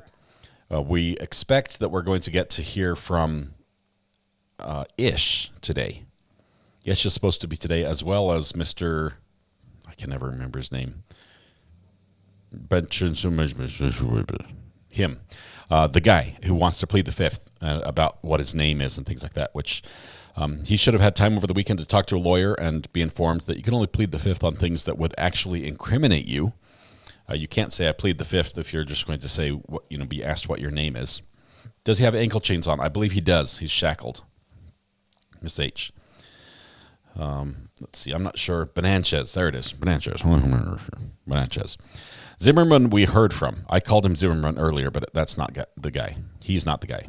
Benanchez is the guy. Rebecca's here, and rough. Do not like the attorney. Reminds me of Amber's attorney.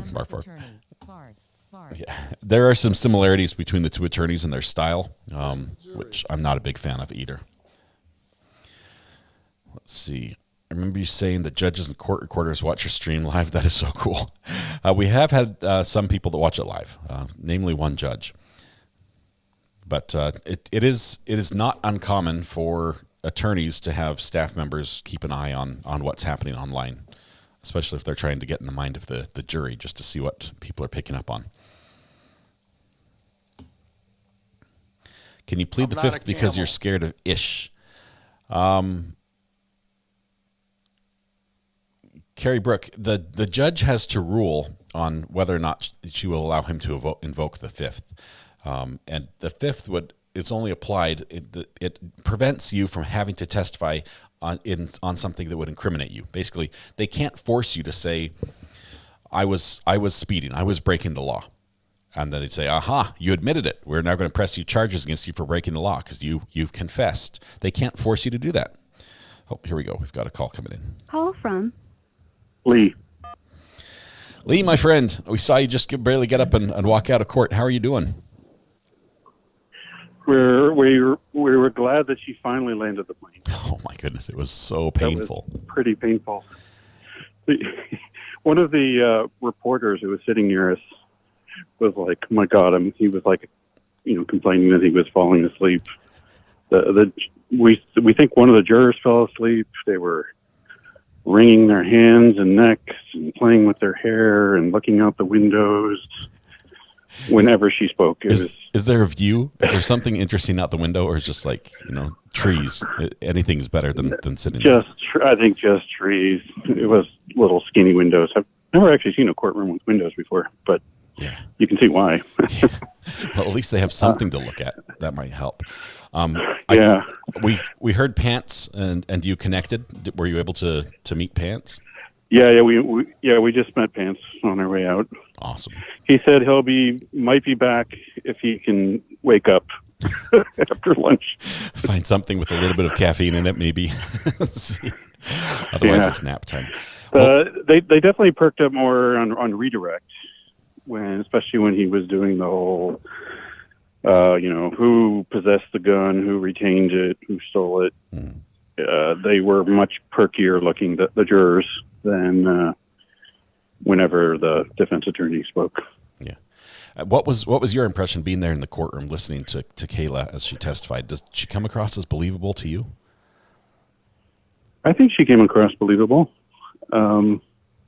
It's, these are sort of pathetic situations, but she seemed, I think she was telling the truth. Yeah. Obviously she's got, there's some motivation to, 10 years hanging over her head, situation. Right? Yeah. So. Yeah. But I don't think the defense attorney made much ground in that argument. She could have made that point in probably a minute, I don't know how many minutes it was. Yeah. A lot. It sounded like she was reading just line by line her previous statement to police and just having her confirm it because it wasn't admitted in evidence. Yeah. Yeah. I don't know where she went with that. It was awful. What was Shell's impression? Want to give your impression? Hello. Hey, Shells, we saw you there. Thank you so much for going to court for us to be eyes on the ground. How was it? You're so welcome. This is like my dreams come true. I just love court stuff, and even though it's a little boring, but it's like I've been a fan of true crime since I was like, junior high. So that's awesome. Oh, here comes the fire truck is going by. But I just love looking at everybody's expressions. I'm really good at you know, do like Dr. G does, you know. Mm-hmm. Yeah, just analyzing the body language and the reactions. Yep. So are you both planning on being on court this afternoon as well, with maybe Ish testifying, or? Yes. Oh, that would be awesome. Yeah, definitely. I saw him in the lobby, and from a distance, but it didn't look as scary as his picture. The picture's pretty bad. It's probably a mug shot. You know, Yeah. Nobody looks good in their mug shots. No, they don't. But I was like, okay, I gotta hurry, go back. You know. Yeah. We were expecting to hear from that witness, Berenchez. I can't remember his name. He was going to plead the fifth on Friday, and they appointed him a lawyer. Have you seen him around there? Have you seen a lawyer with him? Are we expecting to see him today? No, I don't. I'm not sure. I didn't see anybody that other than Ish that was sitting there, and I think Ish's mom maybe was in there too. So, or somebody related. Okay. Yeah, but that's all. All right. Well, fascinating. We look forward to you guys getting some lunch and getting something to keep you awake, and then get back to court if you would. That would be amazing. But thank you very much. Yeah, no kidding. All right. Yeah, no problem. Well, we'll talk to you later. Thank you. We'll see Bye. you, Shells. Bye. Okay, bye. All right. Awesome. We'll give them some time to get some lunch. Yeah, Mrs. Ish. If Ish's mom is there with him in court, it sort of changes the whole image. I mean, we think of him. Sorry, I'm still playing with this cable thing. I can't put it down for some reason. The whole idea of this big tough guy that everyone witnesses. People get their guns stolen by Ish, or allegedly stolen by Ish, and they just don't want to keep him. It's fine. I just don't want to deal with it. But if he's there in court with his mom, it's a different image. It's a very different image. Bite Me just gifted a membership. Thank you so much. That one went to Be Kind. Be Kind. Congratulations. Thank you, Bite Me. Rebecca, you're awesome. The gangster brought his mom into court. That's what I'm getting at. It's just a little bit. Jeff Spinks, welcome. Thanks for clicking the subscribe button. We call that admitting to being an addict. Welcome to the group. Good to have you here. I'm making Gainesville steaming. Oh, man. This is funny. I think today is going to be awesome. I really do. It was a little bit of a letdown with Kayla's testimony. I was expecting more there, but I think it was effective for what it was worth. But the cross just was a waste of our time. What if the woman is Kayla's mom? The way that it showed up. The way that the camera turned and focused on her, I think that she definitely is related to somebody. Thank you. I am his wife. Awesome. Jeff Spink's wife. So good to have you here using Jeff's account.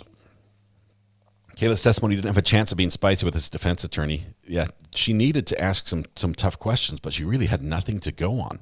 The way I hear it, she has no reason to lie for him. She's filed for divorce. She has to tell the truth. She's taken this plea deal. She has to say, everything that happened. And she just, all she could do was just ask the questions as much as she could and focus on her not remembering some things. But okay, the Adams family needs a cousin. Ish. Vicky Potts, congratulations on becoming a great grandma. Hope everyone is well. That's awesome. Or a great grandma. Is it great grandma or great grandma? Yeah, a wonderful grandma or a great grandma, because there's a whole generation difference between the two. It's great grandma. That is awesome. That is awesome. Let's see. RA, somebody just said something and I missed it. Trying to find it again. Do you have a mugshot of Ish? We do have mugshots of Ish available. Give me just 1 second. Let me pull it up. Let's see who sent me that. I got 1 million of them.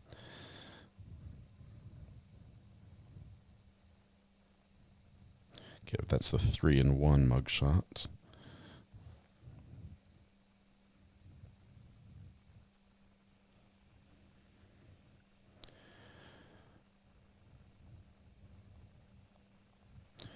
I've got a mugshot, a picture. Let's see, where's Ish? Ish. This is what Ish looked. No. Sorry, that was from Pauline, and it was a meme, a little action thing. Adam, no.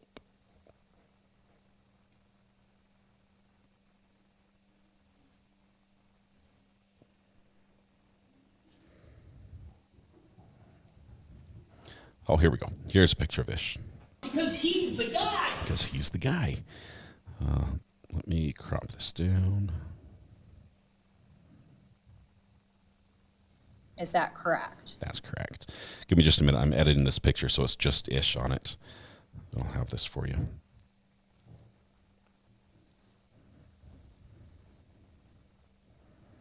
This is what we expect to see on the stand today. This is the intense dude. Okay, take that, share it to my computer. There it goes. And show me a finder. I'll drag it over here. Here we go.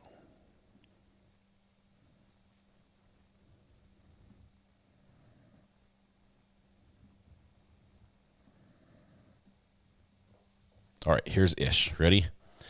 There's our Ish.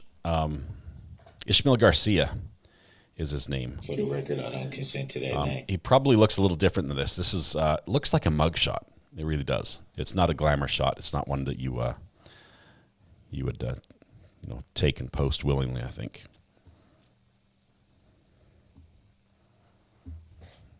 But there's Ish. We'll look for him after lunch.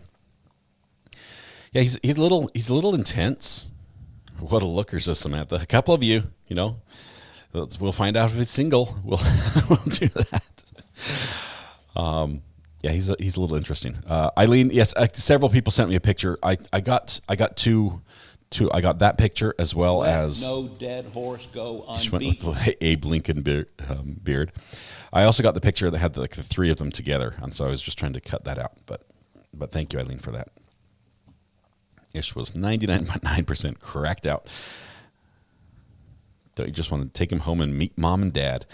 Probably not. Let's see.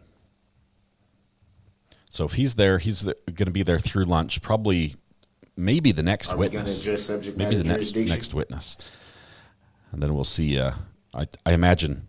Can you imagine the dude who does not want to testify? Who's like, I want to plead the fifth. Probably because of Ish. If they're both sitting there at the courthouse waiting to testify, it's just like looking at each other. It's like, what's up? What's up with you? Yeah, that's going to be tense. That would be tense. New soundbite around day one, around 3:31. I'm confused. Let no dead horse go unbeaten.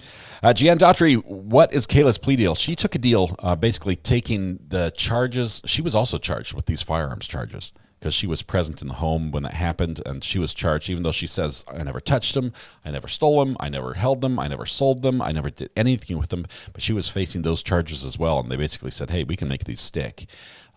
She was also charged with some counts related to welfare fraud for cashing welfare checks or collecting welfare benefits for Harmony when she was no longer alive or no longer with them.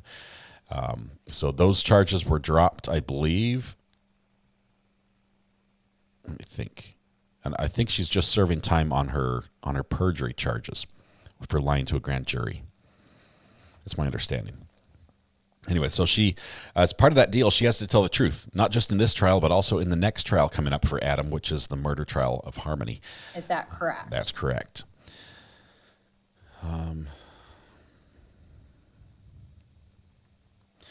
Ish is still wearing My First Beard by Kenner.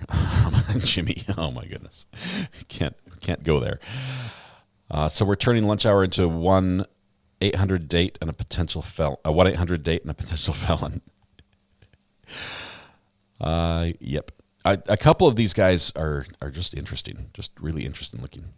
Is Ish and Adam in jail together? Ish is not in jail. He's not in custody, to my knowledge. He is out free. I don't think.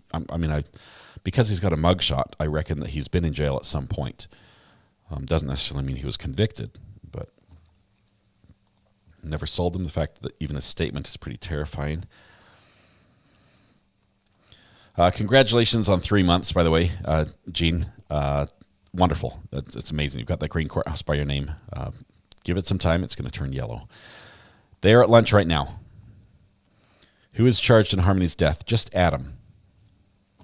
The correct was perfect. Whoever fit that in there. That was wonderful. A Young Thug trial is also live now. Charmaine, I got burned on Young Thug. We went there early on, and that was the day that somebody Zoom bombed their Zoom feed, and it was shown on the stream, and it was highly inappropriate. I'm gun shy. I don't want to go back. Ish has pending charges. Ish is short for Ishmael. Ishmael Garcia is the full name. Does she know what happened to Harmony? Curious. We've heard that she's the one that said Adam killed her. That's the rumor. Adam is charged with the murder. Everybody's got a mugshot or two, a couple different states. Ivan, don't feel bad. Was there a trial on the Harmony murder? Yes, there is going to be a trial. It's going to be like August, September, November. I forget. It's later in the year. This is just a firearm trial. They found these firearms charges or this offense while they were investigating Harmony. And I think they wanted to make this stick in case the Harmony one didn't. Yes, we did have an incident, an unfortunate incident, which we won't go into, DMB. We won't go into that. Ish might be sober. Most serious drug dealers stay sober because they want the money. It's all about the Benjamins.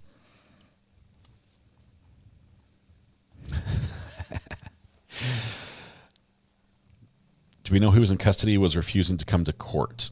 I heard... I was reading some tweets about there's somebody, I think the name starts with a K, was refusing to be transported to court. But I'm not sure where we're at with that one.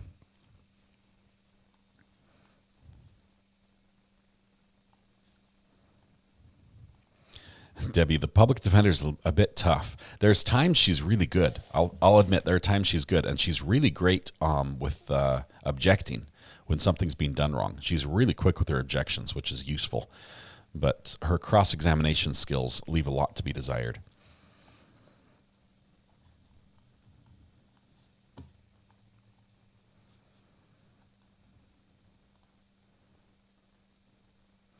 Heading to North Carolina in July. Hopefully you get to go to the Outer Banks, GMA.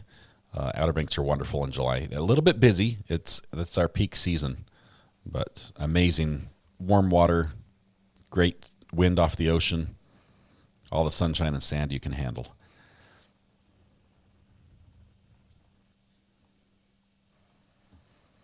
Okay. So we have, how long do we have before lunch? Did anyone keep track of the time?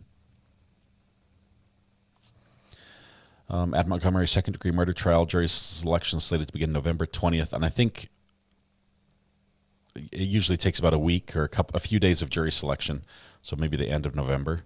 The dates, I've seen a couple different dates, Reverend Beasy. So I'm not sure which one's actually right, but it's right around that time frame. Nancy, I'm working on getting every color for a set. You're going to have this whole set. I don't know anyone else who has the whole set, Nancy. You might be the first. That's awesome. Yes, these charges, these firearms charges, he was a felon, a 3-time convicted felon, career criminal, I think they called him. And he was not supposed to possess guns, let alone steal them or sell them. So that's why it's such a big issue. And if he's convicted of this, it's like most of his life in prison could be a penalty, like 30, 40 years. Mandatory minimum laws are unforgiving and clear. So we have 45 minutes at 1:30. Let's take a lunch. Are you guys okay with that? Because I want to lunch today, and I need to stretch. We'll have to do yoga time or something. I'm surprised the judge hasn't let us do that this morning. We've needed it.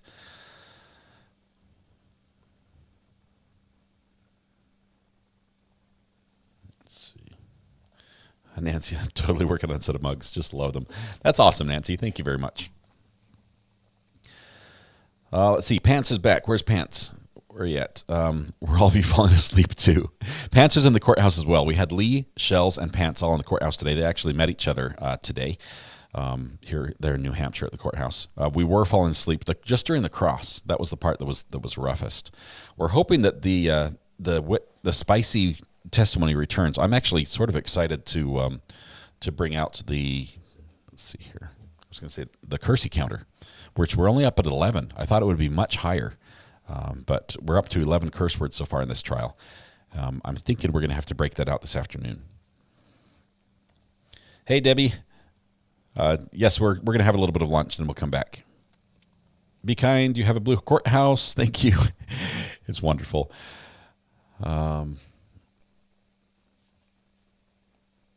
This trial has forced me actually to do work at work.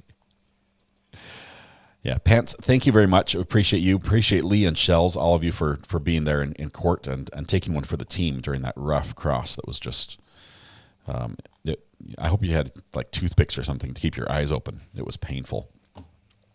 All right, here's what we're going to do. We're going to take some lunch. Everyone can go grab the sandwich of their choice as long as they put spicy maple bourbon pickles on it. That'll be okay. We're going to come back in probably 30 minutes. That's all you got. You got 30 minutes. We'll be back. We're going to be back, and we're going to go ahead and follow the rest of this. I think Ish is next. I think Ish is up. It's his time. His mom's there to support him in court, maybe. So he's a big boy now. He's got to testify in court. These things happen. I'll see you after lunch. Thank you all, everybody. Tonight, when you go home, please hug the people you love. Smile at someone to make that day just a little bit better. And please stay safe till we go live again. Give us about 30 minutes. We'll be back with the same trial for the afternoon session of who is this? New Hampshire versus Adam Montgomery. I think that's what we're calling this. Day 3, part 2. Coming up. We'll see you in a little bit.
Is that correct?